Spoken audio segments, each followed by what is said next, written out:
Hey guys! Part 14 of What If Naruto Unlocked His True Potential. Hit like and subscribe if you like this one, and also please check the author in the description. Let's start. We are pain, that's all. We are God.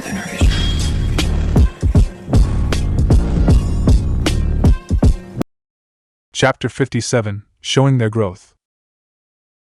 2.5 years later. May I come in, Godame-sama? The doors unlocked. Irika. The door to the Hokage's office opened up. Yumino Irika walked in, carrying a stack of papers in his hands. He bowed his head in respect as he walked over the desk in the room and set the papers down. He then turned to face the man sitting down at the desk, Jiraiya. Despite his new title as Godame Hokage, the Toad Sage opted to not wear the Hokage's robes while in the office. He had the robe hanging on a clothesline attached to the window directly behind his desk, visible to all who entered the room. Jiraiya, instead, wore his standard attire, a green short shirt kimono and matching pants with mesh armor underneath, a red haori over his outfit with 2 yellow dots by his shoulders, and a scroll attached to his back. The man, however, did wear the Hokage's hat on his head, covering most of his spiky white hair. Jiraiya had been doing paperwork when Irika walked in. He looked up briefly at Irika and sighed, shaking his head slightly before turning his attention back to the work on his desk. More? Jiraiya grumbled. My apologies, Godame-sama, Irika stated, chuckling slightly. He then gestured towards the papers. Perhaps these might interest you more, though. Those are the test results from the most recent graduation exam at the academy. Oh? The Toad Sage looked back to Irika and chuckled slightly. I know the exam was today, but you have the results already? Damn. How many passed? 33 students. The academy instructor replied. Not bad. Just a little more than the average. Jiraiya nodded his head. And how many will pass the actual exam? Irika's smile dropped slightly. I'm expecting probably 3 teams. Maybe 4. You know, if there is one thing that needs to get fixed, it's our academy. The Godame Hokage stated, as he moved his original paperwork to the side and moved the papers Irika brought to him closer. It's weird that we'd have so many students pass the academy, but not enter the actual shinobi ranks. I'm thinking reform needs to be in order. By all means, if you have any ideas that can improve the quality of the education, I would love to hear. The Chunin replied. A small smile then developed on his face. If it's any consolation, though, the shinobi that I do believe will pass the true exam are some of the best I've seen in years. I have a great feeling about this crop of shinobi. Jiraiya nodded his head in acknowledgement at Irika's statement as he began to briefly look through the list of academy graduates. Some of the names blended together, but a few names stood out just on paper. I see an Aburame and a Yamanaka in the mix. I see Yuzuki Yugao's little brother. Ah, Inoue Katsumi graduated. That's good to see. I always liked that girl. The Godame Hokage smiled as he began to look through more names. Let's see, a couple more civilian-born shinobi. I think I recognize the names Moegi and Udan, so that's probably a good sign they're good. Oh, is that Hyuga Hanabi on this list? Someone her age is supposed to graduate in another 2 years. Interesting, and look, Sarutobi-sensei's bratty grandson, Konohamaru, is in this year's group as well. You got some good kids in here. I recognize a few names and I'm proud to see them. And who knows? Maybe some of the others will stand out once the true exam occurs. I'll make sure to give you the team list and the corresponding jonin in around 3 days. Jiraiya informed the Chunin. Thanks for giving me the list this early, Irika. I wanted to give it to you before you head out and watch the exhibition. Irika admitted with a smirk. Ah. So you know about that? The Toad Sage questioned, smirking as well. I figured that they were all going to keep news about that quiet. It's going to be at Sarutobi-sensei's secret training ground, so no one is going to be observing it. I do. I have lunch with Naruto about once every month, and he mentioned it last time. The Chunin stated. That kid. I wish I did more for him back at the academy. I wish we had a better relationship. But we're starting to talk more, and he's really proved himself a great shinobi. And I can't wait to hear how this display of his goes. It's not just his display, you know? Jiraiya said with a chuckle. But I know what you mean. That kid really has gotten good. I've seen his mission records in the past 2 years. I've seen some of things he can do. And the funny thing is? There's more. He's been hinting and teasing at the fact that he has more tricks up his sleeves that he hasn't showed anybody else. And so has Hinata. And Shikamaru. And even Sarutobi-sensei and his old teammates have been saying the same things. I wish I was able to see it. Iruka sighed. I know Sandaime-sama wanted to keep the audience as limited as possible, so I'll respect his wishes.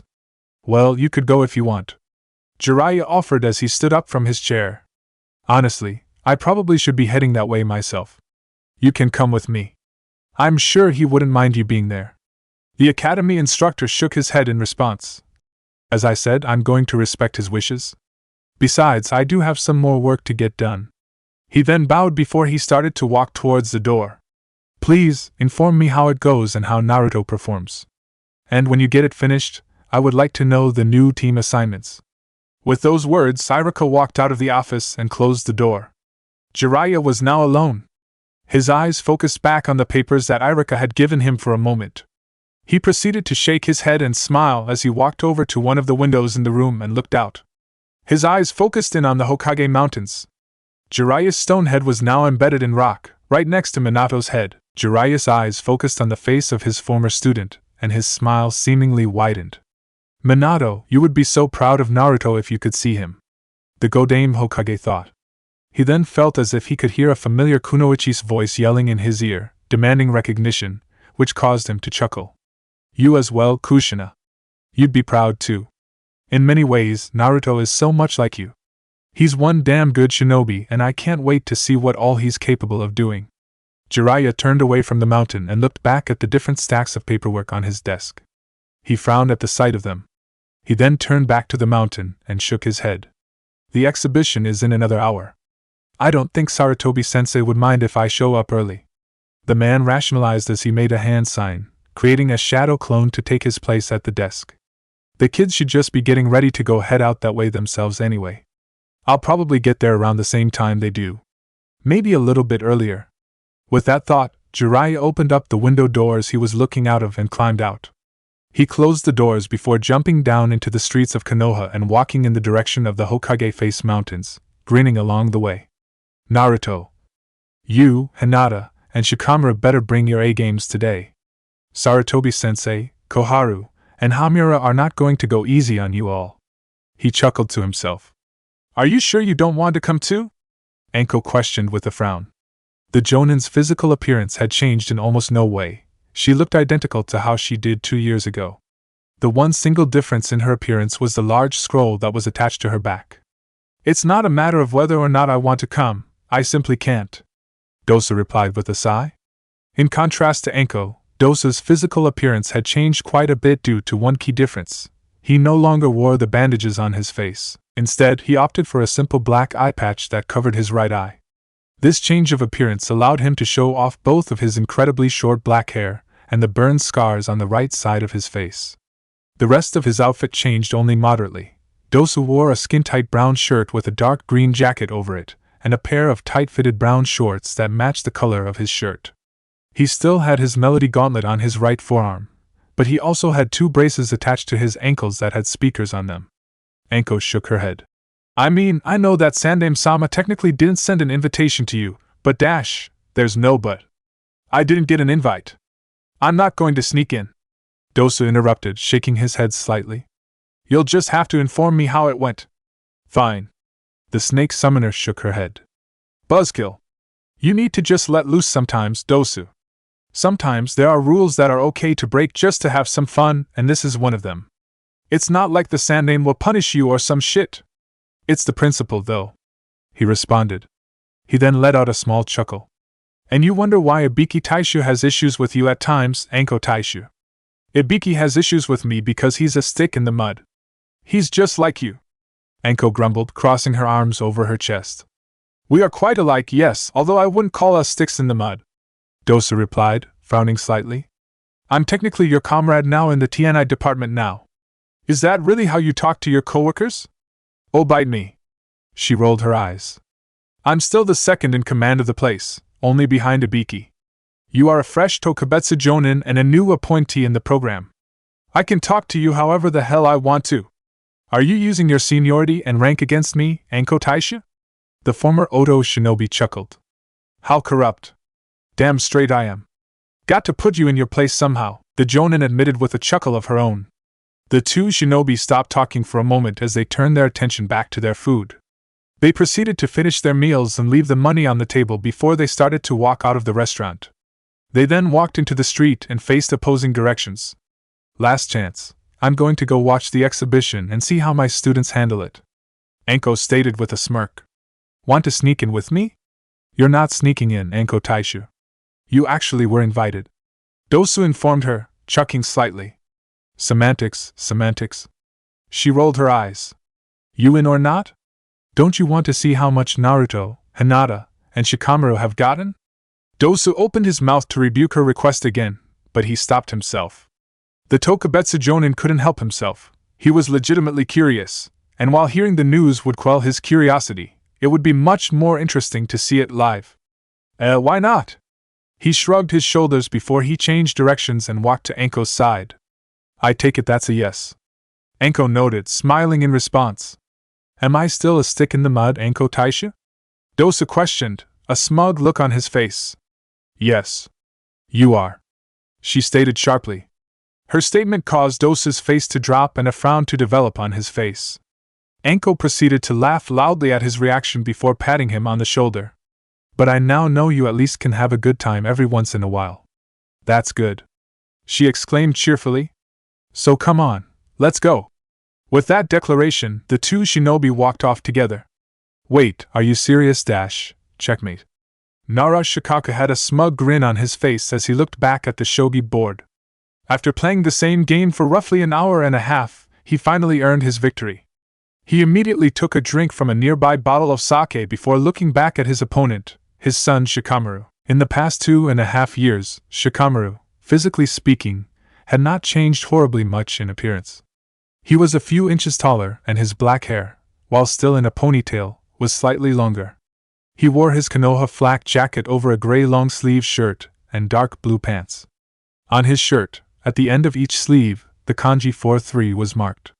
His Konoha forehead protector was sewed into the sleeve of his shirt as well, close to his left shoulder. Can't believe it!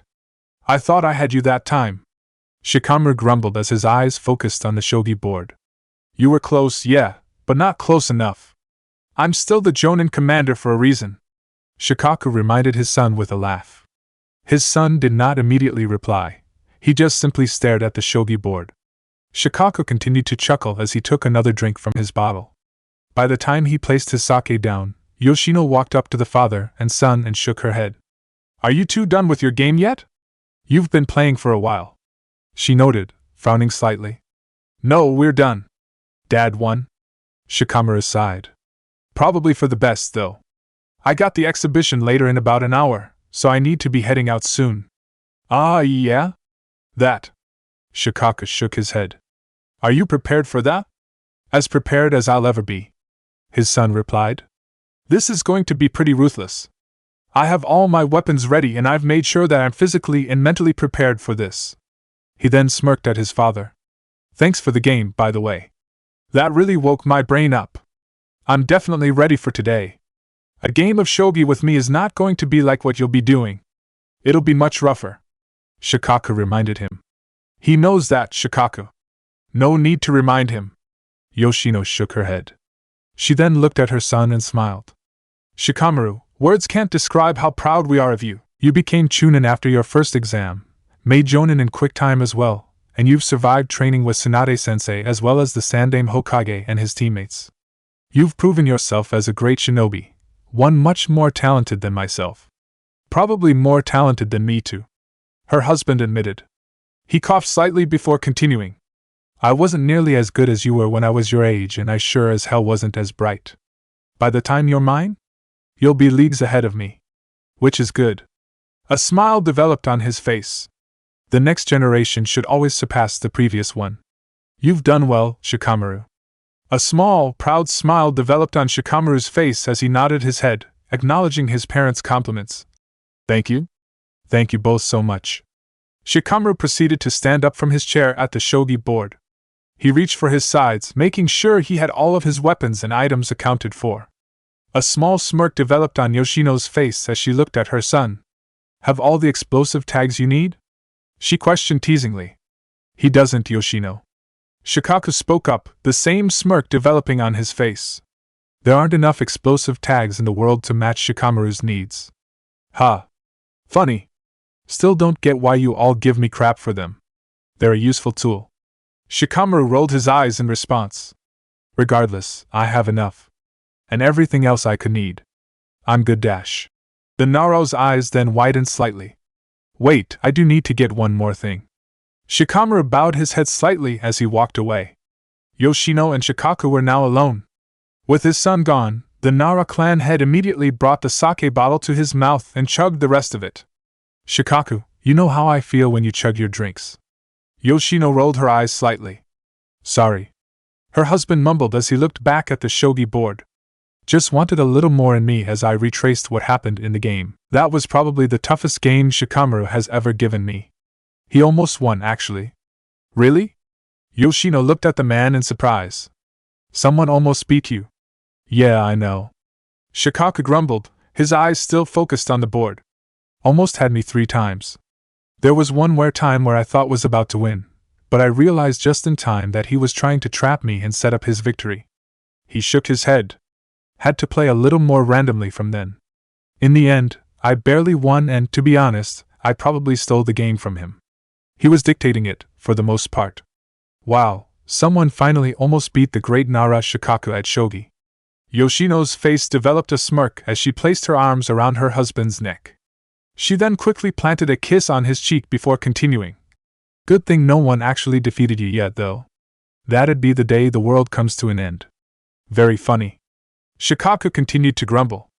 Despite his grumbling, he did have a smile on his face, and he seemed quite relaxed by his wife's presence.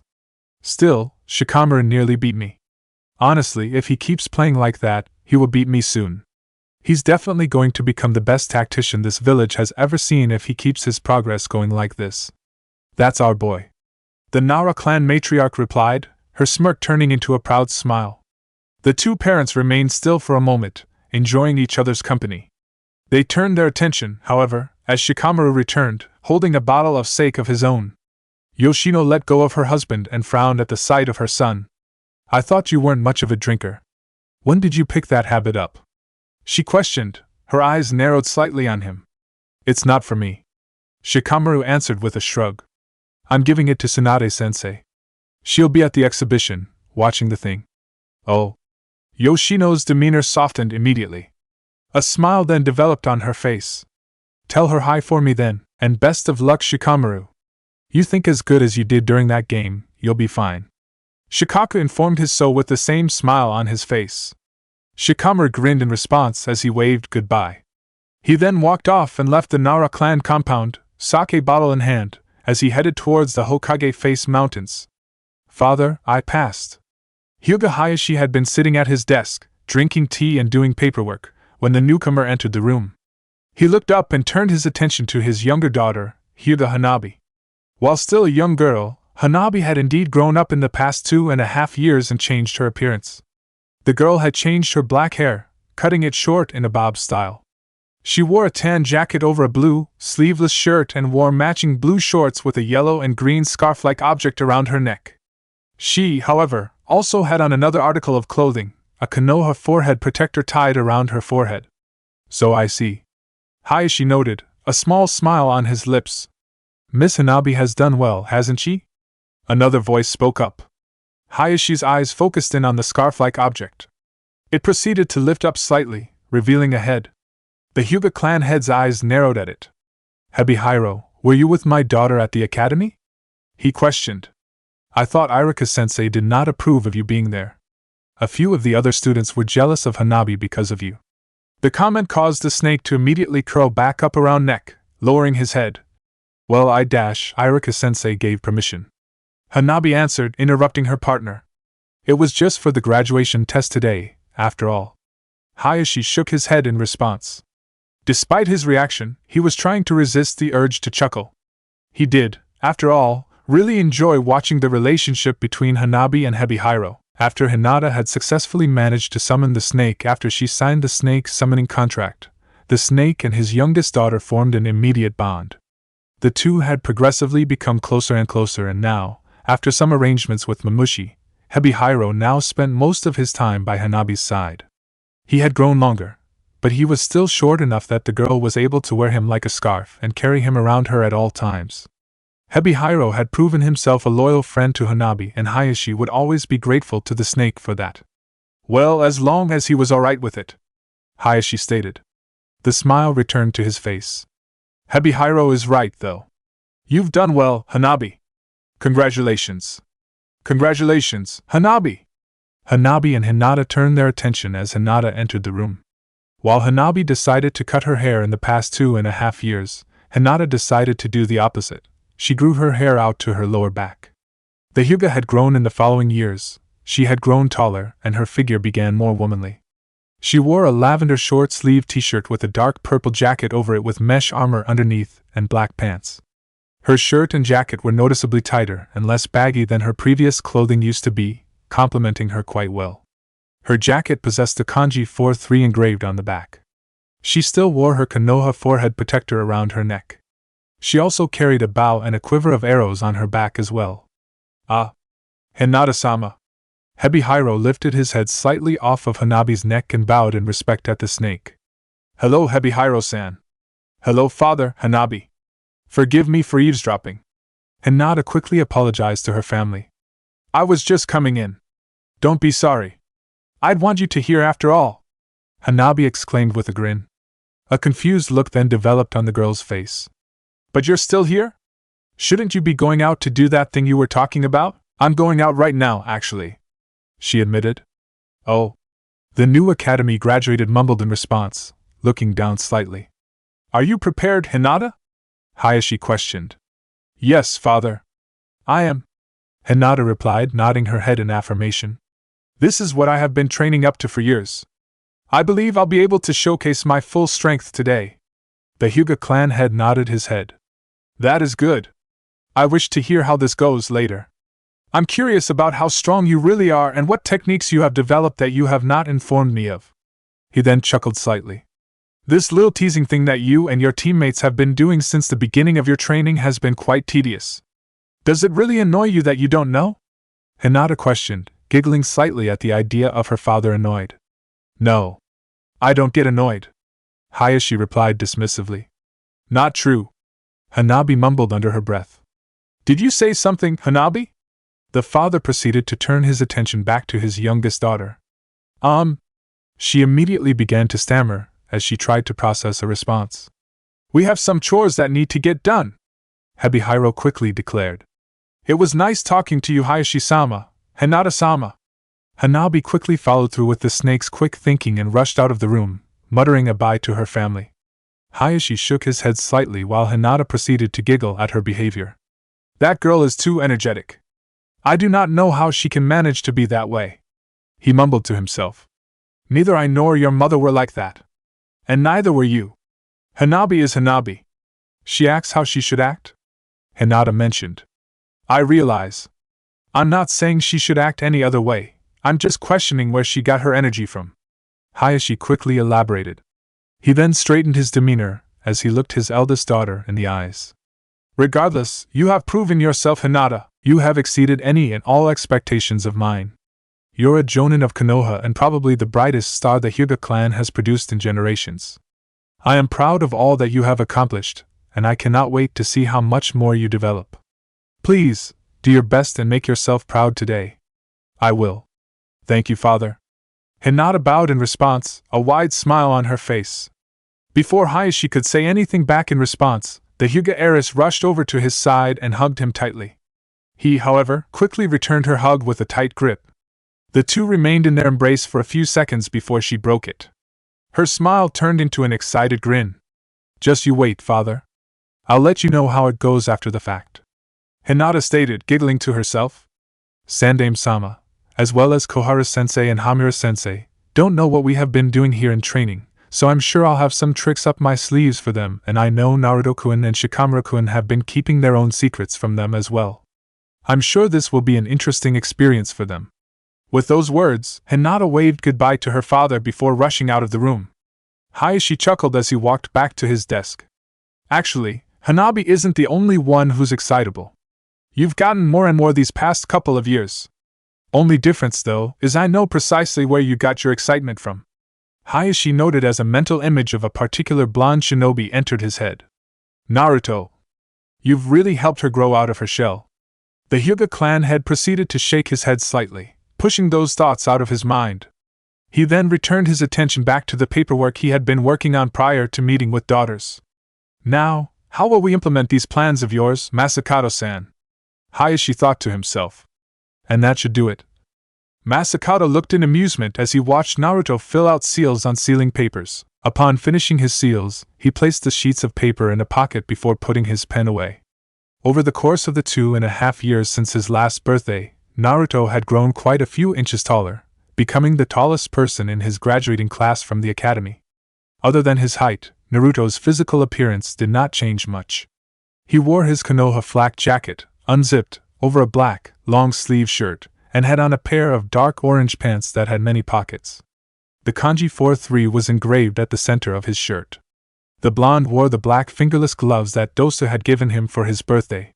He also wore the red necklace Masakato had given him. So you finished with making all of your seals, huh? Masakato questioned the boy. Yup. Naruto nodded his head as flashed a thumbs up at the former Uzukage. I'm prepared for this. Good. The elder Uzumaki nodded his head. Now just because you got into the habit of pre-drawing your seals doesn't mean that you should be unable to create one mid-battle. I haven't seen you have to draw a seal in combat in a while, so I hope you have gotten rusty with that. Yeah, I know. Don't worry about that, I haven't. The blonde replied dismissively. I'll be the judge of that. After all, Hiruzen did give me permission to observe the exhibition. I'll get to see how this goes, in person.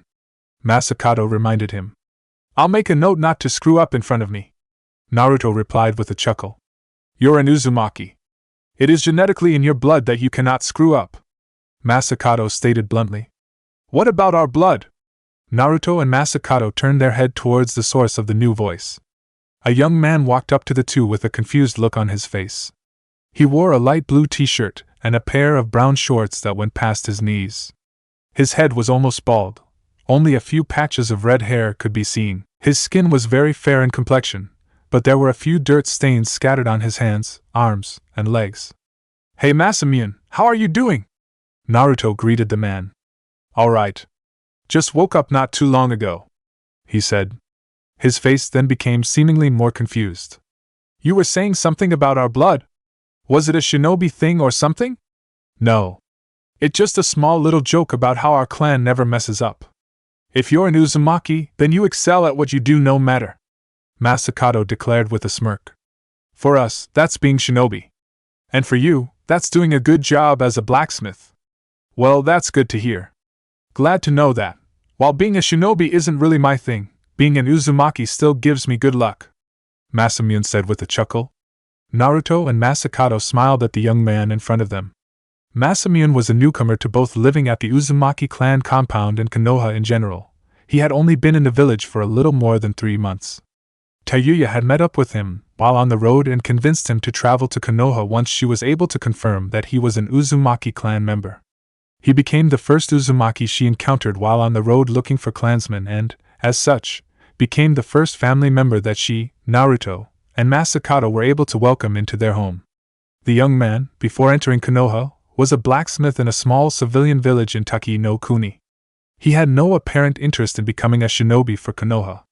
However, he was able to quickly find a job as a blacksmith in the village and was able to integrate himself well at the Uzumaki clan compound. His presence alone brought a new sense of life to the area. More Uzumaki were out there and more could come at any moment.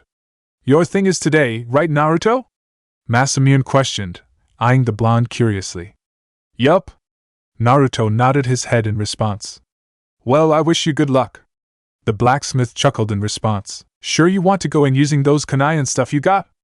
I was thinking of making you a nice sword at some point. I just started learning how to make them and they make a pretty good profit here. Thanks, but I'm good. The Kyubi Jinchuriki replied, shaking his head. Kenjutsu isn't my thing. It's super cool and shit, but it's just not for me. Suits yourself. Was just a suggestion. Masamune shrugged. Regardless, I gotta get over to the shop and get to work.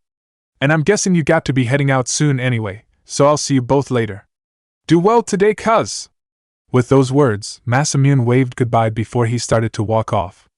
Naruto and Masakato waved goodbye and watched the young man leave the room before they turned their attention back to each other. He's right, you know. We should be heading out too, Masakato commented. Your friends are probably on their way there as we speak. We can't afford to be late or the last ones there. That's embarrassing. Yeah? I know, Naruto stated, laughing slightly. We'll make it there. And I can't wait to show you all the things I've been working on. The former Yuzuki's eyes narrowed at his fellow Uzumaki. So, you're going to stop being coy after this, right? You're going to be open about what you can and can't do once we see how this little exhibition goes, right? Naruto closed his eyes as his lips moved into a neutral expression, as if he were in thought. A few seconds passed by before he proceeded to shake his head, laughing again. I don't know. We'll just have to see, he stated. Brat. Masakato grumbled. Don't say that. You know you love me, Ji-san, Naruto stated as he placed his hand around Masakato's shoulder and pulled him into a hug. Despite being forced into it, the elder Uzumaki smiled in response and returned Naruto's hug quickly. Tears began to develop in his eyes as he tightened his grip on the blonde. I do. I love you, Naruto, he said quietly. You, Tayuya, Karen, and now Masamune have given me the family that I have been lacking for years. Thank you for being there for me. Really, thank you? Don't thank me, Naruto mumbled in response, breaking the hug with the former Yuzuki so he could rub at his eyes and prevent any tears of his own from developing. You gave me a family as well. You and everyone else. I'm the one who should be thanking you. Let's face it, we both were lonely people who needed a family, Masakato commented, laughing slightly as he rubbed the tears out of his eyes. Let's just say thank you to each other and move on from there. Right. Naruto nodded his head in response. A grin then developed on his face. And then let's head out. In all seriousness, I can't wait for you to see exactly how well training with Old Man Hokage and his team has gone. I feel stronger and I really want to see what you think of all that I can do. Well, believe me, I want to see. So let's hurry and get the fuck over there so I can see, Masakato stated. With that comment, the two Uzumaki shinobi walked together, side by side, as they left their clan compound and walked in the direction of the Hokage Face Mountain. Looks like everybody is here, Hiruzen realized. The Sandaime Hokage entered the private training grounds under the Hokage Face Mountains with Koharu and Hamura by his side. Standing at the center of the training ground were Naruto, Hinata, and Shikamaru. All three shinobi bowed at the sight of the three elder shinobi. To the side were the observers. Jiraiya, Tsunade, Masakato, Anko, and Dosu were standing off to the side, by the entrance to the training ground. Hiruzen smiled at the sight of the group, but Koharu's and Hamura's eyes narrowed on Dosu. Hiruzen, I thought we didn't want a large crowd. That's why we restricted the people allowed in. It appears as if someone was let in despite that, Hamura commented. Hey, just let him stay, Naruto requested, frowning slightly. One more person can't hurt. It's still just like 5 other people here. Besides, Dosu's our friend. He should be able to see this exhibition too if he really wanted to.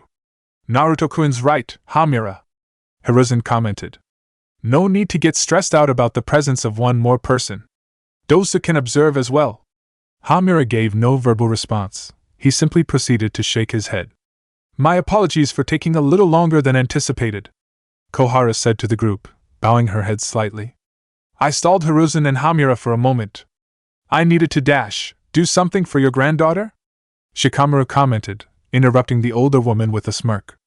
His comment caused both Naruto and Hinata to laugh lightly. Koharu immediately scowled and crossed her arms. She opened her mouth to respond, but she stopped herself as she heard Hiruzen chuckle. Yes, she was. She was treating her to a special lunch today, the former Hokage said, still chuckling. You must forgive her, though. She simply has to spoil that little girl to death.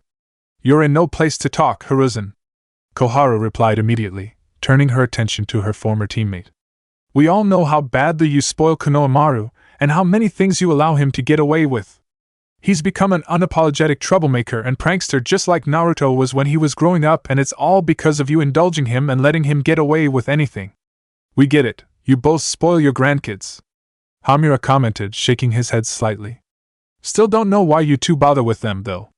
Children are awful. I'm glad I chose not to have kids myself, let alone grandkids. That's a decision that you and I strongly disagree on, Hamura. Koharu informed him sharply. A small smirk then developed on her face. Although, I believe I understand your point of view. You seem to have an aversion for anything that could possibly bring you joy. An aversion that has only grown stronger with age, Hiruzen added, chuckling in response. Koharu's comment and Hiruzen's laughter caused a wide scowl to develop on Hamura's face, which in turn caused Naruto and Shikamaru to laugh loudly and Hinata to giggle. I can believe Sandaime-sama to have this side of his personality, but I'm surprised to see his advisors are this. Dosu mumbled to himself, trying to think of a word to describe the interaction between the three shinobi. Petty? This is the most I've seen either Koharu or Hamura emote, honestly. Enko admitted with a snort. That's the work of Sarutobi-sensei. The two of them are humor-sucking leeches, but he seems to bring out another side of them.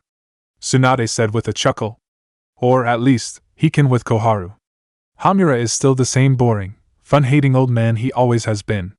His comment caused Hamura to turn his head towards the Sannin. You know I can hear you, Tsunade. Oh, I know. She replied with a shrug. Hamura shook his head, grumbling to himself, before he turned his attention back to three Jonin on the training ground. We've wasted enough time with this banter. Can we finally begin? We've been ready. Hinata spoke, bowing in respect to the man. Her comment caused Hiruzen and Koharu to turn their full attention back to the three shinobi. They, along with Hamura, each reached into their pockets and pulled out a silver bell attached to a red string. They then proceeded to tie it to their waists. I believe we have informed you three about the bell test, so you all should be familiar with what you need to do. Koharu said. We have 3 bells, one that each of you can hold on to and one for each of you to take. You must take the bells away from us to pass this exhibition and prove that you are ready to be finished with our training. Got it. Naruto nodded his head in understanding. How long do we have? There is no time limit. Hamura said. A small, smug smirk developed on his face. This doesn't stop until you 3 can get all 3 bells. Even if you 3 can't get the bells until the next morning. After all the training we have put you through, and your own independent training, you 3 should be able to take the bells from us. Hiruzen said sharply.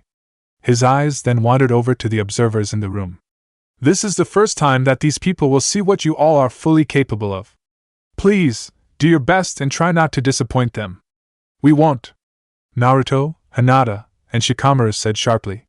The 3 Jonin proceeded to get into position, ready to charge. Hinata made a quick hand sign, activating her Byakugan. Hiruzen, Koharu, and Hamura looked at each other for a moment before they each nodded at each other.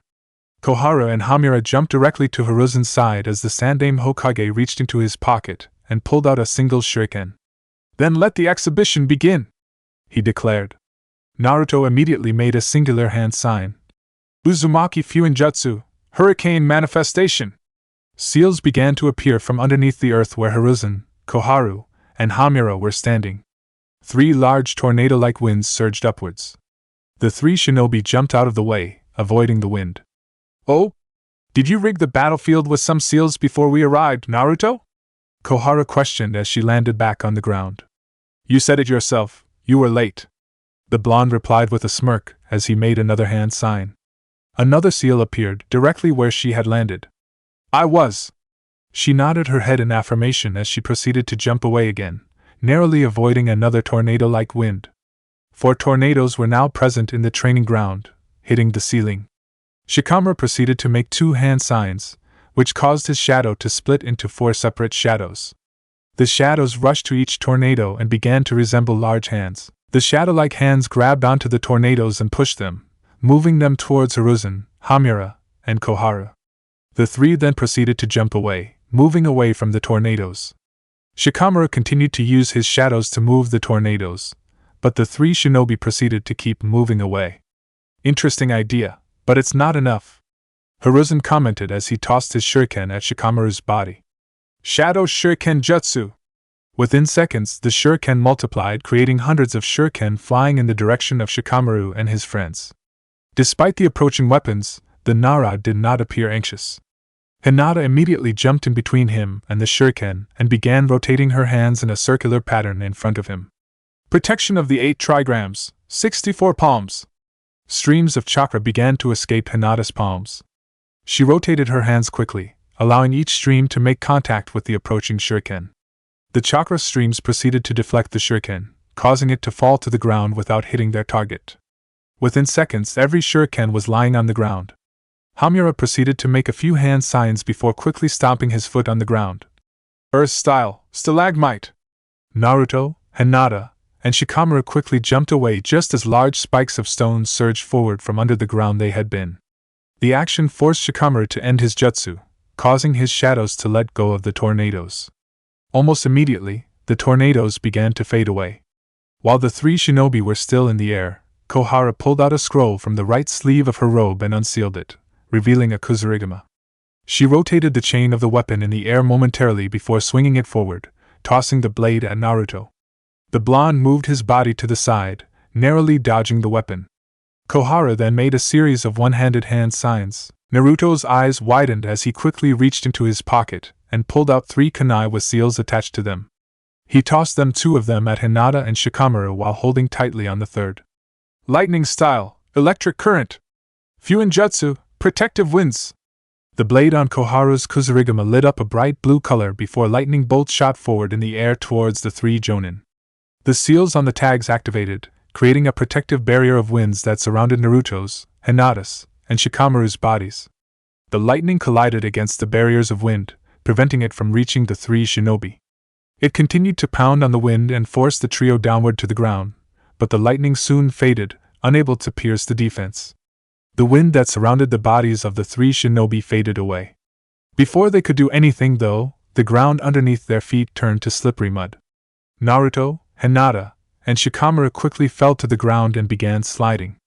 Hiruzen grinned as he began making a series of hand signs. Earth style, Earth Dragon Bullet. Using the mud that he had just created, the Sandaime Hokage created a dragon's head made out of mud. The dragon opened its mouth, releasing bullets of mud forward. Hamura and Koharu immediately got into position next to Hiruzen's side and made their own hand signs. Fire style, Fire Dragon Bullet. Wind style, Great Breakthrough. Hamura released bullets of fire from his mouth that collided with the mud bullets, igniting them. Koharu breathed out a gust of wind that fanned the newly ignited bullets, causing them to move faster and the flames to grow. Naruto, Hinata, and Shikamaru pulled themselves off the ground and stopped themselves from sliding. The blonde Uzumaki then proceeded to throw multiple kunai forward with sealing tags on them in front of him and activated a hand sign. The tags released multiple barriers of winds that covered the trio. The flame bullets collided with the wind barriers. It struggled against them for a few seconds before it began to overwhelm the wind. Shit, it's too much for my seals. Naruto shook his head in frustration. The blonde looked over to Shikamaru, who nodded his head. He quickly ran through a series of hand signs. Shadow Protection Jutsu! Shadows quickly surrounded Naruto's, Hinata's, and Shikamaru's bodies. They formed a protective dome that surrounded the trio just as the ignited bullets made contact with the shadows. The bullets pounded on the dome hard, causing Shikamaru to wince in pain as he struggled to maintain it. Yup, they really are going all out, he commented, trying to keep his shadow dome standing. A small smirk then developed on his face. Just what we needed too. Although, this is starting to piss me off. They keep going on the offense so that way we have to play defensively and can't approach them to get the bells, Naruto said, frowning slightly as he closed his eyes and thought. We have to finally put them on the defensive, even for just a little bit. I have an idea, Hinata declared, a grin developing on her face. Naruto-kun, did you by chance make any of those special explosive tags, right? Naruto nodded his head as he pulled out a set of 5 explosive tags with the infinity sign in the center. Realization quickly dawned on his face as he grinned back at her. You thinking dash? He stopped talking as Hinata pulled her bow off her back and took out 3 arrows from her quiver, confirming Naruto's suspicions. He immediately gave the explosive tags to Hinata, who tied them around the arrow. Are you done? 'Cause I probably can't hold on to this shield much longer, Shikamaru stated. His body was starting to sweat from all the energy he was putting into maintaining the shadow dome against the barrage of fire bullets. I'm ready.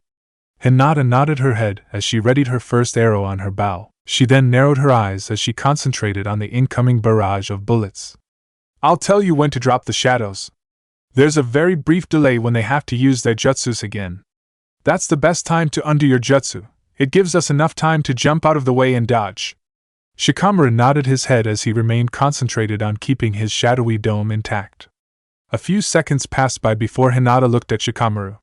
Now! The Nara immediately pulled down the dome, releasing them from its protection. The three Jonin jumped out of the way just in time to avoid another barrage of bullets.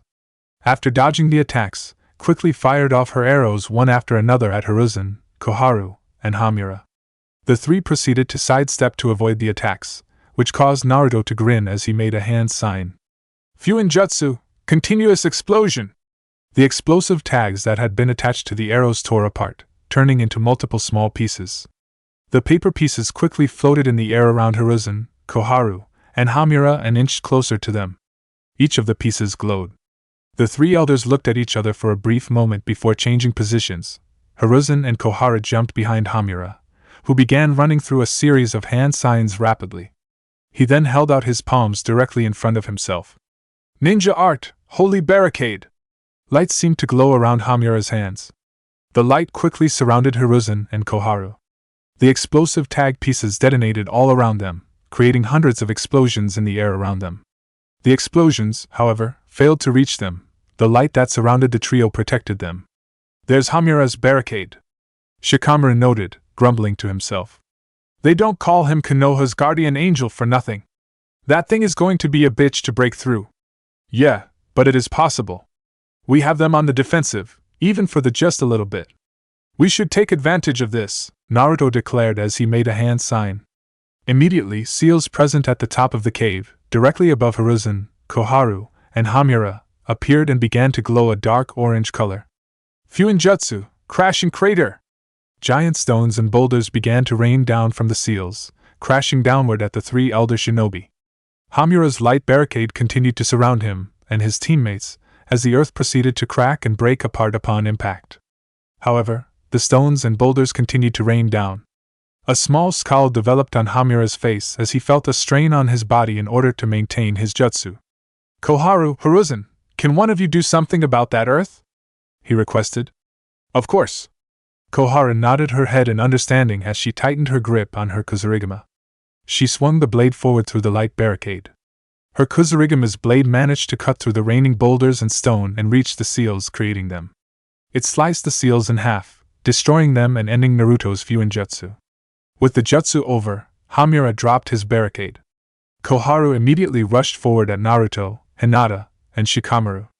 She gripped her Kusarigama tightly as her body began to release electricity from itself.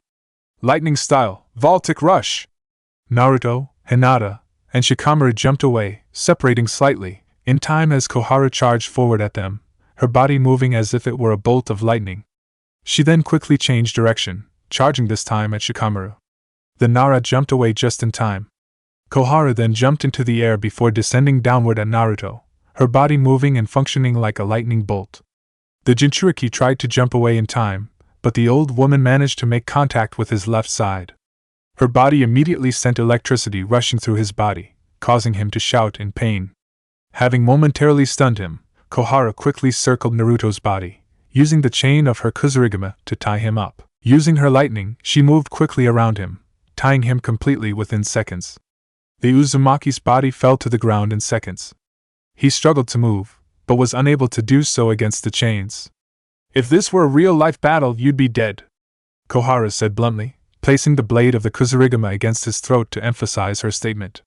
That's why you were Konoha's Grim Reaper, Naruto mumbled to himself, looking down in shame slightly. Almost immediately, however, he looked back up at her and smirked. But maybe you're wrong about this. Maybe I wouldn't be dead, you know? Before Koharu could respond, Naruto's body proceeded to erupt, creating an explosion that knocked her backwards slightly. She winced slightly in pain. Immediately after she was knocked back, Naruto jumped up from underneath the ground, reaching for the bell at her side. Koharu, however, reacted quickly and sidestepped. She then grabbed Naruto by the neck and held him upward. So, you managed to learn that exploding clone technique Hiruzen tried to teach you. Interesting. Kohara noted. She had an amused look on her expression. Tell me, when did you make the clones? Again, before you were here. You were late, Naruto stated cheekily, seemingly uncaring that the woman was holding him by the neck. I hid it underground. I have to admit, I had to switch positions with it though a little late. After you hit me with the initial attack from your jutsu, I used substitution to switch places with the clone underground before you could tie me up like that. I was quick with tying you up after my first attack. Excellent reaction time. I assume you hid more, she commented. Her eyes then narrowed slightly on the boy she was holding. And I assume you are one as well. She immediately tossed the body of the boy she was holding in her hands.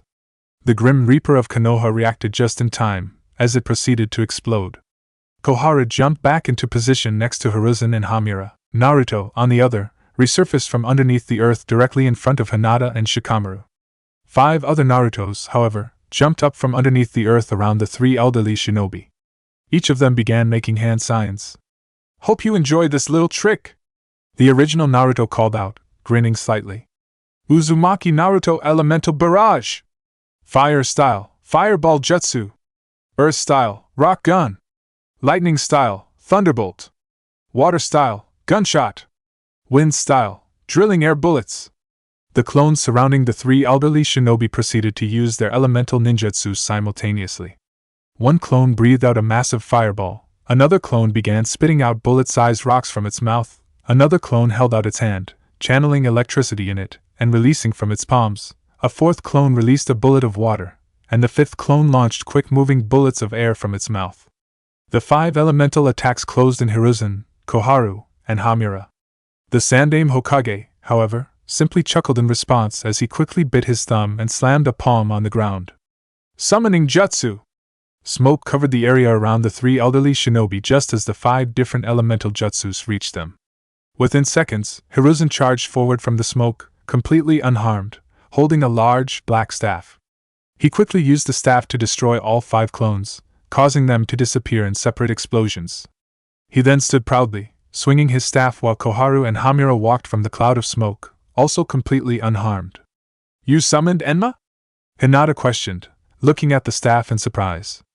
Are you really that surprised? I want to see what you 3 are fully capable. I need to give you all a good fight, Hiruzen stated, chuckling slightly. He then swung his staff again in a confident fashion. Quick question, you made sure to mention the nicknames of my teammates, calling Hamura Konoha's Guardian Angel and Kohara Konoha's Grim Reaper. I'm getting old, so I can't seem to recall, what was my nickname again? The God of Shinobi, Shikamaru answered, frowning slightly. Ah yes. That was what they called me. The former Hokage laughed in response. His eyes then narrowed slightly on the 3 jonin. Let's see if I still deserve that title, shall we? Hiruzen immediately charged forward, gripping the staff in his hands tightly. Damn, they're really going at it, Anko mumbled. Jiraiya, Tsunade, Masakato, Anko, and Dosa remained focused on the battle in front of them. All 5 shinobi seemed impressed as their eyes followed the battle intently. I'm very impressed that they are able to keep with Sandaime-sama and his teammates as well as they have been, Dosa noted, chuckling slightly. I don't believe my reflexes are quick enough. They are doing remarkably well. They are. Those 3 aren't slouches, Jiraiya said with a smile. I know that they're going slightly easy on them, otherwise Sarutobi-sensei would have summoned Enma earlier, but they definitely are going in on them hard. Naruto, Hinata, and Shikamaru are responding well and keeping up with them. I think they might actually pull this off if they keep it up. Probably soon, too, Masakato stated. They've got good chemistry and seem to be working well as a team. It also helps that it seems like Hiruzen and his old teammates are going a bit easy on them. Still, Sandaime-sama and the others are giving them a run for their money, Anko admitted, chuckling slightly. I'm actually going to admit, I'm surprised that the advisors are putting in as good of a fight as they are. I figured Sarutobi-sama would be able to, but I thought Hamura and Kohara wouldn't be able to. They honestly shouldn't be, Tsunade said bluntly, frowning slightly. The Senju crossed her arms over her chest. I know Sarutobi-sensei has kept up with his strength to some degree, since he had been Hokage and wanted to remain strong, but those 2 have been off active duty for nearly 20 years and they threw themselves into Konoha's politics. They have both admitted to not having trained as often as they should until they started training those 3. They're pushing themselves quite hard for shinobi that haven't fought in a long time. This is probably going to have some negative side effects on their health in the next couple of years. Silence filled the area as the five proceeded to remain focused on the events of the battle, making sure not to miss anything. As the Hokage proceeded to charge forward, Shikamaru quickly made two hand signs. Earth style, swamp of the underworld. The ground of the battlefield underneath Hiruzen's, Koharu's, and Hamura's feet began to change shape. It formed into a deep, thick swamp that sucked their feet into. The others became sucked into the swamp. Hiruzen, however, applied more force to his body to pull himself out of the swamp. He quickly pulled himself out and proceeded to charge forward again, over the swamp. He pulled himself out? Shikamaru's eyes widened in surprise. The Nara quickly stopped his jutsu, no longer wanting to waste the chakra on a jutsu that wasn't going to work. We have to change tactics, Hinata suggested, frowning slightly as she reached for her bow and pulled out arrows. We need to focus now on just getting the bells. The Hyuga heiress fired an arrow directly at Hiruzen's weight, aimed at his bell. As the arrow flew through the air, it changed shape, resembling a snake. The snake continued to fly through the air and opened its mouth, trying to grab the bell with its teeth. Hiruzen, however, managed to jump away before the snake could hit him and reach for the bell. Hinata proceeded to fire multiple arrows, launching them in the former Hokage's direction and transforming them into snakes. Hiruzen continued to avoid each and every snake while simultaneously getting closer. Seeing him get closer, Shikamaru started to make hand signs. Shadow Sowing Jutsu. Shadows developed from underneath the earth and surged upward towards Hiruzen's body. The shadows tried to reach for him and tried to hold in place in the ground. The Sandaime Hokage jumped upwards, avoiding the shadows from reaching him. Shikamaru looked upwards at the man's body, causing his shadows to move upwards towards him. Hiruzen swung his staff in a circular pattern, using enough force that he physically knocked the shadows backwards away from him. Naruto took the moment to rush forward, running on the ground of the battlefield until he was directly underneath Hiruzen. He jumped upwards, moving at an incredibly quick pace. Hiruzen turned his body towards Naruto and swung his staff downward. The Uzumaki, however, managed to maneuver his body in the air, avoiding the attack.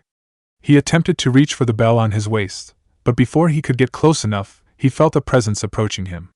The blonde turned his head to the right and saw a large stream of fire approaching him and Hiruzen. Koharu was looking at them intently, fire in her mouth that connected her to the oncoming flames. Both Naruto and Hiruzen were forced to move, avoiding the attack. The flame stream, however, proceeded to circle Naruto's body as it fell to the ground. Fire style, flame imprisonment! Immediately, the flames expanded, forming a circular ball of fire around Naruto's body. He made contact with the fire, causing him to shout in pain as the flames burned him. He fell to the ground, the fire remaining around him and keeping him locked in place. Hinata's eyes widened in surprise before she immediately ran through hand signs. Water style, stormy blockade! Water rained down from the cave ceiling. The water quickly crashed into the flames around Naruto, extinguishing them quickly. The water then poured onto Naruto's body, putting out the fire on him. Hinata quickly called off her jutsu once the flames were put out. Naruto groaned slightly as he pulled himself off the ground. Thanks Hinata-chan. He mumbled in relief as he stood up again. Hinata smiled. She opened her mouth to say something in response, but she then noticed the ground underneath her starting to change shape. She then turned her head in time to see Hamura stomp on the ground. Earth style, stalagmite! The Hyuga heiress tried to jump away in time, but the sharp rock formation rushed upward too fast. It ended up stabbing her in her right shoulder. She screamed in pain as she hurried away before the rock completely pierced her. She jumped right by Naruto's side, breathing heavily. Her shoulder was starting to bleed heavily from the attack. Damn it! Shikamaru grumbled as he rushed over his two friends, shaking his head. You both got hit bad. How are you two? Who should I focus on first? I'm fine, Naruto stated with a groan as he shook his head. It still burns like hell, but the fox is helping me heal. I'm fine. Focus on Hinata first. No, do Naruto-kun. You'll heal him faster, Hinata replied, her eyes closed in pain. Despite the pain, she reached over to her shoulder with her right hand and rubbed on her wound, coating her fingers in blood. I can do something right now anyway. Shikamaru nodded his head in understanding. His hands began to glow a bright green color as he placed his hands on Naruto's burn wounds. While Shikamaru began to attend to his wounds, Hinata made a quick series of hand signs before slamming his open palm on the ground. Summoning Jutsu. A poof of smoke filled the area before a giant blue snake with a black stripe going down its body from its head downward filled the area. His body coiled around in a circle around Hinata's, Shikamaru's, and Naruto's bodies. The snake looked down at his summoner. Dokiki-san, it is nice to see you. Hinata greeted the snake with a smile. My friends and I could use your assistance. We need to get the bells that the 3 shinobi attacking us have. Please, assist us. The snake, Dokiki, turned his head towards Hiruzen, Koharu, and Hamira. The Sandaime Hokage breathed out a massive ball of fire out of his mouth directly towards the giant snake. He nodded his head before opening his mouth and spitting out a ball of water of similar size. The fire and water balls collided with each other and cancelled each other out. Hinata-sama, you are the owner of our clan's summoning contract. No need to say please. Simply summon me and I'll do what you wish. Dokiki informed her. Consider those bells yours, milady. With that statement, Dokiki proceeded to dig under the ground, tunneling under the battlefield as he planned his attack. As the snake tunneled under the ground, Shikamaru had finished healing Naruto. He then walked to Hinata's side and placed his hands on her shoulder, channeling his chakra into it. Naruto smirked as he proceeded to bite his thumb and make a series of hand signs. Not a bad idea, Hinata-chan. I'll help you out as well, he stated as he slammed his open palm on the ground. Summoning Jutsu. A poof of smoke filled the area again. Within seconds, Gamaken arrived in the area, gripping his Susumata tightly. The toad looked down at Naruto and smiled. Well, hello Naruto. I suppose I'm your go-to toad when you need to summon one. Gamaken commented with a chuckle. He then stiffened slightly as a scent entered his nose. Wait, I smell a snake. Is there one dash? Gamaken stopped speaking as Hiruzen rushed forward at him, gripping his staff tightly. He swung the staff at the toad hard. Gamaken blocked with his Susumata, but the Sandaime Hokage pushed back with enough force that he knocked him back slightly. Hiruzen then rushed forward, attempting to swing his staff at Shikamaru as he focused on healing Hinata. Gamaken, however, quickly recovered his balance and swung his Susumata downward at the Sandaime Hokage. The Susumata exploded on the ground upon impact, forcing Hiruzen to jump away to avoid the attack. Can we talk about stuff like that later and focus on the fight here? Naruto requested the toad. Right now, the old man and the other 2 shinobi have bells that we need to obtain. Can you help us get them? Right, of course.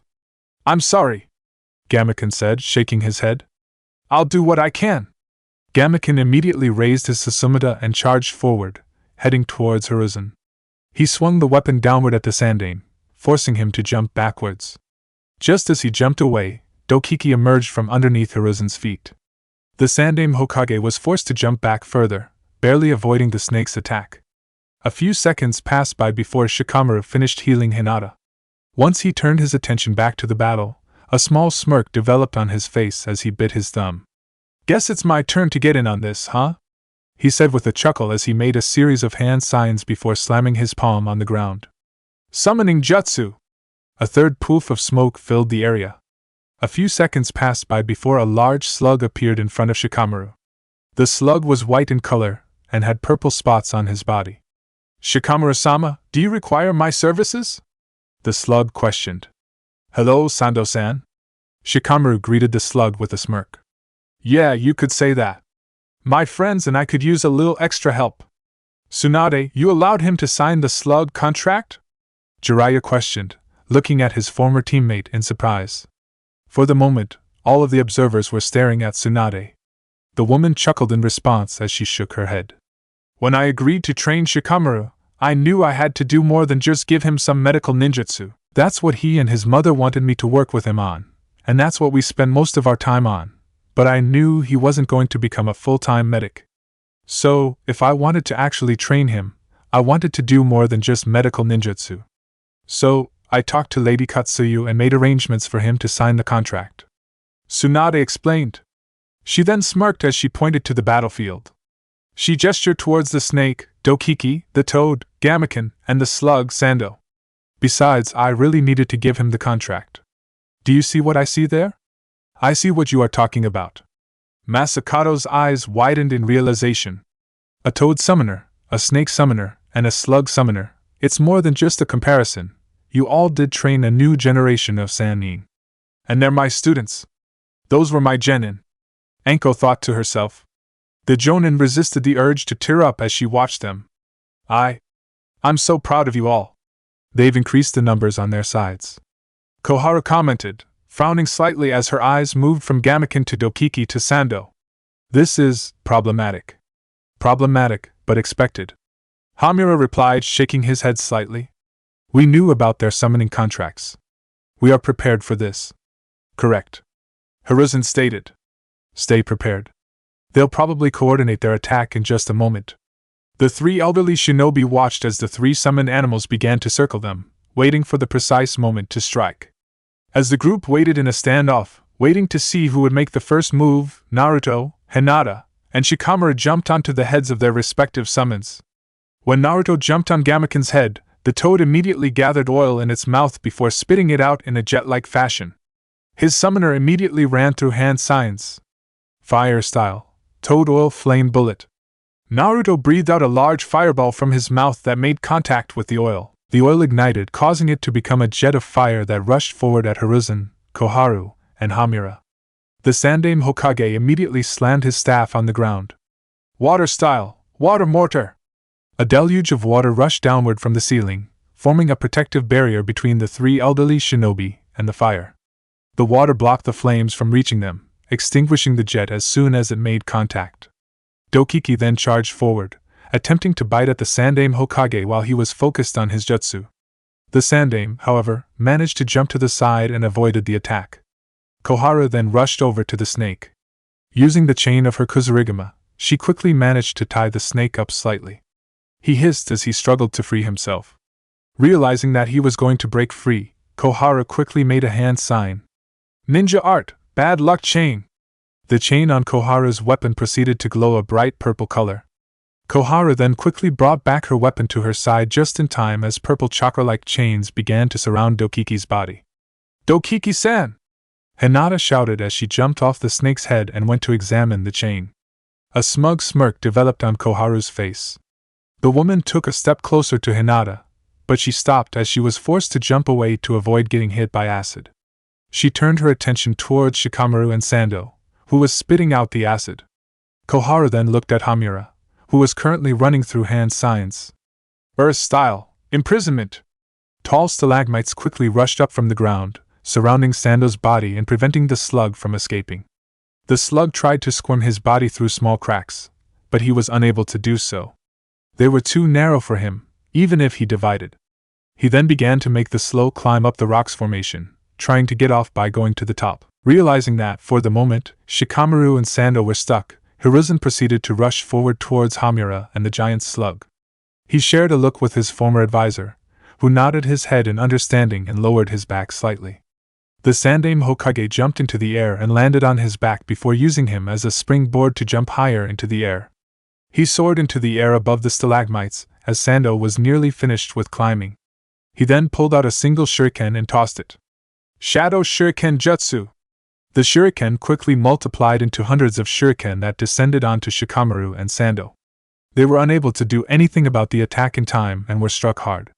Shikamaru shouted in pain as multiple shuriken entered his body, creating many wounds. He quickly jumped down further into the pit he was trapped in to avoid more shuriken. Sando, still mid-climb, proceeded to jump down and position his body so that way he took the shuriken instead of his summoner. He then divided his body into multiple small slug replicas that covered Shikamaru's body, forming a cushion that shielded him from attacks. Seeing Shikamaru immobilized, Hiruzen proceeded to run through a series of hand signs. Before he could finish though, Naruto jumped off Gamaken's head and entered the air, heading directly towards the Sandaime Hokage. He created a massive spinning orb of chakra in his right hand as he approached him. Odama Rasengan! Before Naruto's jutsu could make contact with Hiruzen's body, the Sandaime Hokage swung his staff forward at Naruto's face. The resulting action cancelled his jutsu and caused the blonde to go flying off into the wall of the cave. He grunted as he hit the wall hard before falling to the ground, coughing up some blood. Hiruzen then rushed over to Naruto's body and frowned. Why did you charge in at me so blatantly like that? That was foolish. I was expecting better of you, Naruto-kun, he admitted. Naruto didn't give a verbal reply. Instead, he proceeded to chuckle. Hiruzen's frown deepened slightly until a thought just occurred to him. Wait, he was just distracting me, he realized. The Hokage quickly jumped away from Naruto and turned his attention back to the stalagmite prison. Shikamaru and Sando had managed to jump out of the prison in the short time that Naruto had given him. The Nara was breathing heavily and was currently pulling out shuriken from his body while trying to attend to his wounds.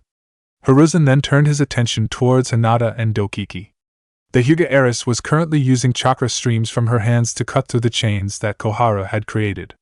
Within seconds, the giant snake was freed and able to move his body. Shikamaru jumped in when it seemed as if we were ganging up on Hinata, giving her time to free herself from her sticky situation. And Naruto did the same for Shikamaru. These really are selfless kids, willing to take hits and potentially get heavily injured just to help their comrades. Hiruzen realized. A smile then developed on his face. That's the attitude of true Konoha shinobi. The Sandaime Hokage proceeded to chuckle to himself as he jumped back to his teammate's side. They then got into formation with Hiruzen in front, waiting for their 3 trainees to make their next move. Naruto, Hinata, and Shikamaru shared a look between each other. The trio nodded, seemingly on the same page. Shikamaru then turned his attention forward and made a series of hand signs. Earth style, swamp of the underworld.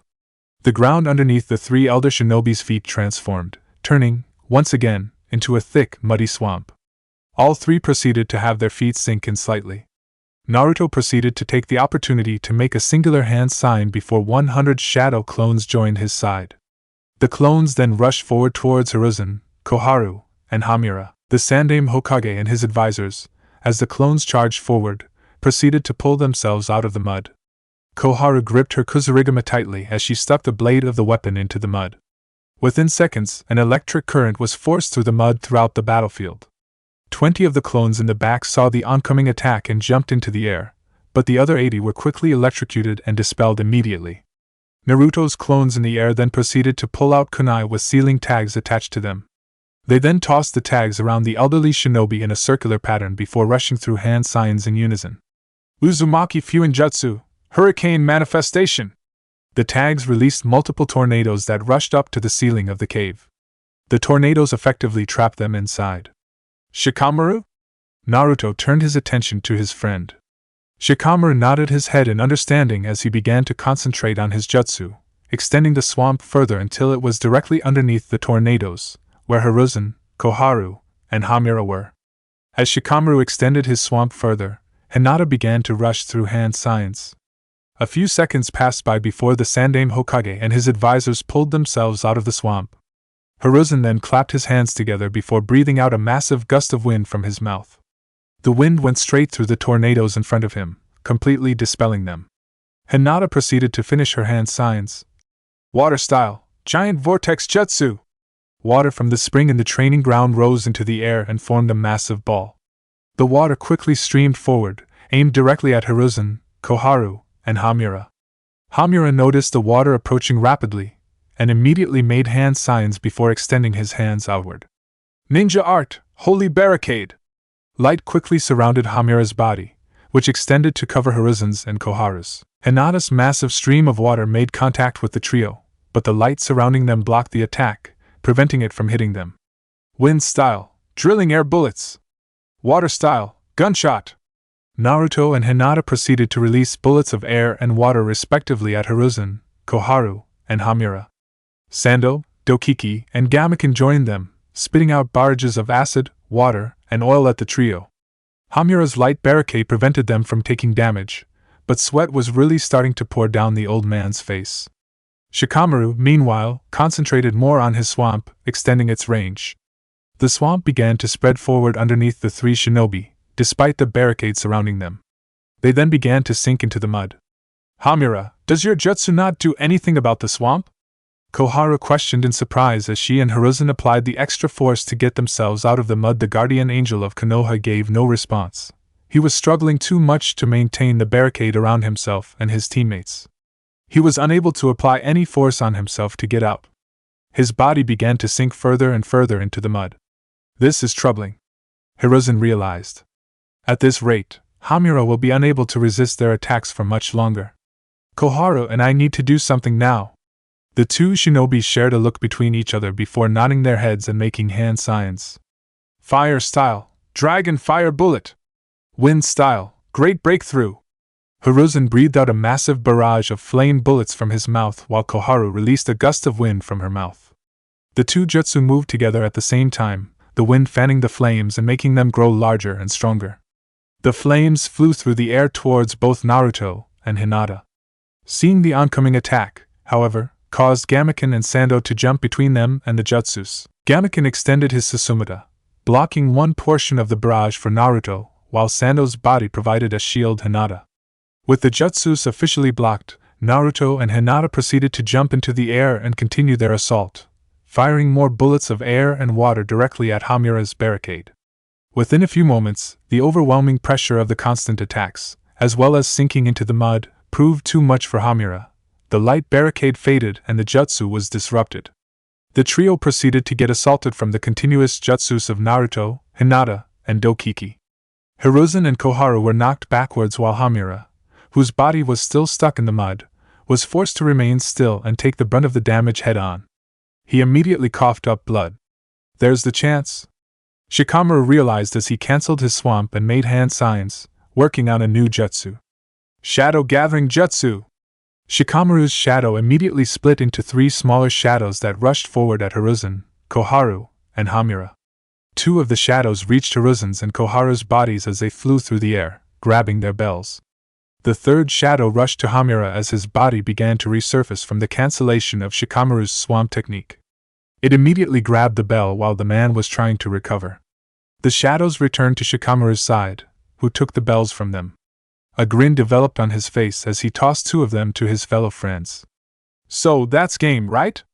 He questioned with a chuckle. Naruto and Hinata caught their bells and grinned in response. They then rushed over to Shikamaru. We did! Hell yeah! Naruto declared. Great job, you two! Hinata cheered, her grin turning into a sincere smile. Holy shit! Enko shook her head, grinning widely.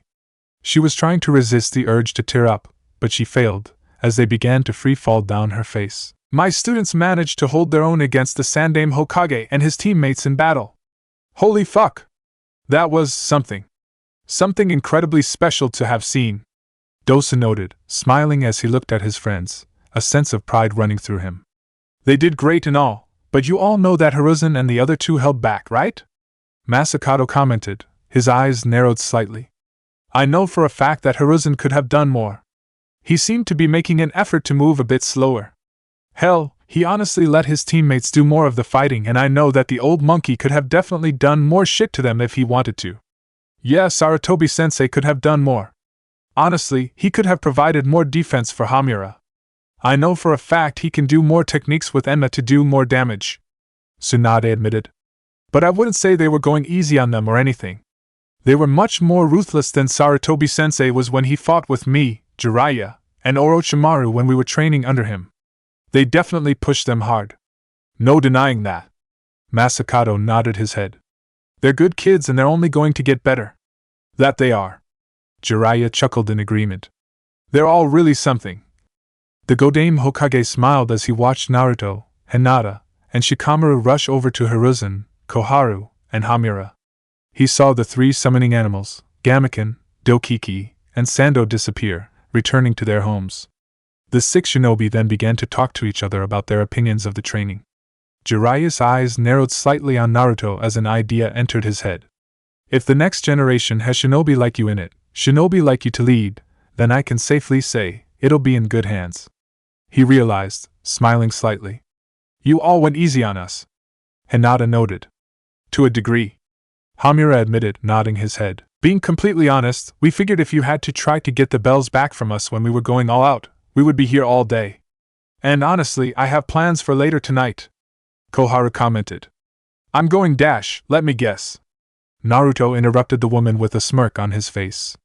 Spoil your granddaughter some more? Actually, I'm spending time with my grandson this time and spoiling him, thank you very much. The Grim Reaper of Konoha huffed. Regardless. Hiruzen coughed, getting attention brought to him. We put forth enough force into the training that we thought would push you yet still allow you all to show your full strength. And you exceeded our expectations. You did marvelously. I am very proud of you all. Hiruzen is right. Hamura nodded his head. His constant neutral expression softened slightly, shifting into something that resembled a small smile. I must admit, I was hesitant to waste my time working with you three, but you definitely proved that you were no waste. You picked things up fast. I feel as if you definitely gained a better skill set from this training, both in regards to skill set and in regards to reflexes, chakra growth, and other general skills. The three of you will grow only more with time, as individuals and as a group. Koharu commented, smiling as well. We've done good with work with you three and you all did an excellent job developing from here. Now, the rest of the work is up to you. Continue to keep pushing and grow from here. Hiruzen nodded his head in agreement. You will all make marvelous shinobi and I can't wait to see exactly how skilled you will all become. Naruto, Hinata, and Shikamaru smiled brightly in response to the praise from the three elders. They each gave their trainers a hug before rushing over to meet with the observers, asking them how they thought the exhibition went. The Sandaime Hokage chuckled as he watched them greet each other. The future looks bright for Konoha, if you three are any example of what's to come for the village. Hiruzen thought, smiling. He then noticed a look in Jiraiya's eye and a curious look developed on his face. I know that look, Jiraiya. You're planning something. What are you thinking? You are Uzumaki Naruto, correct? Naruto blinked in response. The blonde had just gotten ready for the day and was just walking out of his compound when he was greeted by an Umbu agent with short brown hair, wearing a mask that resembled a cat with green and red markings on its cheeks. Naruto studied the shinobi in front of him for a few seconds before nodding his head in affirmation. Yeah, that's me, he stated. It seems as if you were about to leave. Looks like I caught you at a good time. The Umbu chuckled as he pulled out a small scroll and held it out to Naruto. I have a message for you from Hokage-sama. He wishes to speak to you at your earliest convenience. A small frown developed on Naruto's face as he took the scroll from the shinobi. How important is it? He questioned. Did you have plans more important than seeing the Hokage? The man questioned. Despite the fact that the Umbu was wearing a mask, Naruto had a creeping sensation rush through his body. It felt as if the man's eyes behind the mask were somehow piercing his soul and judging him. Naruto quickly shook his head. Immediately, the man chuckled. The creeping sensation left Naruto's body. Relax, I am merely joking, the Umbu stated, still laughing. Hokage-sama wishes to talk to you before the day ends, but you can wait later if you have more urgent plans. Just make sure to talk to him before you forget. Oh, okay, Naruto mumbled, nodding his head. I was planning on meeting up with my girlfriend for an early lunch. I'll probably go right after that. That's fine, the Umbu replied with a shrug. You may want to read the scroll, though, before visiting. Regardless, just make sure to visit Hokage-sama soon. With those words, the Umbu disappeared in a poof of smoke. Naruto remained still for a moment before shrugging. He then opened up the scroll. Might as well check what Ero-sennin wants before meeting Hinata-chan. He commented to himself as his eyes began to wander the contents. Let's see. Your presence is required to discuss team assignments from this year's academy graduates and learn who is going to be on your dash. Naruto's eyes widened as realization hit him of what Jiraiya was saying in the scroll. Wait, what? Run that by me again? Team assignments. Academy graduates. Who is going to be on your team? He's making me a Jonin sensei. Naruto shouted, nearly dropping the scroll in his hands as he rushed towards the Hokage's office, ready to demand for more information about what was going on. Chapter 58, Naruto-sensei? Thanks, reporter. It's raining today. Just as it does every day in Florida. Oh, and the 22-year-old from this state still doesn't own Naruto. A knock sounded from the door to the Hokage's office. Jiraiya looked up momentarily, away from his paperwork. He opened his mouth to grant permission to enter, but the door opened before he could say a word. Naruto walked in and stepped directly in front of him. The blonde had a confused look on his face as he held out the scroll Jiraiya had sent for him. The Godame Hokage's eyes wandered to it, and a smirk developed on his face. You know, if you are going to actually knock and attempt to be respectful, you should probably wait for permission before entering the room, Jiraiya commented with a chuckle. And you barely ever knock anyway, so you shouldn't criticize me for that. Naruto said bluntly. I'm just kidding, the Toad Sage replied. So, I see you got the message I sent you. Yeah, the Umbu agent gave it to me. Naruto's eyes narrowed slightly on his godfather. So, what exactly is this? Well, you should know what that is. You read it, right? Jiraiya questioned. I did. The blonde mumbled in reply. This just feels weird to me. You actually want me to be a Jonin sensei? Well, technically, there's a chance your genin would fail, but I doubt it. They're probably the most likely group to pass, the Godame Hokage noted. But yes, Naruto, I want you to have a genin team. Does that surprise you or something? I mean, no, but it's just weird, you know? Naruto mumbled with a shrug. I mean, I haven't been a Jonin for too long and I'm only 16. Shouldn't I have a bit more experience under my belt before I can really effectively train anybody? Feeling self-conscious today or something, kid? Jiraiya asked, tilting his head slightly. Figured somebody who is certain that he'll be Hokage one day wouldn't be nervous about their experiences? I mean, yeah, I'm confident, but I know I got more work that needs to be done before I can actually take the Hokage's hat from you. Naruto admitted, looking down slightly. But I mean, I don't know the first thing about training people, especially when they are fresh genin and are really going to need the training. What do I do? I was a horrible student, and I really don't dash. Okay, I understood the self-doubt, but I'm going to stop you there. Jiraiya interrupted, his eyes narrowing on Naruto. You aren't a bad student, Naruto. Maybe you were at the academy, but not after. Everyone who has ever worked with you, from Anko to Masakato to Saratobi-sensei to myself, thinks you were an exceptional. Hell, Mitokado Hamura liked you as a student and that man hates everything. Hey, Hamura's a bit of a grump, but he's actually not as bad as you say he is. Naruto stated. Bullshit. That man legitimately sucks the fun out of any room he enters. The Godame Hokage replied bluntly. He then proceeded to shake his head. The point is that anyone who has ever worked with you knows you are a great student. Honestly, you're the ideal student. You have great determination and, despite your general snarky behavior, you get along well with all your instructors. You are a good student, Naruto, so stop saying otherwise. Naruto didn't immediately reply. A small smile developed on his face as he processed the words of praise Jiraiya gave him. He was about to respond back, but the Hokage proceeded to continue. On the topic of you wondering what you can teach your students, no one knows how to teach. I sure as hell didn't when I got my genin team, and I was scared a bit when I got assigned one. And I know for a fact that your sensei, Anko, felt similarly. He informed him. Being a Jonin sensei is something you have to learn as you do it. And honestly, it's one of most rewarding things possible. Seeing your students grow and develop is possibly one of the greatest feelings out there. He then let out a quick, loud laugh. I mean, you saw Anko yesterday, right? The fact that you, Shikamaru, and Hinata were able to hold your own against the Sandaime and his teammates made her actually cry. She was that proud of you all. And I know that, one day, your genin students will make you feel something just like that. The Uzumaki remained quiet once again as he processed everything Jiraiya had said. Maybe I will be able to do it. Naruto realized, the small smile on his lips growing wider. And maybe they'll get better than me one day. That's what might happen, right? I hope to feel something like that one day. The Uzumaki said aloud to the Godame Hokage. Alright, let's do this. Good.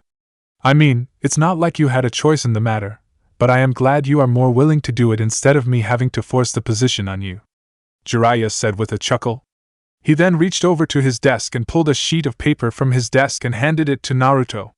I was going to give this to you when you came by. It's the sheet with the students' names and a picture of them, along with their grades and some very general background information on them.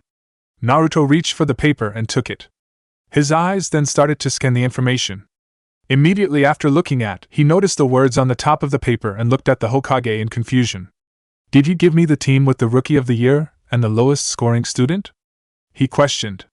Yup. A classic team. Jiraiya chuckled in response. They'll need work, but I think every person on the team is going to be great. You'll have fun with this trio. Trust me.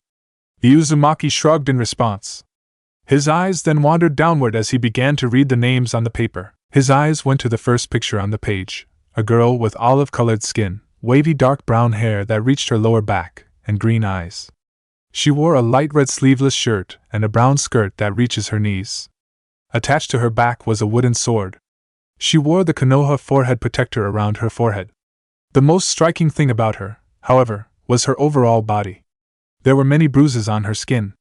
The girl was smirking in her picture, displaying confidence. Inoue Katsumi, the dead last of her graduating class. Naruto rolled his eyes as he read the title before he continued reading.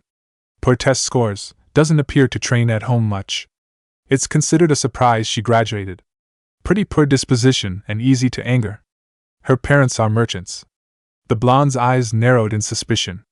This doesn't make much sense though. If she doesn't train much at home, then why does she have bruises all over her body? Those look like the marks of someone pushing themselves hard. Also, aren't merchants supposed to be well off?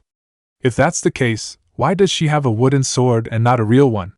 Her parents should be able to afford one for her, especially if she's actually going to be a shinobi. Weird. Naruto immediately shook his head as his eyes focused on the next picture. It was a boy with a pale skin tone, curly blonde hair, and brown eyes. He wore a light blue and white striped jacket, zipped up over a white t-shirt, and blue pants that matched the color on his jacket. His Konoha forehead protector was tied around his neck. The thing that stood about him, however, was his smile. The boy had a very wide smile that Naruto immediately recognized, the smile of a troublemaker. Yamanaka Kanji, hey! A Yamanaka! Wonder how close he is related to Ino?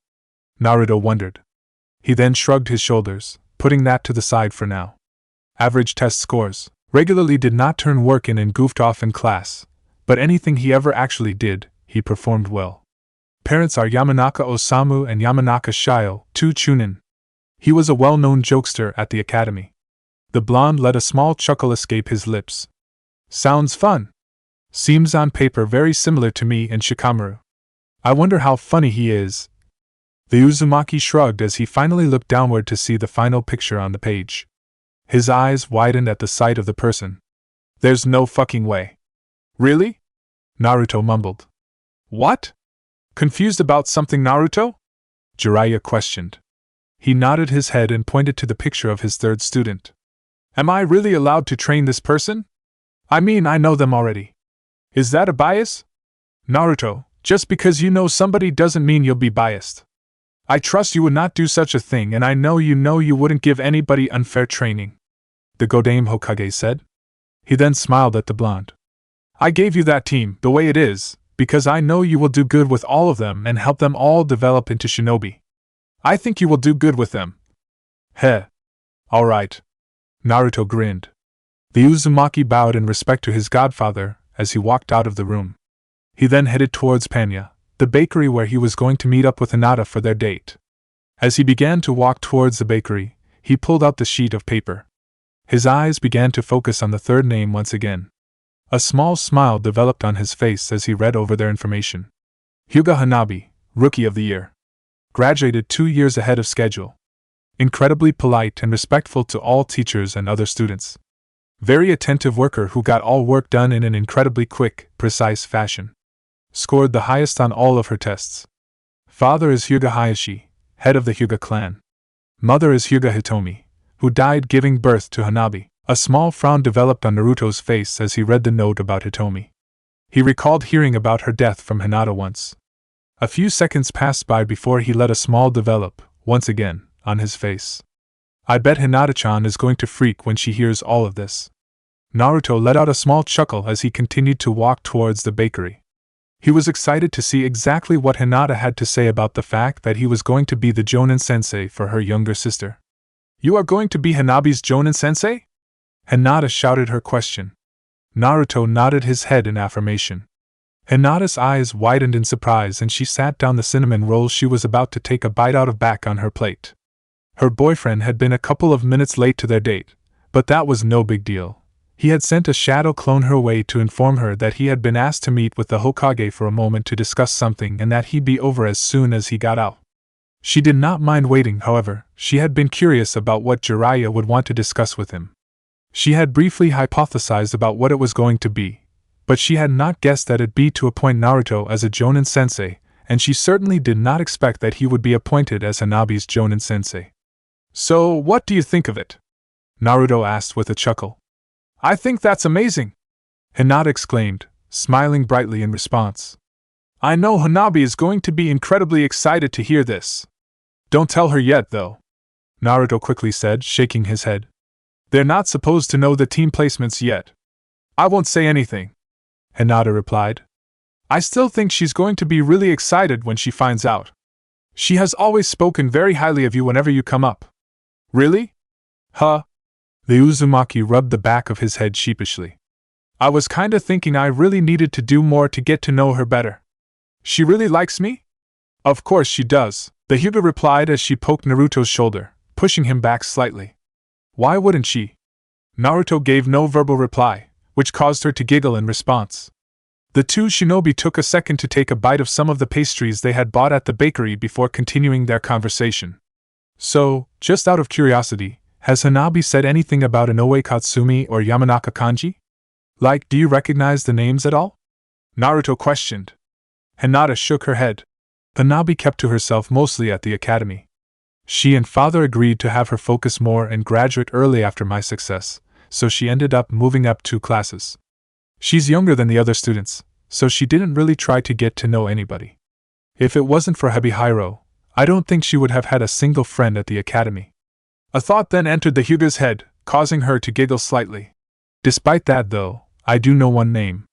You know Sarutobi Konohamaru, right? Naruto nodded his head. I think Hanabi likes him. Really? The Uzumaki looked at her in surprise. She thinks he's funny and cute. She's never told me about having a crush, but I think I can read my little sister kinda well. Hinata said with a giggle. I'll keep that in mind. Naruto chuckled in response. He then gave his girlfriend a curious look. So, switching topics, did you tell your dad about how the exhibition went? I did. Hinata nodded her head, smiling brightly. He was very, very pleased to hear the results. Her expression then turned serious as she brought her right hand to her chin in thought. He actually thinks it might be time to present me and Niji to the clan elders. Huh? Really? Naruto's eyes widened. Naruto was no secret to Haishi's plan. He knew that the Hyuga clan head was training both Hinata and Niji and wanting to present them both as the shining beacons of the main and branch families and use them to help create unity between the 2 families within the clan, creating one unified Hyuga clan. Does he have the seal ready that he was talking about? The Jinchuriki asked. I know he was working with Ji-san on them, but I haven't heard much about them in a while. Masakato-san showed him the designs and he's looking over them now, Hinata answered. He hopes that one of them will be able to work and replace the current seal our clan uses. If that happens, and if Niji and I can show that the main and branch families can stand together as equals and prove our strength, then we might be able to get the divisions abolished. That'll be amazing. Naruto grinned at her. That's what you've been dreaming about for years, Hinata-chan. I know. She let out a small sigh before smiling at her boyfriend. It's going to be a difficult month or so if father really is going to go ahead with this. But if it works, then yes, this is exactly what I've been dreaming of. To have a part in this. Her smile turned into a wide grin. It's amazing. I bet. Naruto replied. His grin then seemed to turn into a playful smirk. And you know what else that means when you get your clan resolved, huh? Hinata gave her boyfriend a confused look. She opened her mouth to say something back to him, but she then quickly recalled what he was talking about. A blush then developed on her face and her grin seemed to grow wider. I know, she replied with a giggle. Did you ever ask your dad? Or is this just something we're going to have to spring up on him later? Naruto asked. I haven't yet. Father's a bit stressed out about the clan stuff, so I think he wouldn't take the idea of his eldest daughter moving out to live with her boyfriend too well right now. Hinata answered. She then giggled again before speaking. No, I'll tell him once the clan business is taken care of. And he shouldn't object. We've been dating for over 2.5 years now. Her grin then turned into a playful smirk of her own. Not like it matters if he does object, after all. Heh. Naruto chuckled at her response. We're just going to do it anyway, huh? Of course. Hinata nodded her head as she quickly leaned in and gave her boyfriend a kiss on the lips, one that Naruto quickly returned. The conversation relaxed between Naruto and Hinata as their topics turned to more normal, less serious conversation. Seconds turned to minutes. Minutes turned to hours. Before they knew it, 3 hours had passed and they were just leaving the bakery, about to part ways for the day. So, what are your plans for the rest of the day? Hinata questioned as she and Naruto walked out together, holding hands. I'm actually going to try and see if I can find Anko-sensei to talk to about this Jonin-sensei crap. See what she has to say. Naruto admitted with a sigh. Iruka-sensei too. See if I can get some more info on my students. He then gave her a curious look. You. Go back home and spend time with Hanabi. Hinata smiled in response. I won't say anything about the team assignments. Promise. We're just going to have some sisterly fun. Good. Uzumaki chuckled in response. He then stepped closer to Hinata and pulled her into a hug. Have fun tonight. Love you, Naruto-kun, Hinata said as she hugged him tight. The two Jonin looked at each momentarily before they brought their lips together for another brief kiss. They broke apart after a few seconds, both grinning widely. Love you too, Hinata-chan, Naruto replied. With those words, the two walked off in separate directions. Bahahaha. Really? Anko nearly fell out of her chair, laughing. Naruto grumbled something unintelligible to himself, and crossed his arms over his chest. This only seemed to worsen the laughter coming from his Jonin-sensei. The blonde had arrived at Anko's apartment, hoping that she would be here.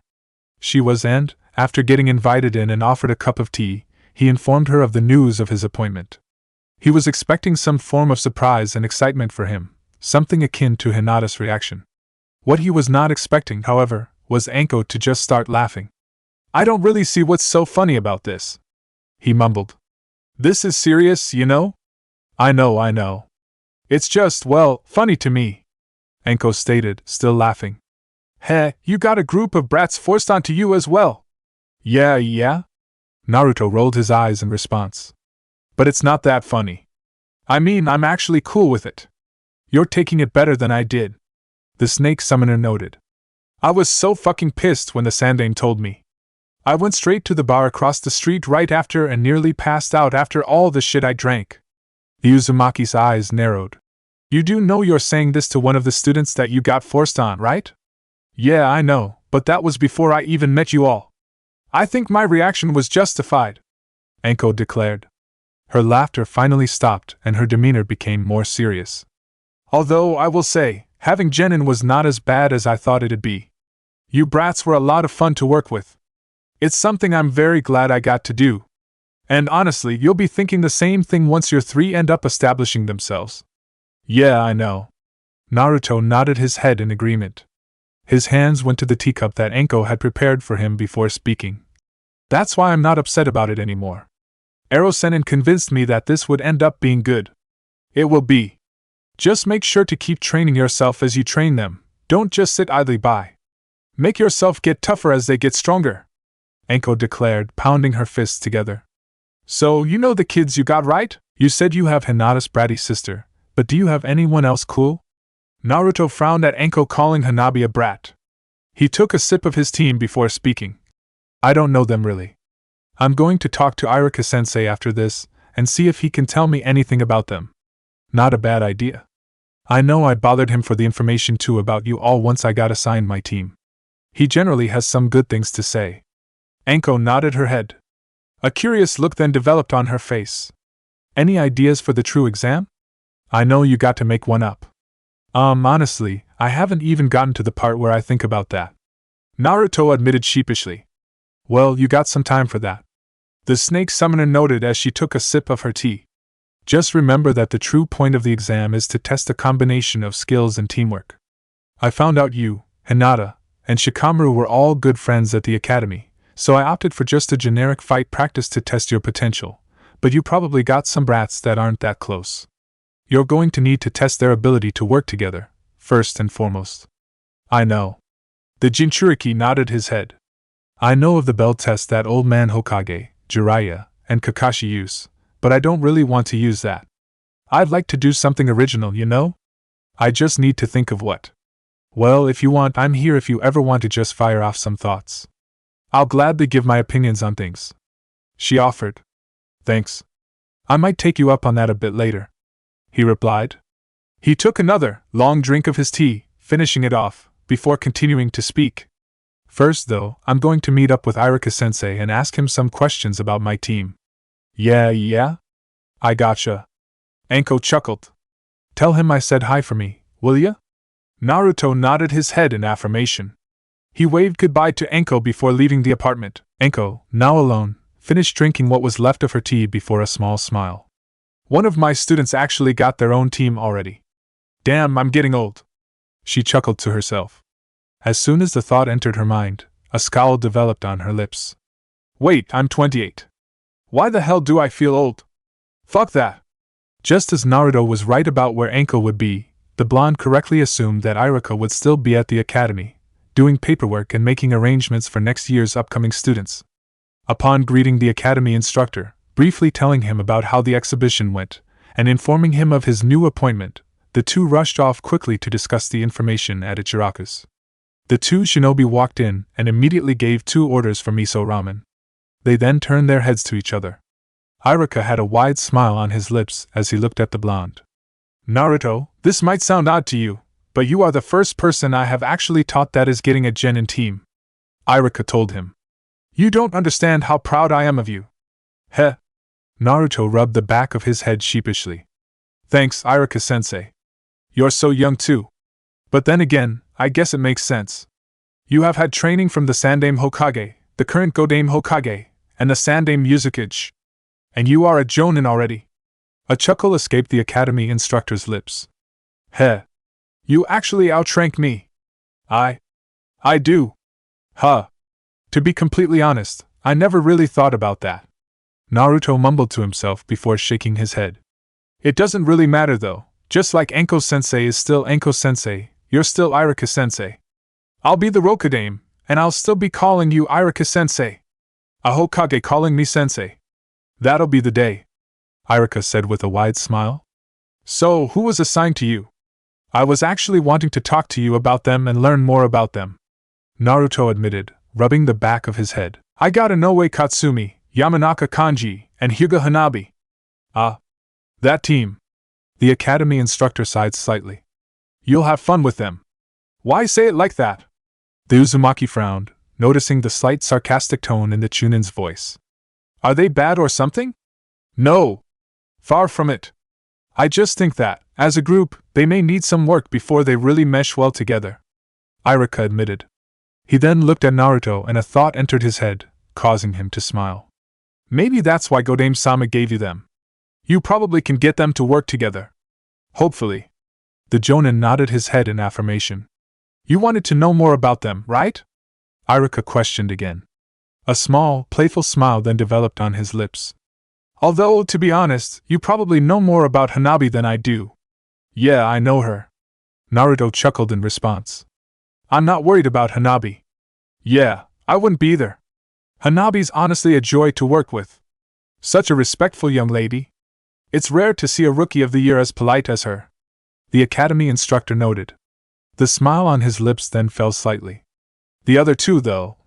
Yeah, let's talk more about them, Naruto replied. His eyes then widened, as he recalled a previous thought of his. Say, quick question, what's Kanji's relation to Ino? They're both Yamanaka, after all. Irika immediately shook his head and a small frown developed on his face. They're 7th cousins, if I remember correctly. However, do not bring Ino up with him. She's a bad topic to bring up around him. A frown developed on Naruto's lips. What? I mean, I didn't like Ino much at the academy, but she's not a bad person. She's actually a good shinobi and she's a pretty good friend. He rationalized in his mind. Why would she be a bad topic around this guy? Well, since you brought him up first, I'll guess I'll go into him.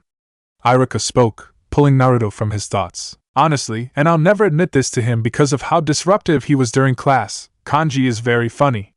He's very witty and knows how to make people laugh. I think he really does enjoy being the center of attention, so I'm certain you'll get along with him. I read the report from Jiraiya and it said he was a jokester. Honestly, I'm looking forward to hearing his jokes, the Uzumaki admitted. Most are cheesy puns, but they're usually good. And he also has some good story jokes in his repertoire that I'm sure he'll burst out at some point, Irika commented. A frown then developed on his face. My problem with him, though, is that he doesn't seem to know when to turn it off. He has an issue with taking things seriously. I know for a fact that he could have been a potential contender for Rookie of the Year as well, but I have no way to prove it when he simply sometimes does not do his work or try hard enough. How bad do you think he will be in that category? Naruto's eyes narrowed slightly. Because I don't want somebody who is going to take things seriously to that degree and maybe get a teammate injured. I will say, he is not an uncaring person. He is a good kid. There's no doubt in my mind he'll take missions seriously and won't endanger his teammates. I wouldn't have passed him if I thought that, the academy instructor said. His frown seemingly deepened. The thing that interests me about him, though, is that there are brief moments where he displays a whole different side to his personality. They don't last long, maybe for a brief comment or a facial expression, but there are times where he just seems like a deadly serious, calculating person. And honestly, they are such a strong contrast from the rest of his attitude that it unnerves me. He put his hand to his chin in thought. It's not horribly often they come out, though. It seems to only be if you happen to approach a topic with him that you shouldn't have. Out of curiosity, is Ino one of those topics that might make him become more serious? Naruto questioned. Yes, she is, Iruka admitted. His comment caused Naruto to frown. His mind could not rationalize what apparently would upset someone with Ino so much. I'll worry about that later, Naruto mumbled to himself, shaking his head. He then looked back at his former academy instructor in expectation. What can you tell me about Katsumi? Aggressive. A lot of the other students did not get along with her. But I don't think she's as bad as she comes across to other people. She has moments where she comes across as a genuinely sweet girl, Iruka stated quickly with a chuckle. However, she definitely came into the academy with a chip on her shoulder.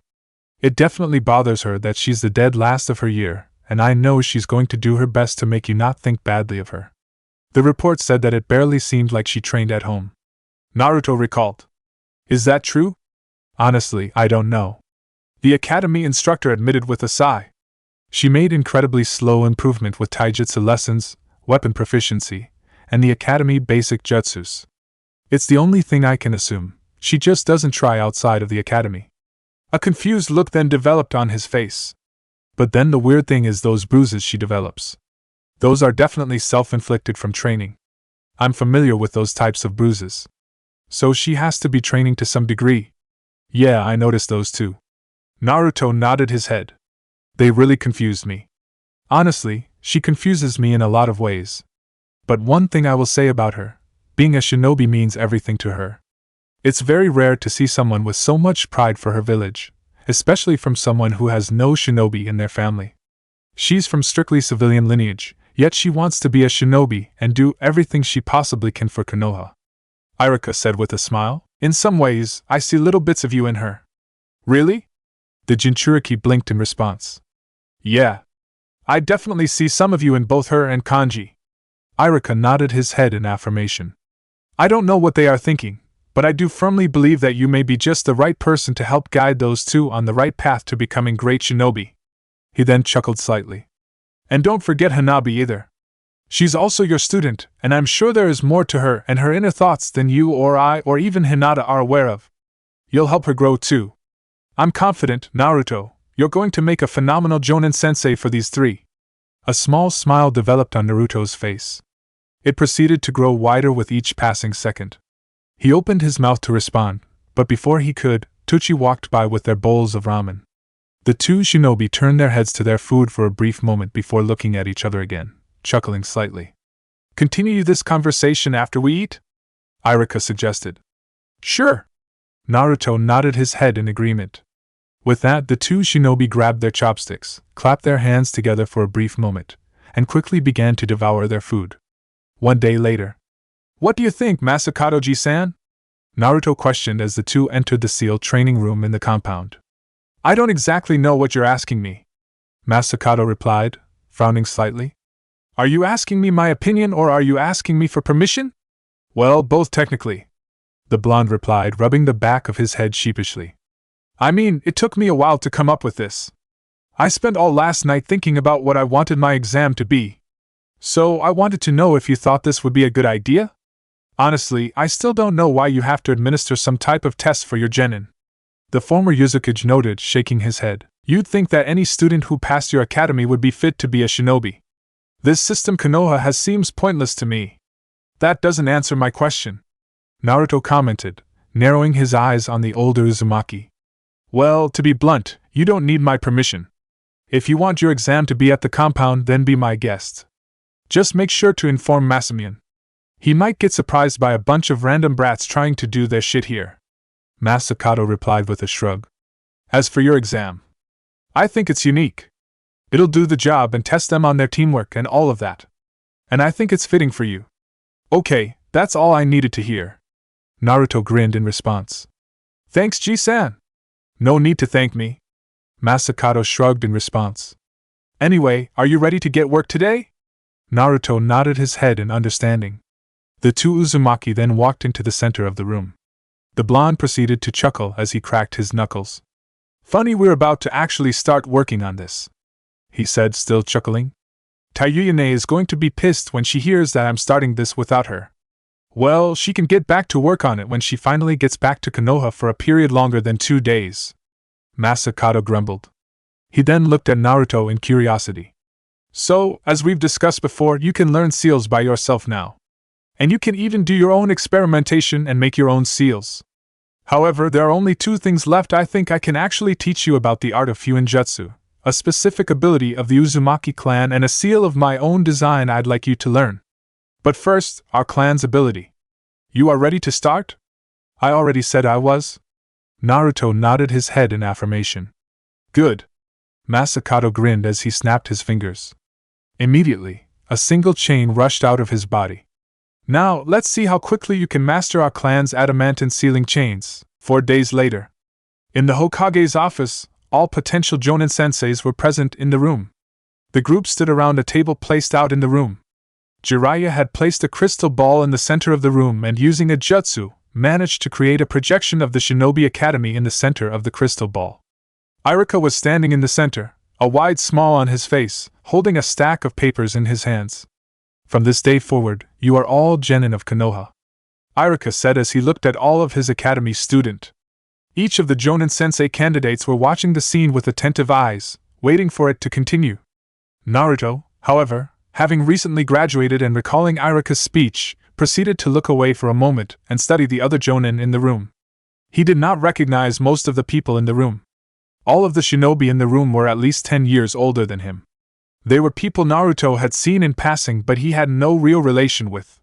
He doubted he could name most of the people in the room. There were only 2 exceptions in the room. Yeah, Kurenai and the closet pervert. He snorted to himself. Naruto's eyes focused on Yuhi Kurenai, the proctor of the 2nd exam of the Chunin exams, one of his instructors while he trained for the 3rd exam, and best friend to Anko. The Genjutsu mistress of Konoha had a pleased smile as she watched the crystal ball. I know Anko-sensei said that Kurenai was wanting a genin squad for a while. She got passed up my year at the last second, apparently. Guess based on her smile, though, she's about to get her own squad finally.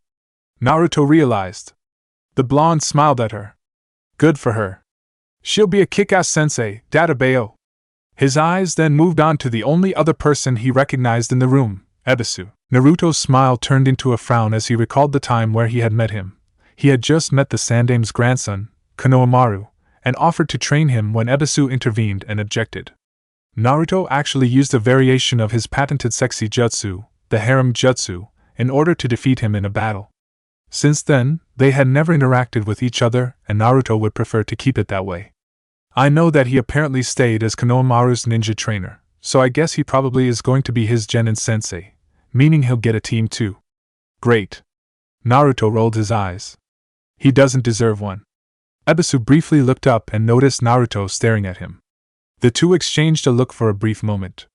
The Uzumaki steeled his eyes, preparing for the same hateful look that he recalled seeing in Ebisu's eyes years ago when they first met each other. However, instead of that look, the man merely nodded his head in acknowledgement and turned back to the crystal ball.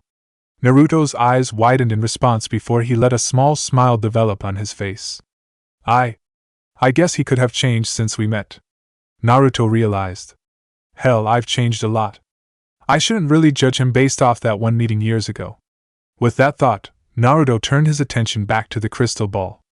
Iruka continued to speak for a few more minutes before he was finished with his speech. He then began to read off team assignments. As each name was read off, the crystal ball closed in on each student that was called out. Now Team 6, Moegi, Udan, and Saratobi Kinomaru. Iruka read off the next team. The crystal ball zoomed in on 3 different students, ending on Kinomaru. The grandson of the Sandaime Hokage immediately stood up from his seat, cheering loudly. Hell yeah! All 3 of us got picked on the same team! Kinomaru cheered loudly. Kinomaru, sit down! Iruka shouted. Naruto chuckled at the boy's reaction. He then briefly turned to Ebisu, who was laughing quietly to himself as well. After hearing the assignment, Ebisu turned away slightly, seeming to pay less attention. Yup, looks like I was right. He's their sensei. He noted as he turned his attention back to the crystal ball. Team 8, Yuzuki Kazuo, Aburame Tsunamesa, and Rangeki Yuna. Iruka continued. After Iruka finished reading the next team, Kurenai's smile seemed to widen. Naruto nodded his head in understanding. So, that's her genin team. And now Team 9. Iruka coughed slightly before continuing to read. Inoue Katsumi, Yamanaka Kanji, and Hyuga Hanabi. The crystal ball flashed briefly on the academy graduates who were just called. Naruto's eyes glued in on as he saw all of his students. Katsumi had a wide grin on her face, and her right hand seemed to move to the wooden sword on her back. Kanji, who had been scribbling something on a piece of paper, briefly looked to his 2 teammates before he shrugged and went back to writing. Hanabi, on the other hand, had a small smile on her face. The snake around her neck, Hebihiro, seemed to lean in close to her ear and whisper something, which caused the smile on her face to develop into a smirk. Heh. Naruto smirked as well. I'll do my best for you all. Iruka then finished up the team announcements, reading the last 2 teams, before dismissing the academy graduates to lunch. Immediately after, the crystal ball stopped showing the image of the academy room. All the jonin in the room turned their attention to the Godaime Hokage. Alright, as you all just saw, they have an hour lunch break. Report to the academy in 1 hour to meet up with them and meet up with your students. Make arrangements with them about the true exam after getting to know them. Jiraiya informed them. For now, you are all dismissed. Each jonin nodded their heads before leaving the room in near unison in a poof of smoke. An hour had passed quickly. Naruto stood outside the room where the academy graduates were waiting. He had waited his turn, allowing the previous 8 jonin enter and pick up their students. The blonde then took a deep breath in as he reached for the door.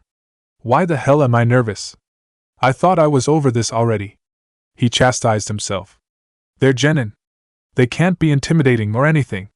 With that thought in mind, Naruto opened the door and looked out amongst the remaining 9 students. Team 9! I am your jonin sensei. Come with me! Upon entering the room, Katsumi, Kanji, and Hanabi turned their attention to him. Her eyes widened in sight and her mouth opened as she stared at him, processing what she had just heard. In contrast, Katsumi's and Kanji's eyes narrowed on the blonde as if they were sizing him up. Naruto quickly noticed their looks and frowned slightly. What? Do I look unimpressive or something? I remember Enko-sensei immediately made a great impression on me. Naruto's eyes widened as he recalled a memory from the academy. He immediately mentally cursed himself. God damn it. I told myself I was going to do a flashy entrance for my students when I met them like Enko-sensei did for us. How the fuck did I forget that? Ugh, she'd be so disappointed. Naruto? You're my sensei? Hanabi questioned after finally processing everything. Her comment pulled Naruto out of his thoughts. The blonde turned his attention to her and smiled, nodding his head. Hey Hanabi! I am. Yes. Hanabi cheered as she got out of her seat. She then rushed over to his side, grinning. At least I can guarantee that my sensei knows what he's talking about. Heh, well, it's good you have so much faith in me. Naruto chuckled as he held out his hand to her. We're gonna have a great time with this.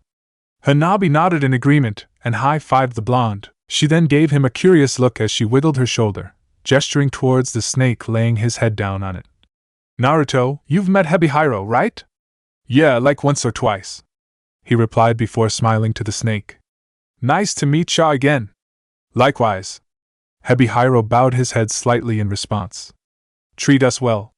Naruto opened his mouth, but he then noticed the other 2 students of his getting out of their seats. Both Katsumi and Kanji were walking over to his side, each with confused looks. Hanabi, how do you know our sensei? Katsumi questioned, her eyes narrowed on her younger teammate. Oh, he's my sister's boyfriend, Hanabi answered, blushing slightly at the scrutiny of her teammate. Katsumi frowned in response. She mumbled something to herself before she shrugged and held out her hand to her sensei. Well, I'm Inoue Katsumi. I hope you'll remember that you have other students who aren't related to your girlfriend and can train us all equally, she stated sharply. Well, that was cold. You don't even know me yet. Naruto resisted the urge to frown. Instead, he smiled back at her and extended his hand to hers and shook it. Nice to meet you, Katsumi. I'm Uzumaki Naruto. Don't worry, I'll be a fair teacher. I'm here to teach you all. His eyes then moved to the wooden sword on her back. And who knows? Maybe I'll see about getting that wooden piece of crap on your back replaced with a real sword. Katsumi's eyes widened at his statement. Wait, are you serious? We'll see. If you're really interested in kenjutsu, then I'll see if I can do something for a student, he informed her. A playful smirk then developed on his face as he broke their handshake. No relation to my girlfriend required. Well, I'm interested in more than just kenjutsu, Katsumi mumbled to herself. She said something else incomprehensible before shaking her head and smiling at the Uzumaki. Alright, you seem cool. Nice to meet you too, Naruto-sensei. Naruto-sensei. I could get used to that. He chuckled to himself. The blonde then turned his attention to his third student. Kanji had finally walked to his side and was looking at him with narrow eyes. He then extended out his hand to him. And you're Kanji, right? Nice to meet ya, he greeted him. You said your name is Uzumaki Naruto, right? Kanji questioned, a slight frown developing on his face. There was someone who stopped by a little bit ago, looking for you. They were from Kirigakure and it looked kinda important. Wait, really? Naruto's eyes widened in response. What? Who could need to talk to me? Was it Honokane? Haku? As Naruto began to run through names in his head, Kanji spoke, drawing attention to himself. Yeah. Looks like you just missed them, though. Naruto's eyes somehow widened further again. He then looked at the Yamanaka in front of him in surprise, who was now grinning widely. Another second passed before Naruto quickly returned the grin with one of his own. He then started to chuckle. That was pretty good, not gonna lie, he admitted, still chuckling. Damn it, Kanji! Katsumi hissed, shaking her head in annoyance and interrupting her sensei. Can you go just one day without making some stupid pun or joke? I don't know, let's see if I can, right, teammate? Kanji turned his attention to her, his grin somehow widening. Remember, we're teammates now. Probably training every day. We'll get to see if I can go one day without one together. Obviously starting tomorrow, since I just made one a bit ago. Think I can do it? Ugh. Katsumi grumbled, shaking her head more and turning away from her blonde teammate, not bothering to answer his question. Naruto, after seeing their interaction, immediately busted out into laughter. Hanabi and Hebihiro quickly joined him. Even Iruka was starting to chuckle from the front of the room. Naruto, you've hung out with your team here for long enough. Take them away, Iruka requested. His eyes then narrowed on Kanji. Take that jokester away from here for good. You'll miss me and you know it, Iruka-sensei, the curly blonde-haired boy said with a laugh. Iruka resisted the urge to snicker and made a gesture, requesting Naruto to leave. The blonde nodded at his academy instructor before turning to his teammates. Alright, let's do Iruka-sensei a favor and continue this talk somewhere else. Let's meet up at the Hokage Mountains, Naruto informed his students. Try and keep up with me if you can. With those words, Naruto made a hand sign and disappeared in a poof of smoke, leaving Hanabi, Katsumi, and Kanji by themselves. The three graduates blinked in response. How are we supposed to keep up if you're using the Shunshin? Katsumi questioned, frowning in response. Well, he told us where we'd meet him. Logic would dictate maybe by walking there? Kanji offered, shrugging his shoulders. Or maybe running would work instead if you want to actually try to keep up with him. Katsumi rolled her eyes in response, but said nothing and rushed out of the door. Hanabi and Kanji followed right behind, heading in the same direction to meet up with their new sensei. You all sure took your sweet time, Naruto said, frowning slightly as his genin students arrived at the bench he was sitting at by the Hokage mountain. I've been waiting here for maybe 10 minutes. What gives? You used the Shunshin to get here, Katsumi accused him, her eyes narrowing on the blonde. Actually, I just used my shunshin to get out of the building. I then ran the rest of the way myself. Naruto informed her with a chuckle. You could have caught up. You had a head start still, she replied. What Katsumi is whining about is that you seem to not take into account that we are slow genin. Kanji spoke up. He then winced as Katsumi elbowed his shoulder. What was that for? It's not like I said it was just you. Katsumi mumbled something in response, but it wasn't heard. She then took a seat on the bench next to Naruto. Kanji sat down in the seat at the end. Hanabi stood up awkwardly, with nowhere to sit. Naruto then proceeded to stand up and gestured to his old seat. Oh, don't get up for me. It's fine, she informed him. Nah, you're my genin. You should get the seat, he informed her with a chuckle. I was just relaxing while waiting for you all. Hanabi nodded in understanding and a small smile developed on her face. She then took her seat next to Katsumi. All three shinobi, along with the snake around Hanabi's neck, looked at Naruto in curiosity. So, I think it's supposed to be tradition that we take this time to get to know each other. I want you all to introduce yourselves, Naruto requested. Tell me about yourselves. And each other. You're teammates now, so you all need to get to know each other and understand each other. What exactly do you want us to say, Naruto? Naruto-sensei. Hanabi blushed slightly, shaking her head at not addressing the blonde with the appropriate honorific. Well, whatever you want. Naruto shrugged in response. So I can talk about stories from my childhood? Or even stuff before that? Kanji questioned as he brought his hands together and a grin began to develop. Because I have an interesting story about how I was born. So, about 9 months before my birthday, Mom and Dad were assigned to a mission somewhere in Hino Kuni and they were wanting to experiment in bed and dash. Okay, nope. Nah. Not happening. Naruto interrupted, scowling slightly. Let's be real here. I'm just going to get to know you all. I do not need to know stuff like about your parents' sex lives. But you said I could talk about anything I want. Kanji replied, his grin growing wider. And there's a payoff to the story down the line. I just need to get to the part after they dash. Naruto immediately pulled out a kunai and tossed it in Kanji's direction. The Yamanaka's eyes widened as the kunai zoomed by, barely passing his head. Both Katsumi and Hanabi gasped at the action. Kanji's eyes focused on the kunai that had nearly hit him before he turned his attention back to his sensei. His eyes opened wide. Smartass. The Jinchuriki grumbled, shaking his head. Alright, so since you started going off about that, guess I'll actually have to place rules on this. So how about you all tell me things like what you like, what you dislike, what you are interested in, do you have anybody you look up to, and what are your dreams for the future? Kanji, along with Katsumi and Hanabi, were quiet for a few moments. A second passed by before the Yamanaka looked at Naruto with narrowed eyes. Well, since I clearly didn't know what I was doing, how about you go first and show me what we're supposed to do? He questioned. After all, you're our sensei. We should get to know you too, right? Naruto blinked in response. He knew that tossing the kunai would maybe intimidate the boy, but he wasn't expecting such a change in demeanor from him. This is what Iruka-sensei was talking about, huh? Naruto realized. His eyes then narrowed on Kanji. You definitely don't seem as joking as you make yourself out to be. The Yamanaka seemed to notice Naruto's look, for he immediately dropped his.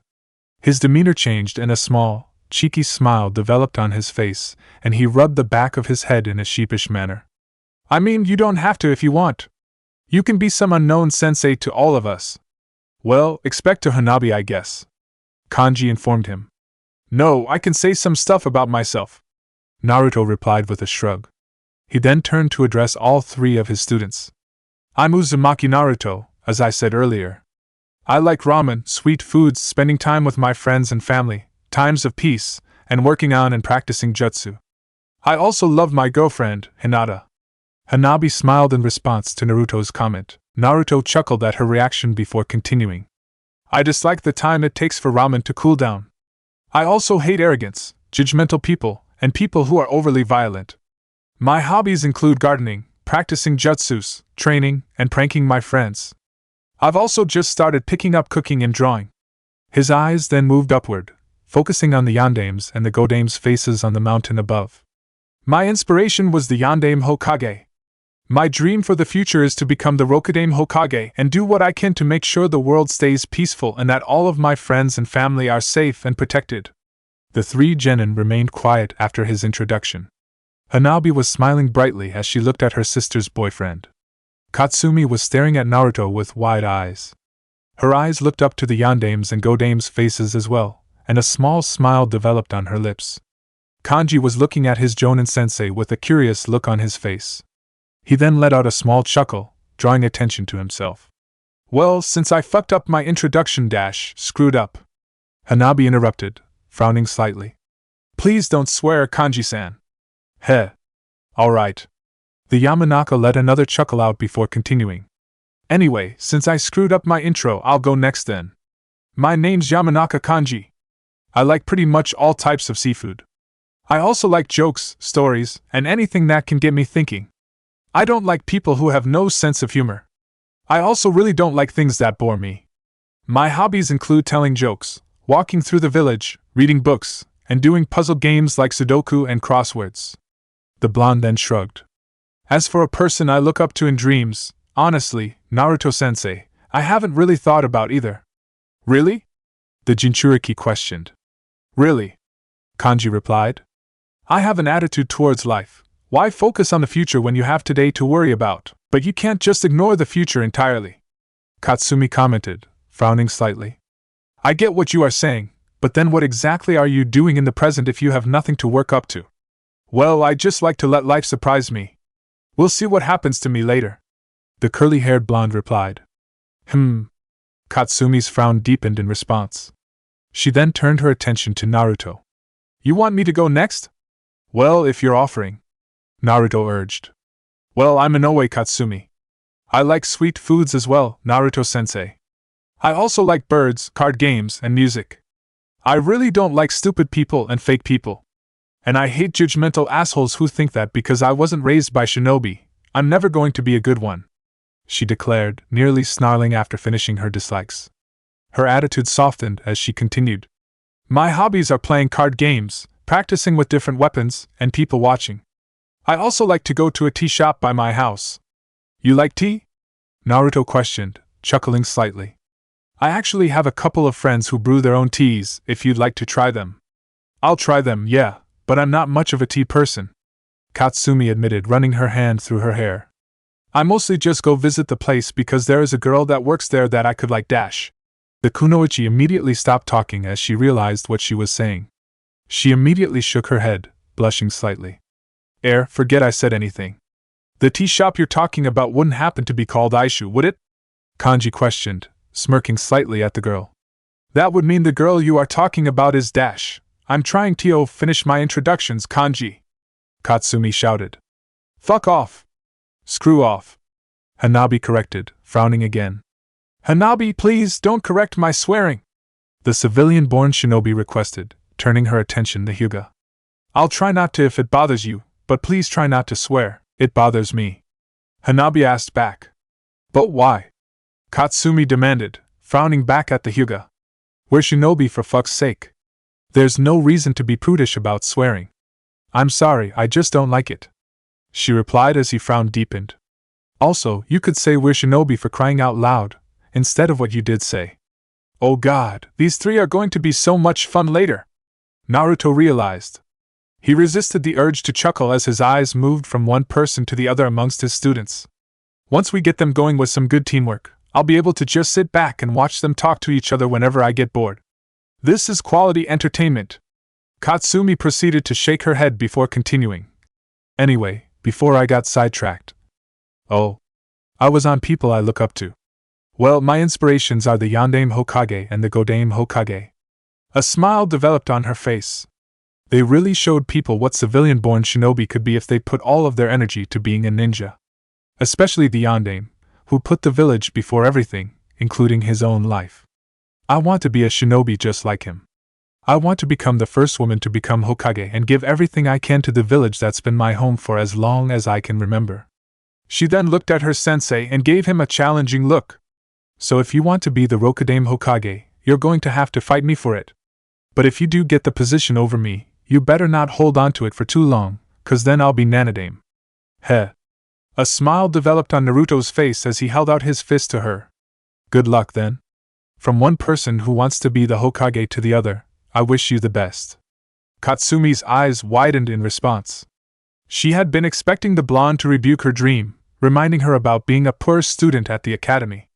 That had been the response everyone else seemed to give her when she talked about being the Hokage. She stared at her sensei in amazement for a few seconds before she returned his smile with a sincere smile of her own and bumped her fist against his. Just watch me, Naruto-sensei. I may not be at a good level yet, but trust me, I'll work my hardest to be the best Hokage the village has ever had, she said confidently. I believe you, the blonde said with a chuckle. His eyes then turned to the third teammate on the team. And last, but not least, Hanabi. Hanabi nodded her head, a small smile developing on her face. I'm Hyuga Hanabi. I like spending time with my family and Hebihiro, dancing, singing, and fruits like bananas. Oh, and I also like parties. I dislike feeling pressured and having a lot of things to do.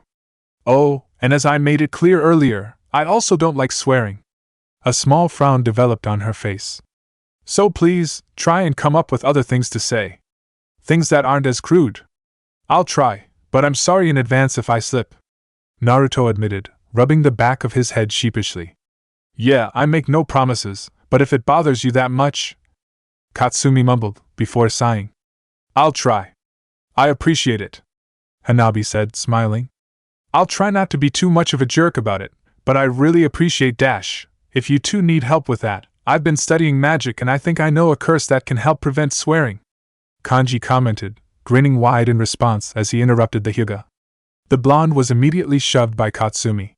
He grumbled in pain as he rubbed his shoulder in pain. Hanabi blinked for a moment before shaking her head, choosing to ignore it and continue her introduction.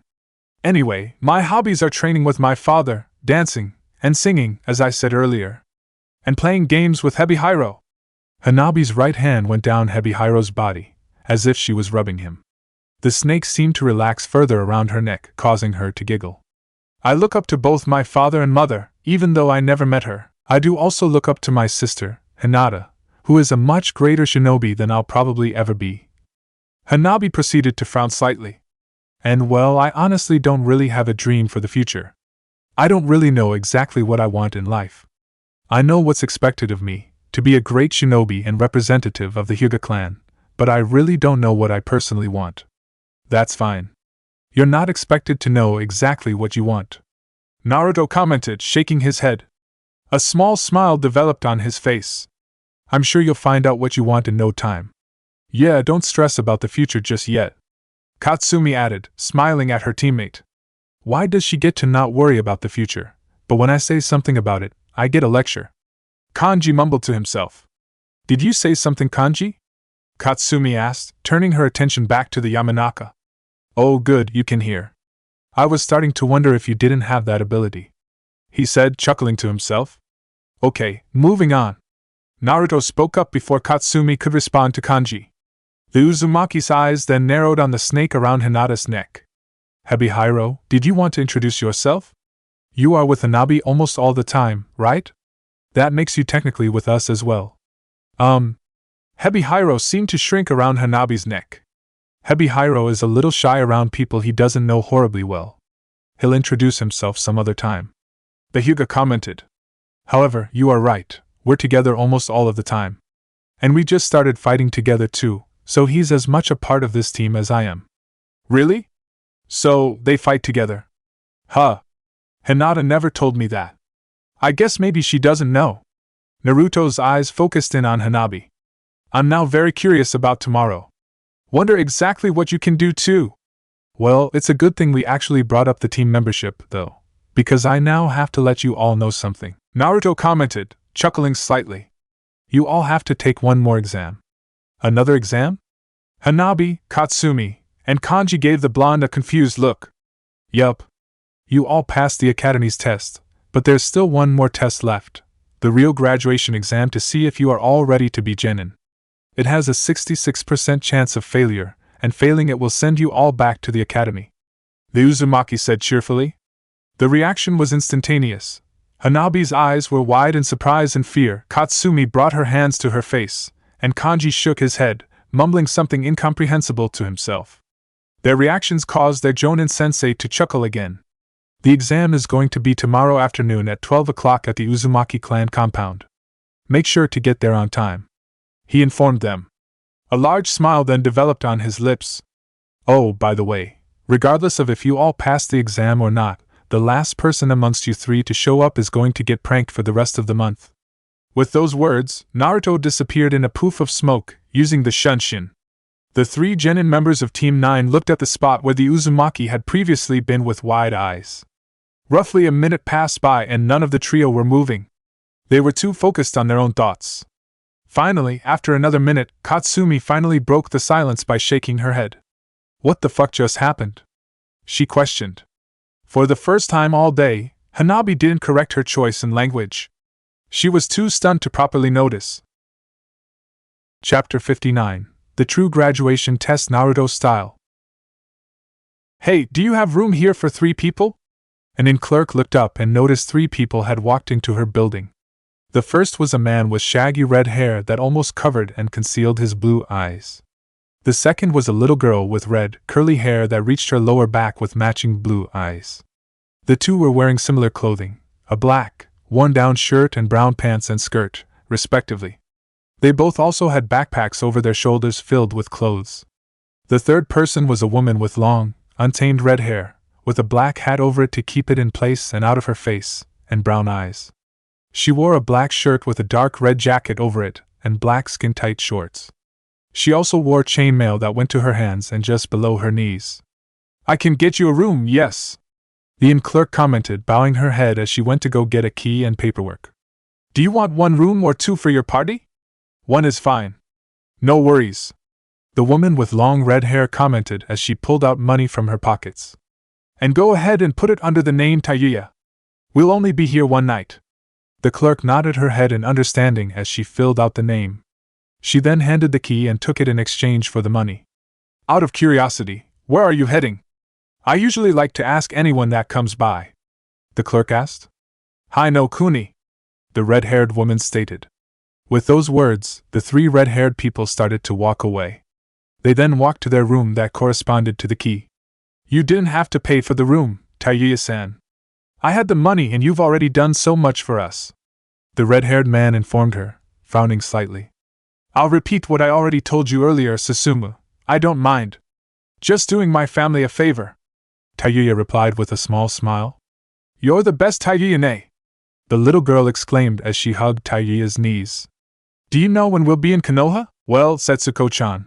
Tayuya turned around and got on her knees so she could return the girl's hug. I think we should be back in Konoha maybe in 10 days. Remember, we are in Nizu no Kuni. It's going to be a bit of a way. But if we keep up at this good pace, we'll be there soon. And once we are there, we can introduce you to the other Uzumaki and maybe even get you enrolled in the Ninja Academy. That'll be so cool, Setsuko cheered.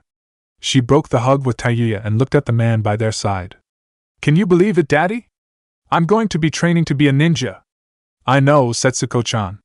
The man, Susumu, chuckled in response. Although, I do remember starting to teach you about a year ago. But that's you teaching me, Daddy, and you're my dad. You can't teach me all of the cool things. I want to learn things even you can't do, the little girl declared. I want to breathe fire and fly into the sky and be able to bring down lightning with a single hand sign. Well, maybe you'll learn how to do all of that. You just got to try when you get into the academy, Tayuya told her with a smile. Train hard, kid, and maybe you'll become a super cool, awesome shinobi.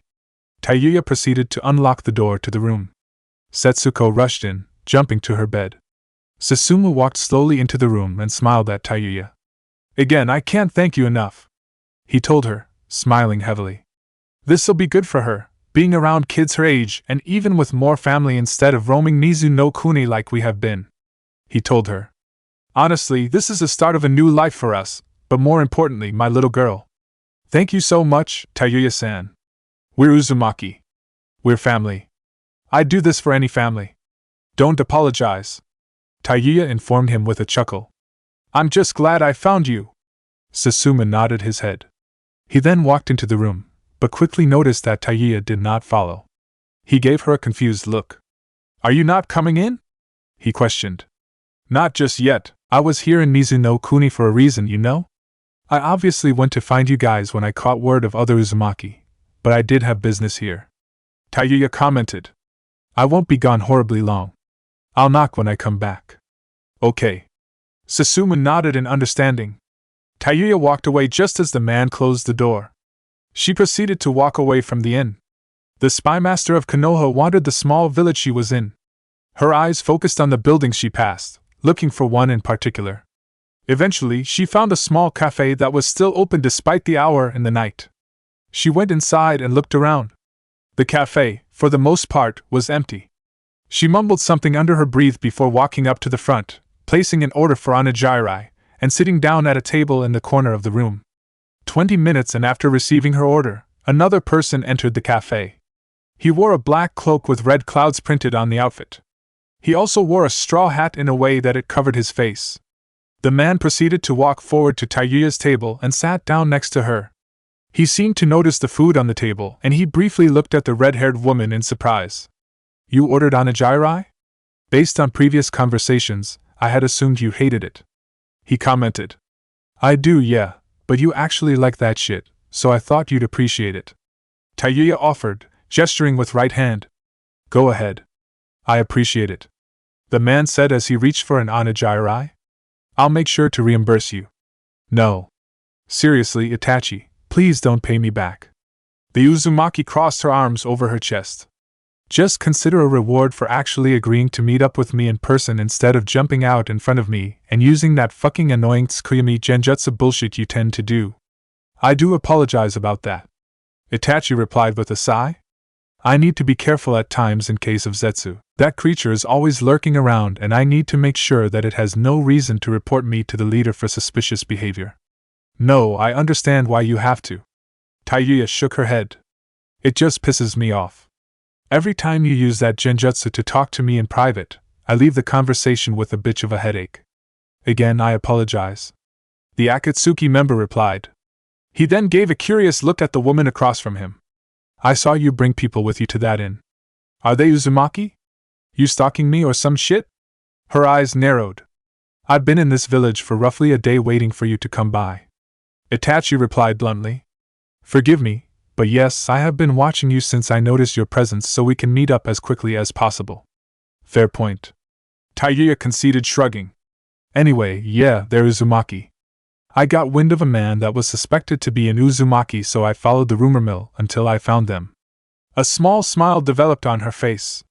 Very sweet little girl, and the father is incredibly protective and caring.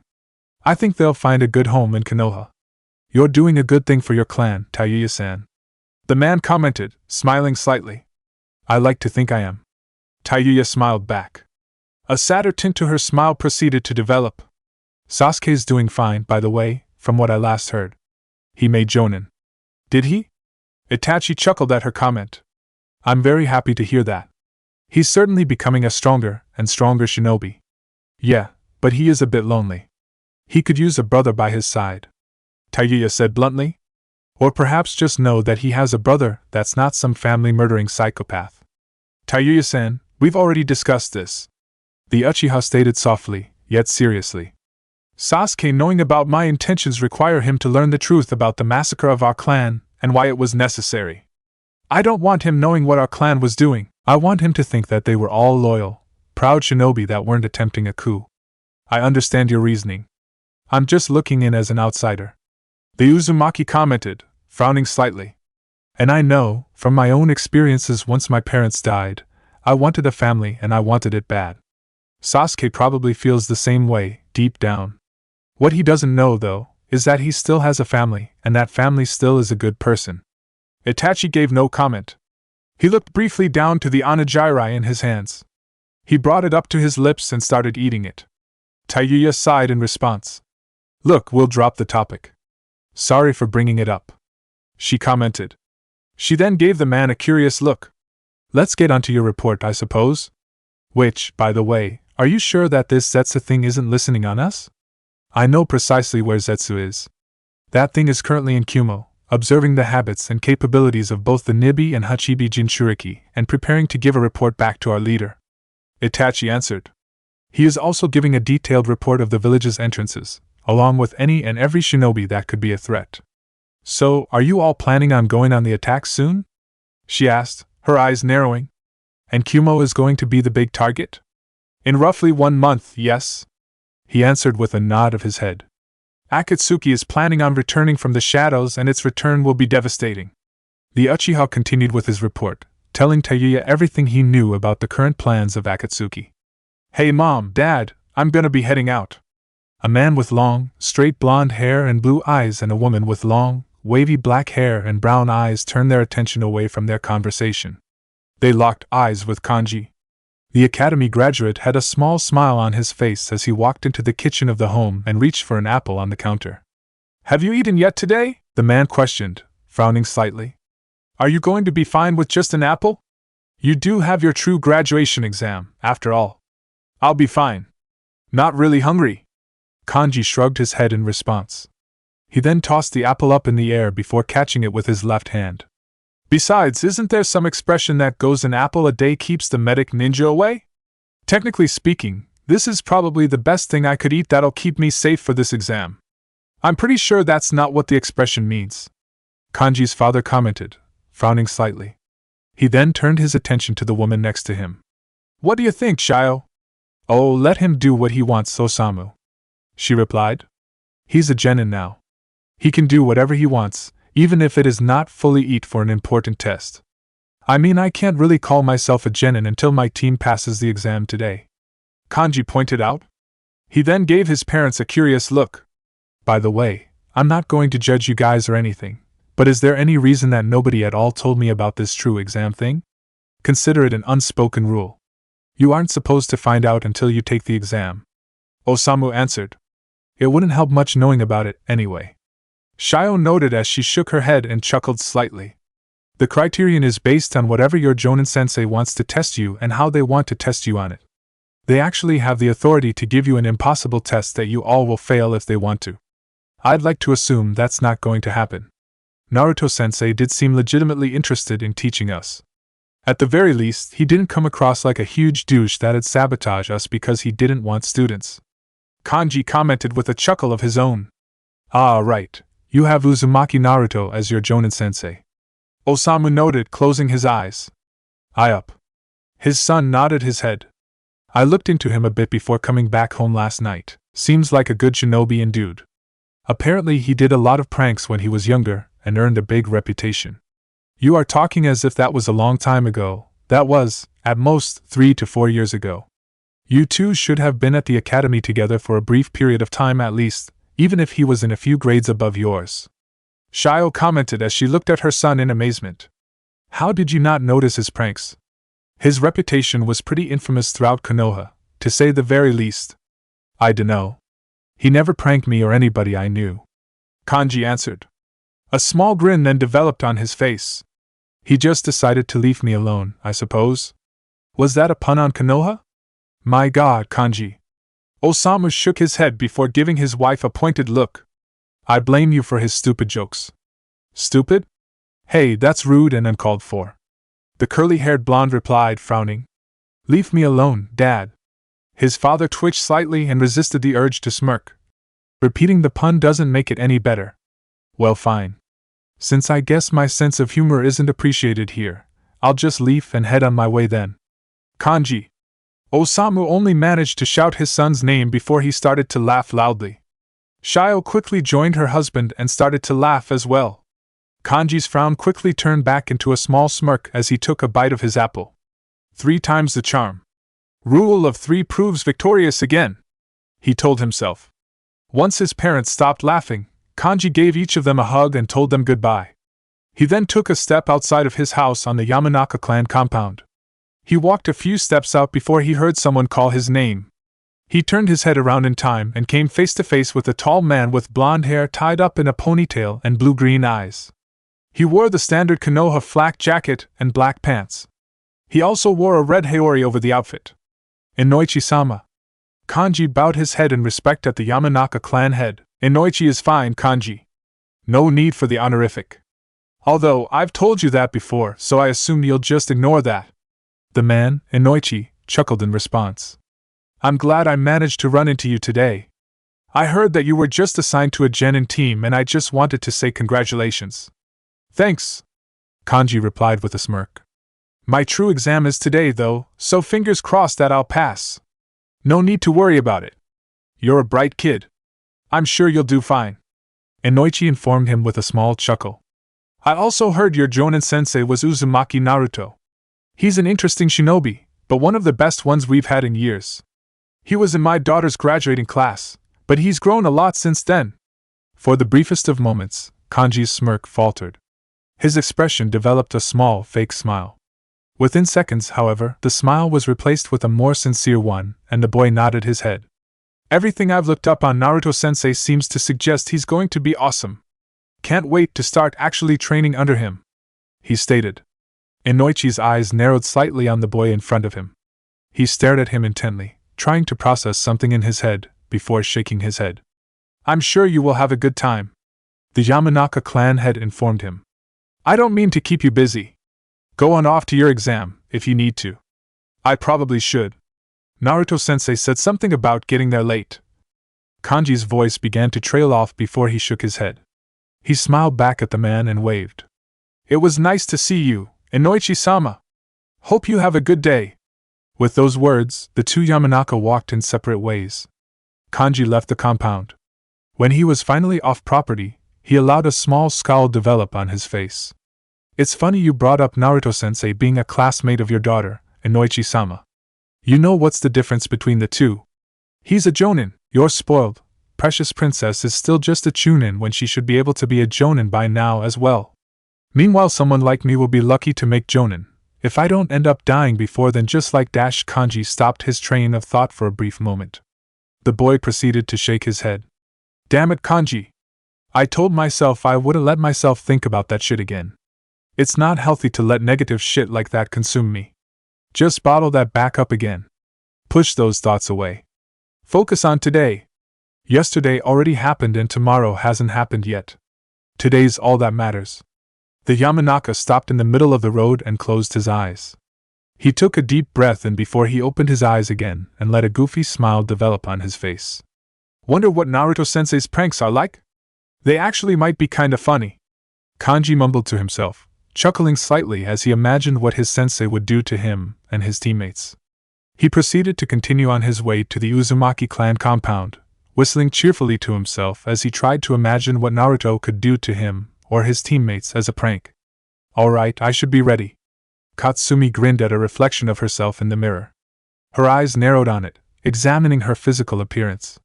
I got everything. Kunai and shuriken, check. Sword, check. Her hands went to the wooden sword on her back. They then moved to her waist. 2 plain red scrolls were now tied around her waist. Crossbow and arrows, check and check.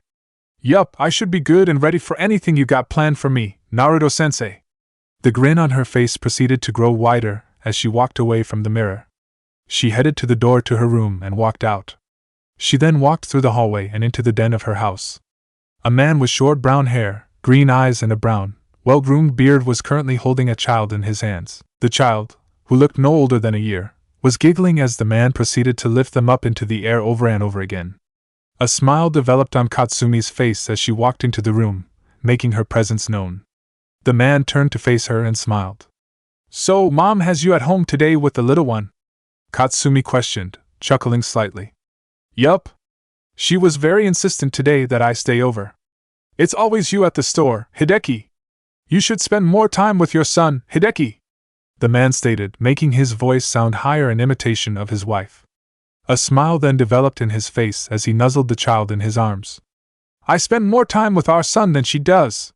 Don't you think so, Masao-chan? The little child, Masao, giggled in response. Katsumi walked forward a little more and smiled at him. What's up, little bro? She questioned. The kunoichi proceeded to stick her tongue out, making a raspberry noise. Masao's giggling turned into louder laughter as he clapped his hands. Hideki shook his head, resisting the urge to chuckle as well. You know, it's kind of funny you and Mom decided to wait so long to have him. Katsumi noted, chuckling slightly. By the time he's my age, I should be a jonin and in my 20s. Yeah, I suppose. Anyway, you're welcome to help me today with him, unless you'd rather go to the store and help your mother. I know she'd really appreciate a helping hand, her father commented. Katsumi shook her head. Sorry, but I got things I need to get done today.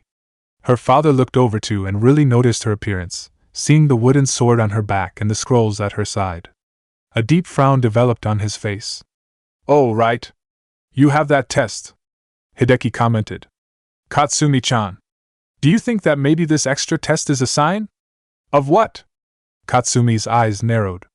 That maybe you aren't supposed to be a shinobi? He asked, looking at his daughter in expectation. I mean, this isn't something you were prepared for at all. Dad, this is protocol. It's literally just another test. It's whatever. Katsumi rolled her eyes in response. Don't make a big deal about it. I'm not. I'm just, thinking maybe that something's trying to tell us. Everything is a sign to you and Mom. Everything is trying to tell you that I shouldn't be a shinobi. Katsumi shouted. I'm my own person, Dad. Let me live my life the way I want to. Immediately, Masao began to start sobbing. Hideki turned his attention to the child in his hands, and he began to rock the child slightly. You made Masao-chan cry, he noted, frowning. Made him cry? The kunoichi looked at him in bemusement. Are you kidding me? I didn't, not intentionally, but you were yelling. He's still sensitive, her father commented, interrupting his daughter. He began to rock the child a little bit more, getting him to calm down, before continuing. It's just you've been more hostile when you talk. I think that's just something about shinobi. They teach you to be hostile so you can be ready to kill. And that's all fine and good on missions, I guess, but you shouldn't. Are you kidding me? Katsumi shook her head in frustration. She proceeded to take a deep breath before speaking again. Dad, please don't make judgments like that. Please. I'm not judging anything, Hideki replied, shaking his head. I'm sorry if I sound hostile right now, but please, don't blame it on me being a shinobi, she requested. It's my job now. It's who I am. Please, just be supportive of it. Her father didn't say anything for a few seconds. His attention went back to Masao, who was now officially done with crying. Once he guaranteed that, he started to walk to another room. I'm going to go feed Masao. I hope your test will be done early enough that you'll be here for dinner, he said. Katsumi simply nodded her head, not giving him a response. Hideki accepted the nod and walked into the kitchen in the house to feed the small child. With him out of the room, Katsumi walked out of the house, not bothering to say goodbye. The kunoichi proceeded to walk down the streets of Konoha, heading towards the Uzumaki clan compound. Along the way, she passed by a store called Inoue Fabrics. Her eyes wandered into the room and noticed a woman with black hair and green eyes, with glasses over them, talking to a customer inside. Katsumi looked at the door to the store for roughly 30 seconds before shaking her head. She'll just say the same shit as Dad. Don't need the same lecture twice about how I am ruining the family by being a shinobi instead of living the safe life of being a merchant. She thought to herself bitterly. Bah! Forgive me for wanting to actually do something for the village. The kunoichi pushed those thoughts out of her head as she continued to walk towards the Uzumaki clan compound, preparing for whatever test her sensei had planned for her. You are still here? Hinata questioned her little sister in surprise. Hanabi nodded her head in affirmation. She walked in the Hyuga clan compound's kitchen and reached for a bottle of water. Hinata followed behind her, frowning slightly at the girl. The younger sister seemed to notice her concern. She chuckled in response and made a gesture with her hand. I'll be heading out in maybe 5 minutes. Do not worry, Hanabi informed her. Naruto-kun told me that the test is going to be about the Uzumaki clan compound at noon. If you leave then, you're going to be cutting it kinda close. Hinata noted, still frowning. Yeah, I know. But I'll get there in time before noon. And I'll surely get there after my other teammates arrive, the younger Hyuga commented. The elder sister gave her a confused look. Naruto-sensei probably told you about his plans to prank the person who gets there last. He hasn't done much to me since I've known him, but I know him enough that he wouldn't do anything too bad to me. I figure I'd be able to take it better than my teammates, who don't know him as well and may not be used to him, and how he might prank them. Hanabi explained. While I do agree with you entirely, if Naruto-sensei's pranking is too extreme, then I'm returning to Ryuchi Cave for the rest of the month. Hebihiro commented nonchalantly. Hey! If it really is that bad, you can't leave me to face it alone," she exclaimed, frowning at the snake around her neck. "Eh?" The snake's voice trailed off. His lack of a true response caused Hanabi to scowl. Hinata giggled as she watched their interaction. It might not be a bad idea to still start walking there, though. If you get there too early, you can just wait outside the compound, Hinata suggested. I suppose. Hanabi shrugged in response. That's not a bad idea, yeah? I'll head out now then. Hanabi then rushed forward to give her elder sister a hug. Hinata quickly returned it, tightening the embrace. A few seconds passed by before they broke the hug. Hanabi had a wide grin on her face. By Hinata Nizan. I'll make sure to tell your boyfriend you said hi, she exclaimed. Thank you? Hinata chuckled in response. By Hinata. And by Hebihiro. Best of luck. Thank you, Hinata-sama. Hebihiro shouted, bowing his head in respect to his summoner. With that statement, Hanabi rushed off, heading towards the Uzumaki clan compound. Hinata shook her head, still chuckling to herself. She began to walk away towards the exit to her clan compound as well as she began to recall what Naruto had informed her of his plans. I have no doubt you will succeed today, Hanabi, but I'm not sure you are going to have fun during this exam. Hinata noted to herself. I'll make it worth it, though. Father and I will prepare a good celebratory dinner. With that thought, Hinata walked out into the streets of Konoha herself. Katsumi? Kanji? What are you two doing still out here? Hanabi blinked in confusion. As the Hyuga arrived at the Uzumaki clan compound, she was greeted by her two teammates. Katsumi and Kanji were both standing outside, sitting by the gate to the compound and both not talking to each other. When the younger girl arrived, they stood up from their spots and walked towards her. Was wondering when you'd get here. You were cutting it close, Katsumi noted with a smirk. I was trying to get here a bit later, actually, Hanabi admitted with a chuckle. She then gave her teammates a confused look. Did Naruto-sensei want you two to wait for me? We actually haven't gone in yet, Katsumi answered. Why? The Hyuga questioned. Well, I got here first and I decided to wait for you two to get here, Kanji replied with a shrug. Honestly, I'm really curious what pranks Naruto-sensei has planned and kinda want to experience them, and I know you two might not like them, so I just decided to wait until you guys went in and I'll be the last one. I want to see what he can do to me. Except I decided I'd rather have the pranks, Katsumi noted. So, now that you are here, you can grab Kanji and take him in with you.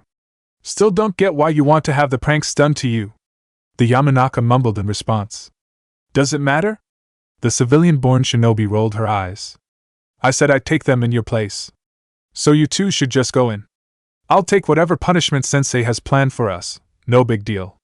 Well, I was showing up so late that I'd be the last one to arrive and I'd take the pranks instead of you two, Hanabi said again. A small smile developed on her face. So, why don't we all come in together? He either has to prank all of us or prank none of us. Why?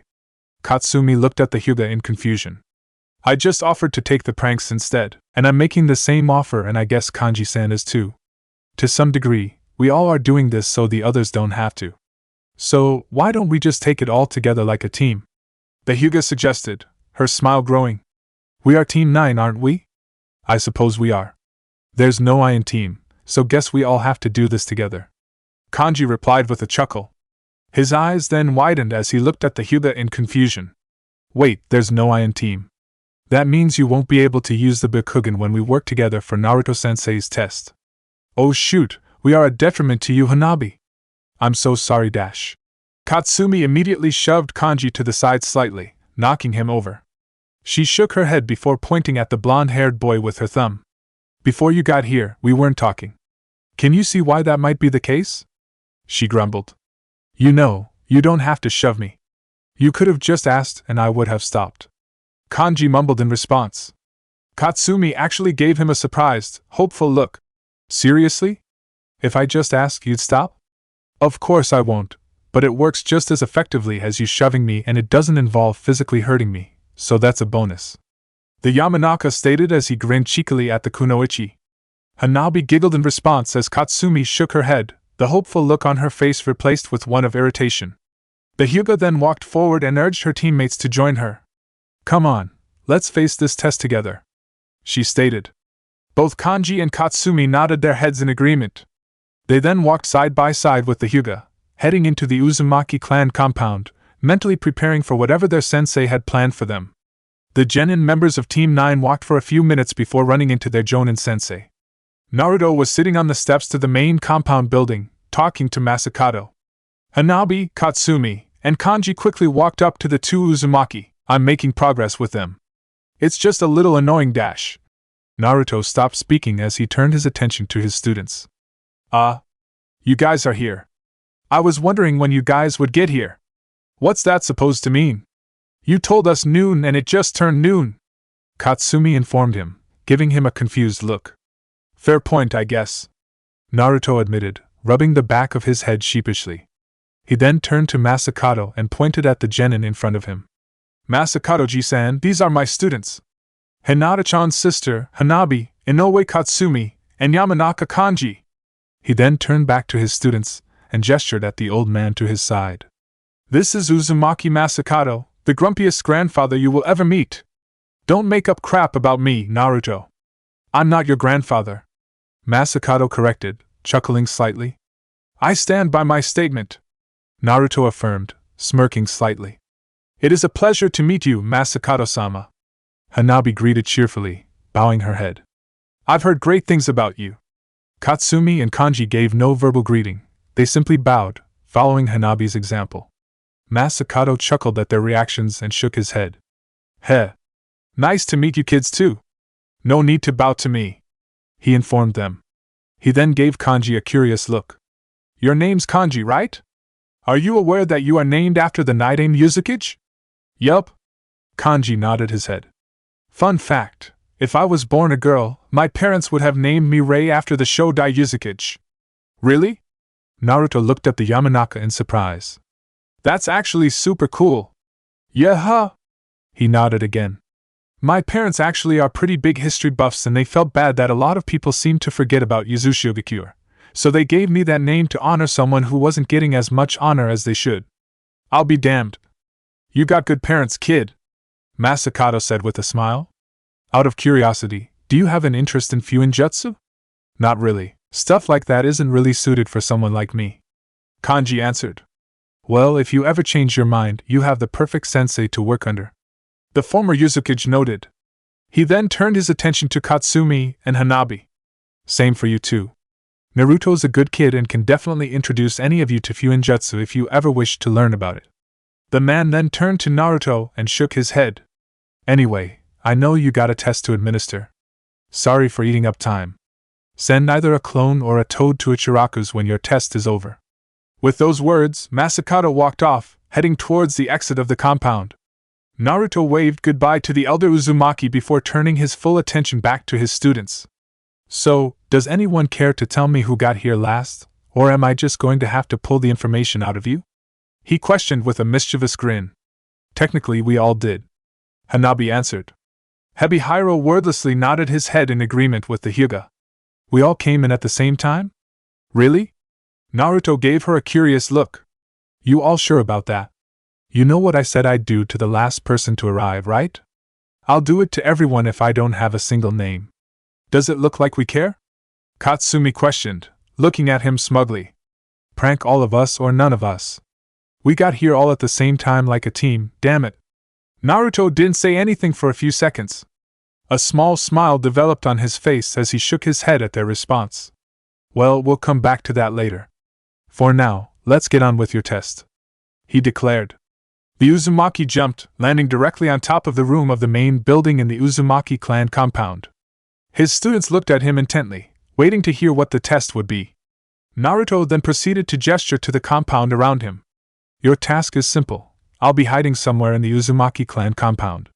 It's your job to find me. If you all can find me, then you pass, he informed them. Wait, that's it? Katsumi blinked in response. We're just playing a game of hide-and-seek with you. Sorta. I mean, if you call you infiltration and tracking missions hide-and-seek, then sure. Naruto rolled his eyes. I have 2 extra rules to give. Number 1. I'm going to put a time limit on the test. If you all find me in less than 3 hours, then you all pass. If you all take longer than that, well, don't take longer than 3 hours. His voice trailed off slightly. His eyes then narrowed on his students. And number 2, and most importantly, I have a cousin in the compound by the name of Masamune. He's a civilian and won't fight or try and hinder the test. If you find him, do not, in any way, hurt or threaten him. Believe me, I will find out and I will fail all of you without a second thought if you do. The blonde Uzumaki released a wave of killing intent at his students, emphasizing his words.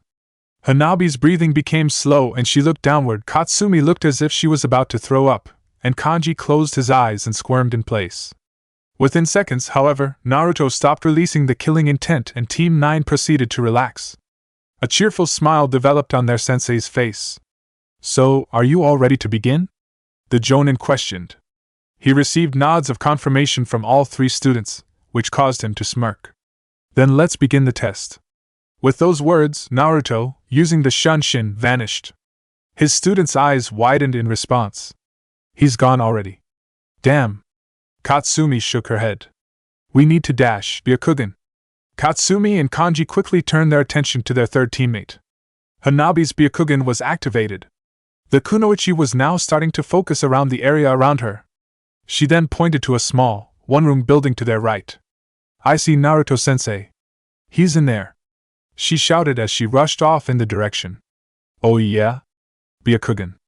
Katsumi realized. A wide grin proceeded to develop on her face. Hanabi, you're awesome. You just broke Naruto-sensei's test. She and Kanji rushed behind the Hyuga.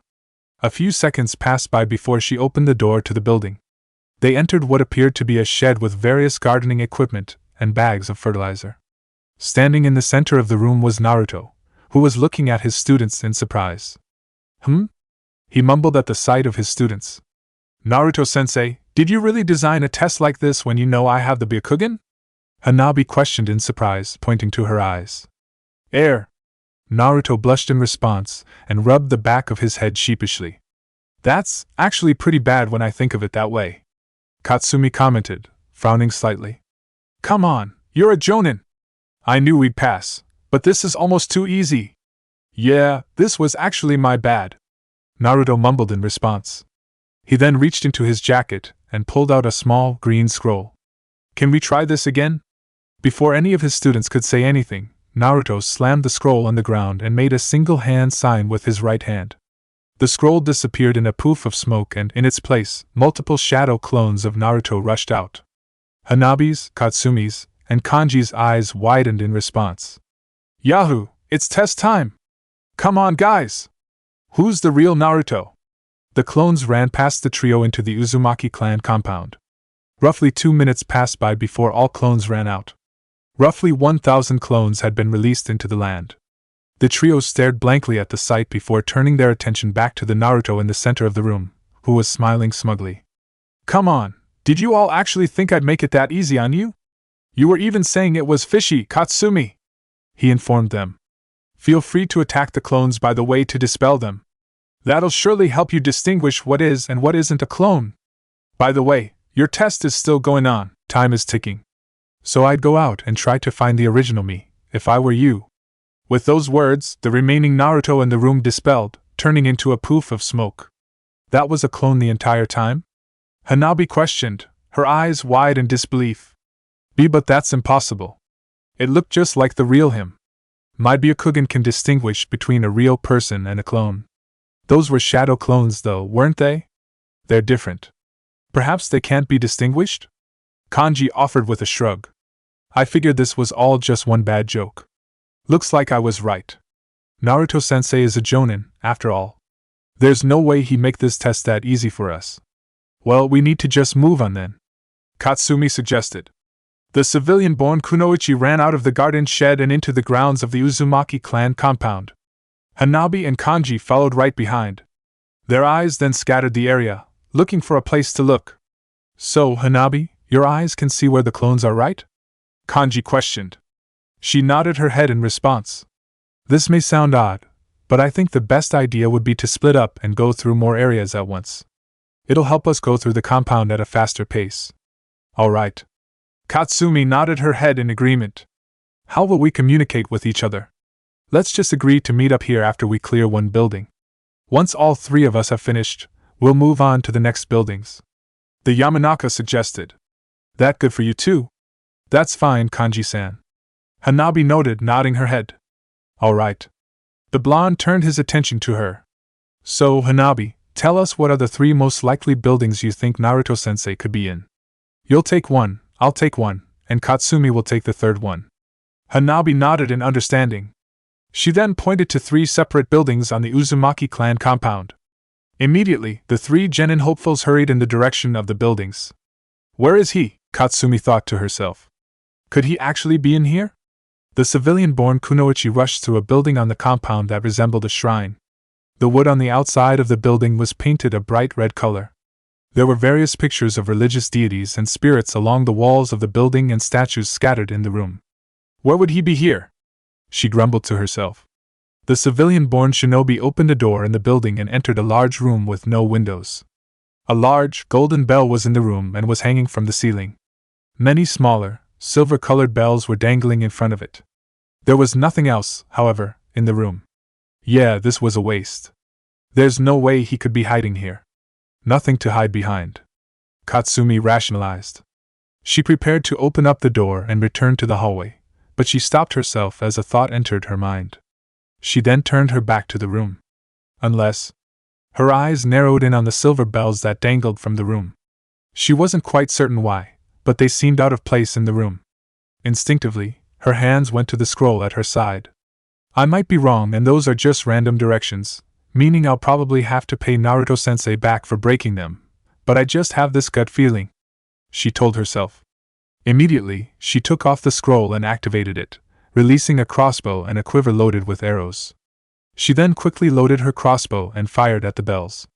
Upon impact, the bells changed shape, briefly resembling Naruto, before disappearing in a poof of smoke. Within seconds, all bells were gone, the clones that were hiding as them completely gone.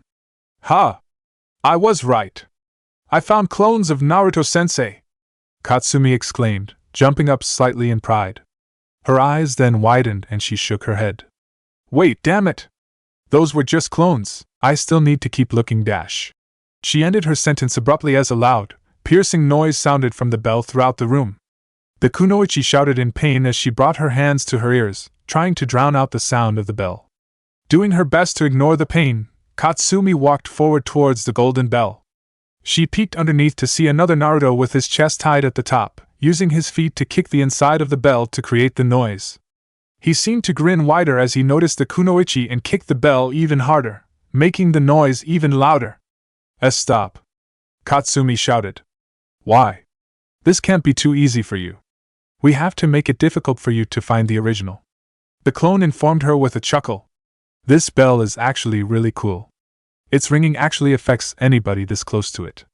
Based on what Dosa said, it affects their brain, so you're going to have a difficult time dash. The clone was unable to finish his explanation, as Katsumi fired an arrow directly at it, dispelling it from existence. She then began to walk towards the door, moving in an awkward fashion. I can barely walk straight. God damn it, Naruto-sensei, I'm going to get you back for this. She told herself as she walked out of the room and into the rest of the shrine to keep looking. The building Kanji had went into the search was some type of guest building, filled with bedrooms, bathrooms, and a spare kitchen for visitors to the Uzumaki clan. The Yamanaka walked into one bedroom. Upon entering, he triggered a tripwire on the ground. What the dash? Before he could finish his declaration, a series of kunai knives and shuriken were released from the wall on the other side towards the door and towards Kanji. The Yamanaka tried to get away in time, but 2 kunai managed to cut into his right shoulder and right arm. He hissed in pain. Naruto-sensei did say this was going to be like an infiltration mission. Makes sense he'd booby-trap some rooms, he realized as he pulled out the weapons from his body. This sucks. I'm actually gonna have to be careful now. His thoughts came to a half as he heard an approaching noise.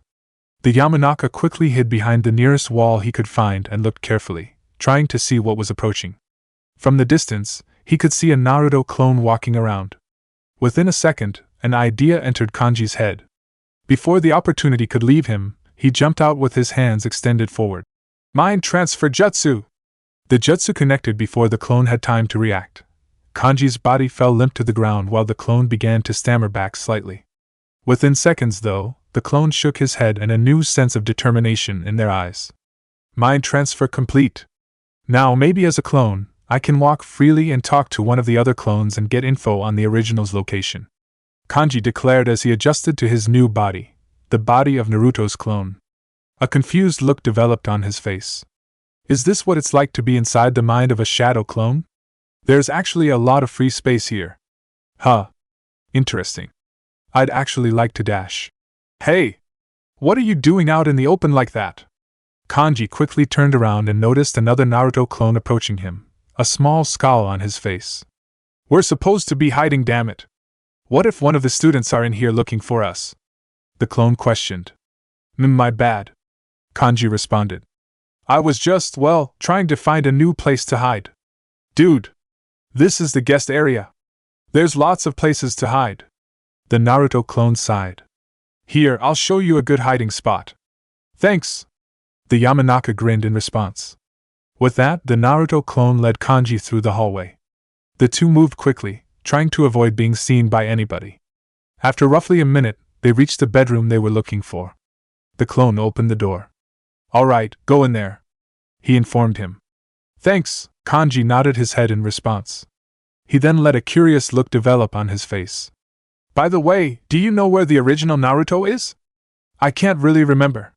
Dude, none of us know. The clone responded, eyeing the other clone in front of him suspiciously. Why? Well, I was kinda wondering to know if I managed to find the 3 kids and wanted to let them know where they were. Just in case he wanted to know how they were doing on the test. Kanji answered. Naruto's clone nodded in understanding. This caused Kanji to mentally sigh in relief. Good save, he told himself. Well, just to let you know, you can always dispel information and it goes straight back to the original. The clone commented. All of us know that, but I guess I understand why you wouldn't. Immediately, the clone shoved Kanji against the wall. The Yamanaka nearly yelped at the impact. If I were you, Kanji, I'd dispel the jutsu. Believe me, you wouldn't want any of us clones doing anything to your body while you're in the mind of a clone, would you? The clone said cheerfully as it walked away. Kanji's eyes widened and he immediately made a hand sign. Release! Within seconds, Kanji's mind returned back to his original body. The curly-haired blonde proceeded to wake up, moving his original body. Okay, I'm fine. They didn't tie me up or anything. Damn, that was actually really stupid of me to just leave my body out in the open like that. I need to be more careful. He scolded himself. Well, whatever. Guess I gotta start looking. Trying to get any info from the clones is pointless, it seems. They don't seem to know where the original is. Guess I gotta just keep moving forward and look. With that thought, Kanji rushed through the guest halls, looking through each room carefully. As he searched, however, he began to notice something. Is it just me, or do I smell ink? He thought to himself. There are so many clones! Hanabi exclaimed. The Hyuga had been rushing through the main building of the compound, searching for Naruto. She rushed into each room that she saw clones inside, attacking them and hoping to find the original amongst them. Each time, however, proved unsuccessful. Don't stress out, Hanabi. We'll find him eventually, Hebihiro told her reassuringly. I know, it's just bothering me, she admitted with a sigh. I thought that the Byakugan would be able to help me, but I can't seem to tell the difference between a clone and the original Naruto. Everything is really starting to look the same. That's what's cool about shadow clones. Hanabi did not need to turn around, nor did she need to hear the voice. She knew a clone was approaching her with a kunai. Before she could react, however, Hebihiro quickly turned around and spat out a small bullet of venom from his mouth. The venom made contact with the approaching clone, destroying it. Looks like you decided to join me in attacking the clones, Hanabi noted with a look at the snake around her neck. I told you not to stress out, yeah, but that doesn't mean I'm not irritated either, Hebihiro answered, shaking his head. I'm getting tired of seeing his face all over here. Same, Hanabi giggled in response. It's even worse for me, 'cause I see so many of them at once with my eyes. She opened her mouth to say something else to the snake, but she stopped as she saw something in the corner of her vision. In a room at the other end of the building, she saw a Naruto standing in the center, staring to make a hand sign. Immediately, a series of clones appeared in the room and started to run out. Wait, I see it. I see the original making more clones. I found him. She grinned as she processed the thought. I did it. With that in mind, Hanabi quickly ran in the direction of the room. A minute passed by before she reached the room. The Hyuga reached for the doorknob and opened the door, entering the room to confront the original Naruto and the few clones that were still in the room. Instead, she was greeted by the sight of a Naruto clone making the hand sign for the Shadow Clone Jutsu with the scroll directly under his feet. A smug grin was on the clone's face. What's up, Hanabi? Did you think I was the original summoning clones instead of another clone unsealing more clones from a scroll? He noted with a chuckle. I was tricked, Hanabi realized. Immediately, the other clones in the room started making hand signs. The clone in the center also began making hand signs as well. Hanabi's eyes widened as she immediately rushed out of the room to avoid the attack. Water style, gunshot! The clones finished the jutsu in unison. Katsumi was the first of Team 9 to finish looking through her building. As such, she was the first to arrive at their meeting point. She waited roughly 2 minutes before she was joined by Hanabi. The civilian-born Kunoichi waved to greet her, but her eyes quickly widened as she took in the sight of her teammate. What happened to you, Hanabi? She questioned. Hanabi was completely soaked. Water was dripping from her hair and the ends of her clothes. Even Hebihiro was completely drenched. Water was dripping from the snake's body onto Hanabi's clothes. A puddle was beginning to form underneath her. Both the Hyuga and the snake looked visibly annoyed. I don't want to talk about it, she answered. Naruto-sensei got you, didn't he? Katsumi guessed with a chuckle. I understand. He got me a little bit early and my ear still hurts like a bitch. Hurts a bunch, Hanabi corrected. You're still going to do that? The civilian-born shinobi sighed. Yup, she replied simply. You two not have any luck either? Both Katsumi and Hanabi turned their heads to face the sound of Kanji's voice. Both Kunoichi's eyes widened at the sight of the blonde. A large, elaborate mustache and beard was drawn on Kanji's face with black ink. What the? Katsumi couldn't finish her sentence. She burst into laughter and nearly fell to the ground in her amusement. Heh. Hee. Hanabi couldn't help herself either and started to giggle. Are you two laughing at my marvelous facial hair, courtesy of Naruto-sensei himself? Kanji questioned, looking distraught at their laughter. Indeed, it is a curse. It was the penalty for not being sneaky enough. Kanji, go ahead and say as many puns as you want right now. You're not going to ruin my mood. Katsumi commented, still laughing. Really? As many as I want? A smug look developed on Kanji's face. I have an inkling that you'll regret that in a little bit, because honestly, I have a lot of pent-up frustration right now from having my face marked like this, so I have tons of dash. The Yamanaka's words stopped as Hebihiro opened his mouth and released a gush of water from it directly at his face. Kanji yelped in surprise, but he did nothing and allowed the water to his face. He eventually used his hands with the water to clean off all of the ink. After a few seconds, the pin-drawn facial hair was gone. I know you were probably trying to just get me to shut up, but I appreciate you doing that for me, Kanji said cheekily, smiling at the snake. No need to thank me, the snake replied simply, shaking his head. Another second passed by before the mood around the three sobered up. Hanabi and Katsumi stopped laughing and the smile on Kanji's face vanished. Alright, so we tried those 3 buildings and all failed, I guess. Where should we look next? He questioned. Hanabi immediately began to concentrate, looking for the areas she would assume Naruto would most likely be hiding. Really? That's his test? Anko questioned, her face morphing into a grin after she finished a sip of tea. Yup. Shikamaru nodded with a small smirk on his face. The Nara had decided to make a brief stop by Anko's apartment to chat with her. After unintentionally stumbling upon her eating lunch and joining her for a cup of tea she quickly prepared, he brought up Naruto's exam for his students. Anko was quickly very glad that Shikamaru had come by. Oh, that's brilliant! And it suits him, she exclaimed. Those kids are going to have a horrible time finding him. Yeah, they are. Shikamaru chuckled. Naruto already told me about all of the extra booby traps he set. Everything from shuriken and kunai to harmless things like buckets of water and paint. Those students of his are probably gonna hate him after all of this. That's perfect. Anko's grin seemed to grow even wider. I would have thought you know about it though. Naruto told me about it as soon as he thought of the idea. The Nara commented with a shrug. Well, to be fair, I've been a little busy recently.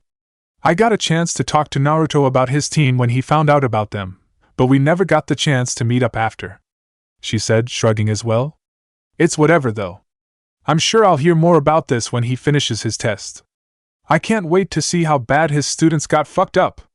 "Yeah, I'm looking forward to it too," Shikamaru admitted with a chuckle. He then proceeded to stand up. "Anyway, I didn't mean to bother you while you were eating. I just wanted to talk to you a little bit about it." "Nah, don't worry about it. Thanks for letting me know, actually," the snake summoner replied with a smile. "You're welcome to come by any time, Shikamaru." "You already know that, damn it!" Shikamaru proceeded to chuckle in response. The two jonin said their goodbyes before Shikamaru proceeded to walk out of the room.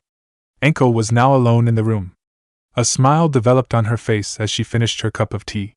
"I'll probably see about stopping by tonight and asking Naruto about how his brats did," she mumbled to herself. "They'll probably pass, but I'm willing to bet he has some good stories to say about everything went." After finishing her tea, Enko took the cup and an empty plate to her sink and began to wash her dishes. Just as she started, however, there was a knock on her door. She immediately grumbled and set the dishes in the sink before walking to the door. Enko proceeded to open the door and prepared some form of witty greeting. The words died on her lips, however, as she locked eyes with two shinobi. The first was a woman that she had not met before. She was a woman with long, curly black hair and icy blue eyes.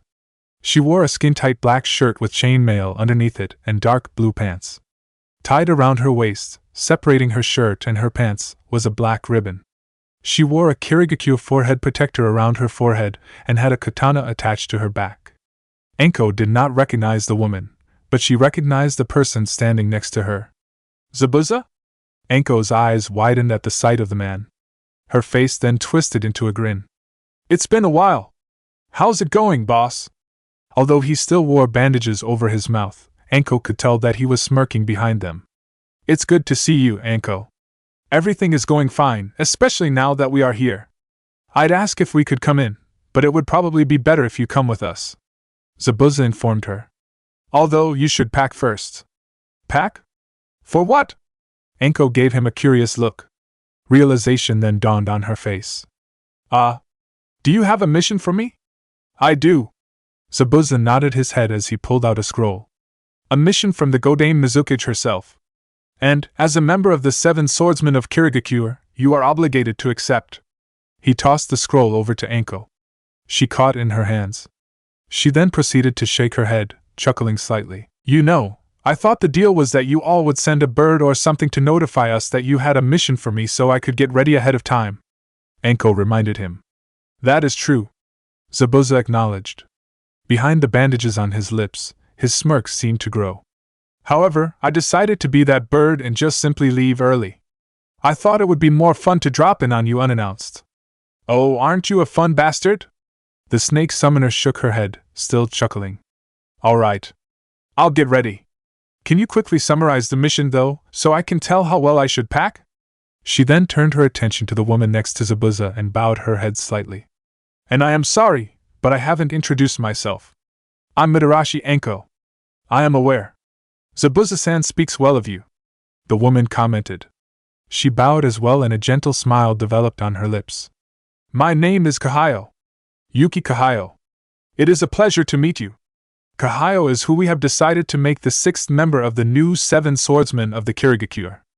As a result, she will be accompanying us on our mission to retrieve the swords that she will use," Zabuza stated. His face then twisted into a scowl. "The mission is an A-rank mission and it is long overdue, but it's about time we retrieve the Kiba blades. We have tracked down Kurasuke Raiga's location to a village near the Hai no Kuni, Kusa no Kuni border. We are going to assassinate that bastard and take his swords back for Kirigakure." Enko nodded in understanding. She quickly excused herself as she went to retrieve the necessities she would need for her mission. The first thing she reached for was the scroll that contained her own sword, Shibuki. A grin developed on her face as she ran her hand down the scroll. "Guess it's about time I really got a chance to use this thing in legit combat. Raiga, your ass is mine," Enko told herself as she attached the scroll to her back. "Damn it, this is going nowhere," Katsumi grumbled. The 3 genin hopefuls of Team 9 were breathing heavily after another round of searching around the Uzumaki clan compound. They had failed, once again, to find the real Naruto, only a series of clones. They also had been greeted by various traps that stalled them. Katsumi had water dripping from her hair and blotches of green and orange paint scattered across her clothes and her skin. Kanji had mud all over his clothes and had scratch marks across his visible skin. Hanabi had pen markings that the clones had managed to somehow draw on her face and her hands. She now had the Uzumaki clan symbol on both of her palms and a crudely drawn depiction of the Yondaime Hokage, Namikaze Minato, drawn on her left cheek. Even Hebihiro had marked with ink. The snake had a small depiction of a toad on his head. I can't believe this is so difficult. I honestly thought we'd have found him by now, Hanabi admitted. And we're running out of time too. Do you know how long we've been looking for him? 2 hours, I think? I don't know. This whole test has just simply drained me, Kanji said with a long, drawn-out sigh. I think my mind is beginning to play tricks on me too, because I always think I'm seeing Naruto-sensei everywhere. I see him in one room, then he's in another room, then another, then dash, we get it. He's using his clones. Shut up, Kanji! Katsumi hissed, shaking her head. Honestly, I'm getting really tired of seeing him as well, though. It's almost enough to make me want to try and find his cousin. At least that dude would be a different sight than another fucking clone. Hanabi frowned. She opened her mouth to correct Katsumi's word choice, but then her eyes widened in realization. Wait, Naruto-sen's cousin? She repeated the phrase. Yeah? Katsumi gave her a confused look. What about it, dash, of course! Hanabi exclaimed, slapping her hand against his head. How'd I not think of that earlier? Think of what, dash? As Kanji began to ask his question, realization hit him as well. Oh wait, I get it. Damn, I feel stupid. Really stupid. What? What do you two get? Katsumi questioned, blinking in confusion. Naruto-sensei made a point to mention his cousin, Masamune, was here and informed us to not threaten or hurt him. He didn't say, however, that we couldn't get information from him, Hanabi declared, grinning. Oh. Katsumi's eyes widened in understanding. A confused look then developed on her face. Wait, but do you think he'd actually tell us anything? Like, would he help us pass his cousin's test? That's the thing, though. He doesn't have to actually tell us. We can still get the information from him, Kanji said with a chuckle. I can get a look inside his head and see what he has to tell us. Katsumi's eyes lit up again. A wide grin developed on her face. Hell yeah! Alright, let's hurry! We don't have much time to find him, Hanabi stated as she began to rush off. I can see where Masamune-san is. He stands out amongst all of the clones in the area. Come on, let's go meet with him. With those words, Kanji and Katsumi followed behind the Hyuga. It took the trio 5 minutes before they reached another small-sized building on the compound. The building was painted black and had cut marks on the side, as if the building had been struck with swords. Hanabi, Katsumi, and Kanji entered the building. They quickly found themselves in what appeared to be a blacksmith's workshop. Standing in the middle of the room was Uzumaki Masamune. The young man was currently swinging a sword around in the air. A few seconds passed before he swung the blade at an apple. The attack pierced it, cutting the fruit in half. He quickly sheathed the sword before turning his attention to the genin hopefuls. Are you 3 Naruto's students? He questioned. We are. Hanabi bowed in respect. We are dash. Wait, aren't you that Hinata girl's sister or something? You look a little like her. Masamune noted, eyeing her curiously. Yes, Hinata is my sister, Hanabi admitted. Well, next time you see her, tell her I said hey. I haven't really been over much whenever she's here, but she's always been a cool girl to me, the blacksmith said with a chuckle. His eyes then narrowed. So, what you are all doing here? You all should be able to tell that Naruto isn't in here. No, but you know where he is, don't you? Katsumi questioned. Masamune shrugged in response. I'm not a shinobi. A lot of things he tells me about stuff like that go in one ear and out the other. I don't really know much about what his test today is even about. Sorry. For some reason, I don't really believe that, Kanji admitted with a chuckle. Can I ask you something? It's a yes or no question. What? Masamune questioned, looking at the Yamanaka in confusion. Just say yes or no. Kanji pressed. Yes? The blacksmith turned his head slightly in confusion.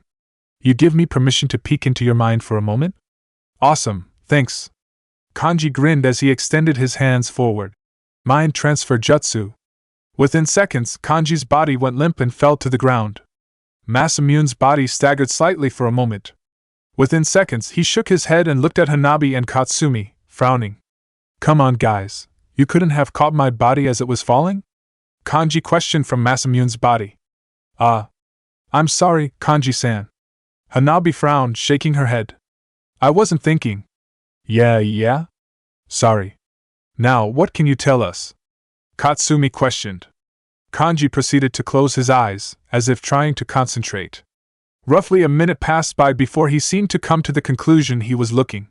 Satisfied, he opened his eyes and made a hand sign. Release. Masamune's body, once again, staggered.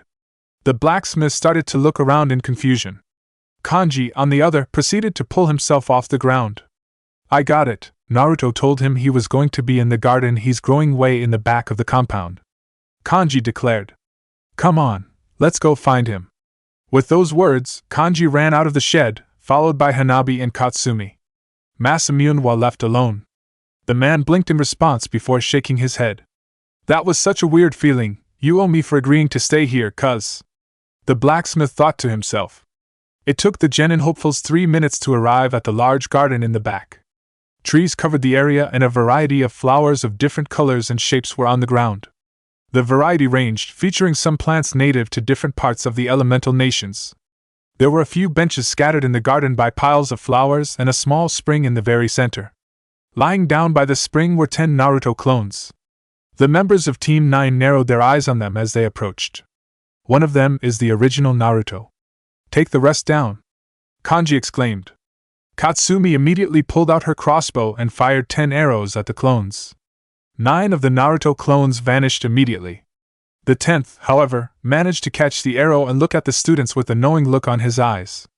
Found him, Katsumi stated, grinning at the sight of the jonin. The 3 genin jumped directly in front of him. A triumphant smile appeared on each of their faces. Naruto looked at them for a few seconds before chuckling. You all took your sweet time finding me, you know? He said with a chuckle. Honestly, you took too long. The triumphant look immediately fell and was replaced with a mutual look of horror on all 3 faces. Even Hebihiro, on Hanabi's neck, was looking at the jonin in fear. Wait, really? Hanabi blinked in response. This is a joke, right? Please be a joke. Hebihiro pleaded. No. Katsumi looked as if she about ready to bawl. How long? Were we really past the 3-hour mark? Kanji questioned, bringing his hands to his face. How far off were we from the time limit? Enough, Naruto said with a chuckle. However, I'm willing to give the 3 of you one more chance. Once again, the 3 genin hopefuls changed expressions. They were now all looking at him with hope in their eyes. What do we have to do? Find you again? Katsumi questioned. Nah. The Uzumaki shrugged in response. His eyes then narrowed on them. All you need to do is impress me. Wind style, great breakthrough. Naruto breathed out a massive gust of wind from his mouth directly at his 3 students. Their eyes widened in response before they winced in pain as the wind began to cut into them. Quickly, the members of Team 9 jumped out of the way, freeing themselves from the wind. If you 3 want me to change my mind, then make me fight and show me how strong you all really are, Naruto shouted. After his statement, the 3 shinobi nodded their heads in understanding. Katsumi then raised her crossbow up and fired a barrage of arrows at Naruto. The jonin quickly maneuvered, dodging the attacks. He then rushed forward directly in front of the kunoichi, raising his fist to attack her.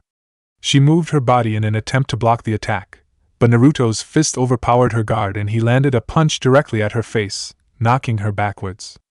Hanabi and Hebihiro quickly exchanged a look.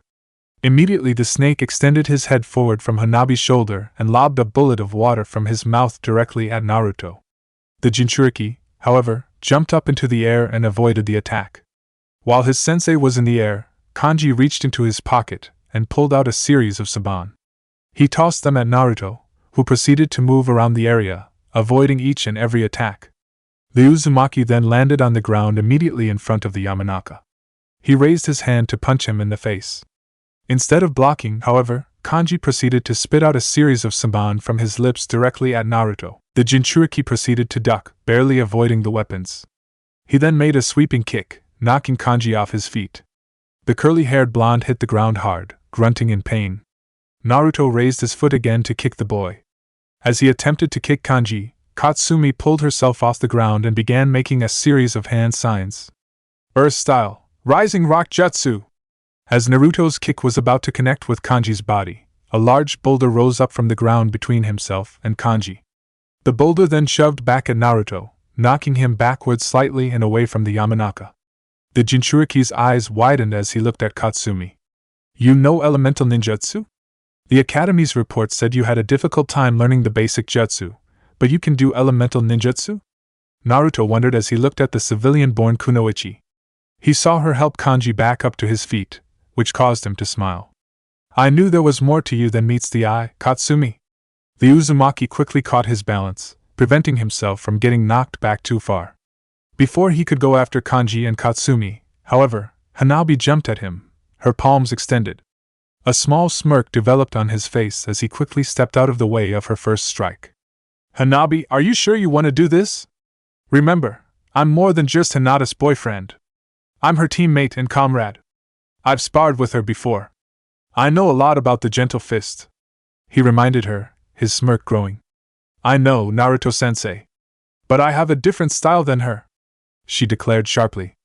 Before Naruto could say anything, Hanabi charged forward again, trying to strike at him with her palm. Naruto sidestepped, avoiding the attack, and tried to land a punch at her. Hanabi, however, managed to block the attack. She attempted to deliver a palm strike with her remaining free hand, but Naruto managed to grab onto her wrist, stopping her. Yeah, she has a more aggressive, offensive style. I forgot Hinata-chan's style is a bit more evasive and mobile. I can see that Hanabi has a bit more force in hers than I was expecting. Naruto acknowledged. That's pretty cool. Naruto was pulled from his thoughts as he noticed Hebihiro extend his head forward at him in an attempt to bite him. The Uzumaki quickly jumped backwards to avoid the snake bite, which caused him to free his grip on Hanabi's hands. She then jumped forward, trying to strike at him again. He was forced to jump back more, placing more distance between himself and the Hyuga. So that's what she meant when she and Hebihiro fight together. He helps in conjunction with her gentle fist. That's actually really cool. I wonder if Hinata-chan has thought about that before? Naruto wondered. Maybe his thoughts were interrupted, once again, as Katsumi charged forward at him. She had put her crossbow to the side and, instead, was gripping the wooden sword tightly in her hands. Katsumi swung the sword at Naruto, but he proceeded to step to the side and avoid the attack. He then turned around and punched at her, but Katsumi managed to move away in time. She then swung her sword again at Naruto. This time, however, Naruto opted to stop it, reaching forward with his hand and catching it before it could hit him. Katsumi tried to apply further force and overpower him, but Naruto was not budging. This is why you need a real sword. I couldn't do this with a metal blade, but with a wooden one? Naruto shook his head and tightened his grip on her sword, causing it to crack slightly. Yeah, I could definitely overpower it with just my hand. Shut up! I know that! Katsumi hissed. Realizing that Naruto was not going to move, and also not let go over her sword, Katsumi jumped backwards, dropping her sword. She quickly ran through hand signs. Earth style, rising rock jutsu! The ground underneath Naruto's feet raised upward, rocketing two boulders directly at him. The Jonin managed to jump away in time, still holding on to Katsumi's sword. A scowl developed on her face as she made a gesture with her hands. The two boulders launched into the air, directly at Naruto. Uzumaki proceeded to dodge the attacks, jumping away just in time. He then made a series of hand signs. Fire style, fireball jutsu! The blonde proceeded to breathe out a large fireball that flew through the air directly at Katsumi. Before the fireball could hit her, however, Hanabi proceeded to jump in between the attack and her teammate. The snake on her neck extended his head slightly before breathing out a torrent of water from his mouth at the fireball. Hebihiro's water proved powerful enough to counter the fireball, causing it to disappear. Quick work, Hanabi. Thanks a lot! Katsumi gave the girl a thumbs up. Don't thank me, thank Hebihiro! Hanabi informed her, gesturing to the snake around her neck. Well, thank you then, Hebi. The civilian-born Kunoichi said to Hebihiro, smiling. Thanks. Hebihiro mumbled in response, a small blue-colored blush on his face. Naruto eyed the two kunoichi and the snake curiously for a moment. He turned away, just in time to notice Kanji throw two shuriken in his direction. The shuriken flew right by him, to the right and left of the wooden sword he was still holding, just barely failing to make contact with it. Just after the shuriken flew by, Naruto felt the sword get pulled from his grip. Ah! The Jinchuriki's eyes widened as he looked at the Yamanaka. Kanji grinned at his sensei as he made a tugging gesture with his hands. Translucent string that was attached to his shuriken had managed to catch on to the sword. He proceeded to pull the sword out of Naruto's grips. The wooden sword, tied up in the string, flew towards him. He caught the sword and proceeded to catch it. He then tossed it back to its owner. "Hope you appreciate the favor I just pulled for you, Katsumi," Kanji called out to her. "Kanji, I swear." Katsumi shook her head to the side. Despite her comment, she had a smile on her face as she tightened her grip on the sword. "Thanks a lot. What are teammates for?" The Yamanaka shrugged. "Yeah, those three are definitely going to be a great team," Naruto realized, resisting the urge to grin at his students. "I'll let them know they passed in a little bit. Right now, though, I want to see if they can do anything else. They seem good at helping keep each other safe. Can they work together to actually hurt me? So you guys can work well together. Congratulations." He spoke aloud with a small chuckle. "Now, let's see if that means you can actually manage to do some real damage to me." The Uzumaki took in a deep breath before beginning to exhale at them. Wind style, drilling air bullets. Multiple bullets of air shot forward towards the three genin hopefuls. They were unable to move away in time and were all sent flying backwards. Hanabi and Katsumi managed to catch themselves before getting knocked too far away, but Kanji ended up getting knocked back against a tree. He coughed up blood upon impact. Naruto proceeded to rush forward at him. He raised his fist, ready to strike at him. Before his attack could connect, however, Kanji managed to jump up, avoiding Naruto's attack. He landed directly behind him and quickly tossed 10 shuriken, 5 to Naruto's right and 5 to Naruto's left. The shuriken made contact with the ground. After throwing them, Kanji made a tugging gesture, causing translucent string to appear and tighten around Naruto's body. The string managed to tie him to the trunk of the tree. Sure style, rising rock jutsu. 2 rock formations rose up from the ground directly around Naruto's hands and arms. The earth surrounded them, preventing him from pulling away.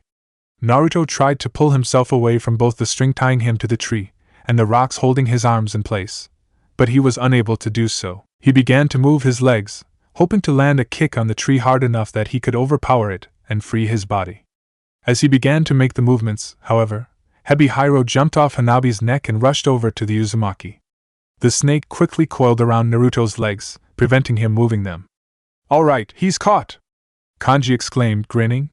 "Good work, you all!" The 3 members of Team 9 exchanged a look of pride before they turned their full attention back to the Jonin-sensei. Katsumi tightened her grip on her wooden sword while Hanabi got into permission to charge, preparing to strike at Naruto with her gentle fist. "All right, no need. No need. I've seen enough." Naruto spoke up with a light laughter. In an instant, Naruto overpowered the string and the earth holding him in place, causing the string to break and the boulders holding his arms to crumble. He then reached downward and uncoiled the snake around his legs. He held up Hebihiro in his hands, who was looking bashful at being overpowered so easily. The Uzumaki then let the snake down on the ground. Hebihiro quickly slid his way back to Hanabi's side, returning to his original position around her neck. "So that's enough? Did we pass?" Katsumi asked, crossing her fingers slightly. "Technically speaking, you all already passed when you found me," Naruto said cheerfully, causing his students' eyes to widen. "It took you all 2 hours and 49 minutes to find me." "Wait, really?" Hanabi questioned. "Then why did you say we were too late?" "I was going to say that regardless of what time you arrived. If you had gotten too early, I would have just accused you all of cheating or something," the Uzumaki admitted with a chuckle. "I just wanted to find an excuse to spar for a bit. Not do anything too in-depth. I just wanted to get a vibe of some of your general reflexes, how you all fought individually, and how you would all work together as a team. It wasn't going to be long either. I just wanted to do enough for me to get an impression on what you all can do and give me an idea on what I can work on with you all." A smile then developed on his lips. and I have to say, you all did pretty good. You had good reaction times for genin and definitely know a few techniques that took me by surprise. And you all worked together very well for people who were just assigned together at random. As Naruto began sharing his praise, a wide smile developed on the faces of all of his students. Kanji proceeded to chuckle to himself, placing his hands in the pockets of his jacket. Hanabi brought her hands together, and was blushing slightly at the praise. Hebihiro whispered congratulations in her ear, which caused her smile to widen. Katsumi was seemingly resisting the urge to jump up and down in place in excitement. That being said, I was going to see what I could notice that you all would need to work on, and I definitely found areas that need to be improved. The Uzumaki admitted. His eyes then narrowed slightly on Katsumi. And while I will discuss them more later with you all, I would like to say that your sword, Katsumi, needs to get replaced. It really is pretty easy to overpower a wooden sword. If you really want to swing that around and use it on me, we're going to need to get you a real sword and not something I can actually easily block with my hand. Ah. The excitement seemed to fade from Katsumi's eyes and she frowned. Well, it might be a while for that. Not gonna lie, this was really all I could afford. Naruto's eyebrow rose at her comment, but he quickly shook his head. Well, since I know you all found out where I was from Masamune, you just met my cousin who was a blacksmith, and you just saw him swinging around a sword he just finished making. Come by his store in town someday. I'm sure he could get a really good, cheap sword for one of his cousin's students. Immediately, the excitement returned to Katsumi's eyes. The kunoichi was unable to resist her urges this time, however, and began to jump up and down. This caused Naruto, along with Hanabi, Hebihiro, and Kanji, to chuckle. Anyway, congratulations you all. Team 9 has officially passed, the Jonin declared. He opened his mouth to say something, but he was interrupted by the sound of a loud, rumbling noise from his stomach. Now may be a good time to go eat. Do you all want to go to Ichiraku's Ramen for a celebratory lunch together? My treat! That's the place you, Hinata-Nizan, and Shikamaru-san go to a lot, right? Hanabi questioned. The very one! Naruto nodded his head in affirmation. Never heard of it. Katsumi commented, shrugging. I actually don't think I've ever tried ramen before? Never heard? Haven't tried ramen dash. Naruto shook his head, interrupting himself. He then quickly rushed over to his student and grabbed her by the hand. Well, we're fixing this life mistake right now then. Come on. With that declaration, Naruto charged towards the exit of the compound, dragging Katsumi behind him. Whoa, okay, I'll go try ramen. Come on. Let go of me, the civilian-born kunoichi requested. Hanabi and Kanji stood still, watching their Jonin-sensei drag their teammate away. After staring for a few seconds, they looked at each other and shrugged. So that happened, Kanji commented. Should we follow? Hanabi asked. Before the Yamanaka could reply, 2 Naruto clones arrived in the garden and grabbed the 2 genin. Yeah, you guys should. Come on, one of the clones exclaimed. The 2 clones then hurried off behind the original Naruto and Katsumi, dragging both Hanabi and Kanji along with them. Good evening, Hayashi. Do you mind if I come in? Hayashi, who had been working on paperwork in his office, looked up to see a man enter the room. He was a short man with long gray hair that went down to his back and the same white eyes that all Hyuga clan members had. He wore a loose-fitting white kimono with a sash holding it in place around his waist and wore a brown haori over the kimono. For a brief second, Hayashi's eyes narrowed on the man as he entered. The moment passed, however, and the Hyuga clan leader simply nodded in acknowledgement. Good evening, Yashikane. I do not mind. Did you have something to discuss? Hayashi questioned. The gray-haired Hyuga, Yashikane, nodded his head.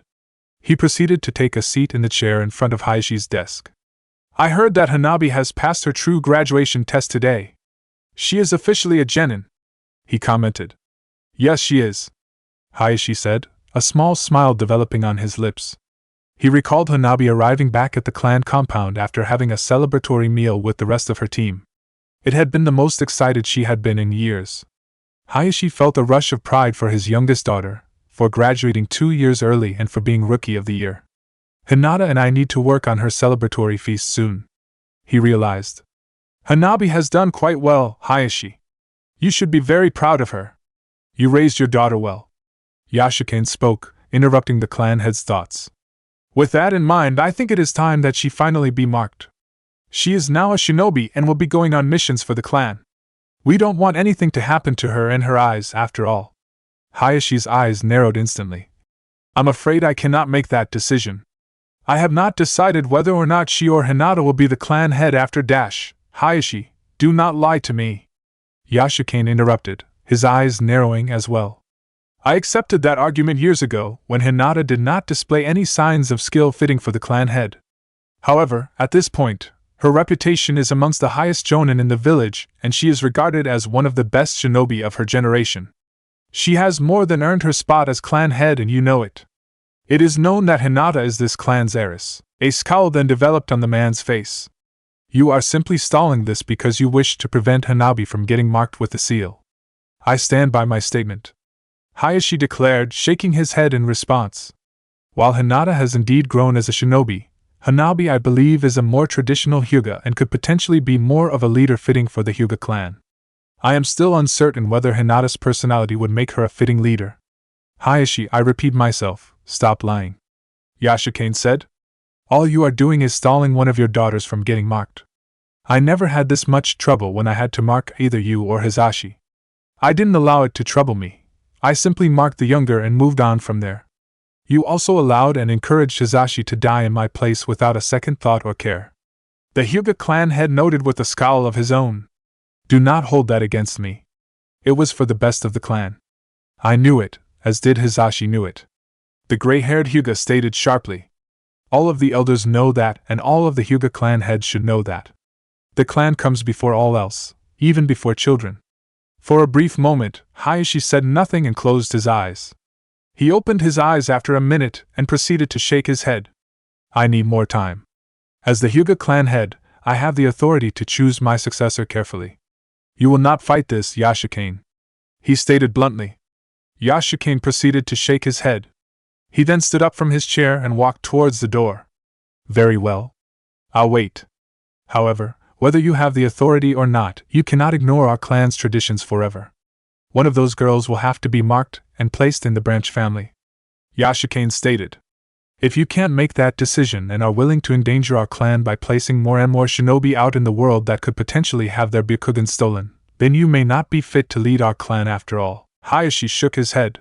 You may leave now, father. With that statement, Yashikane left the room.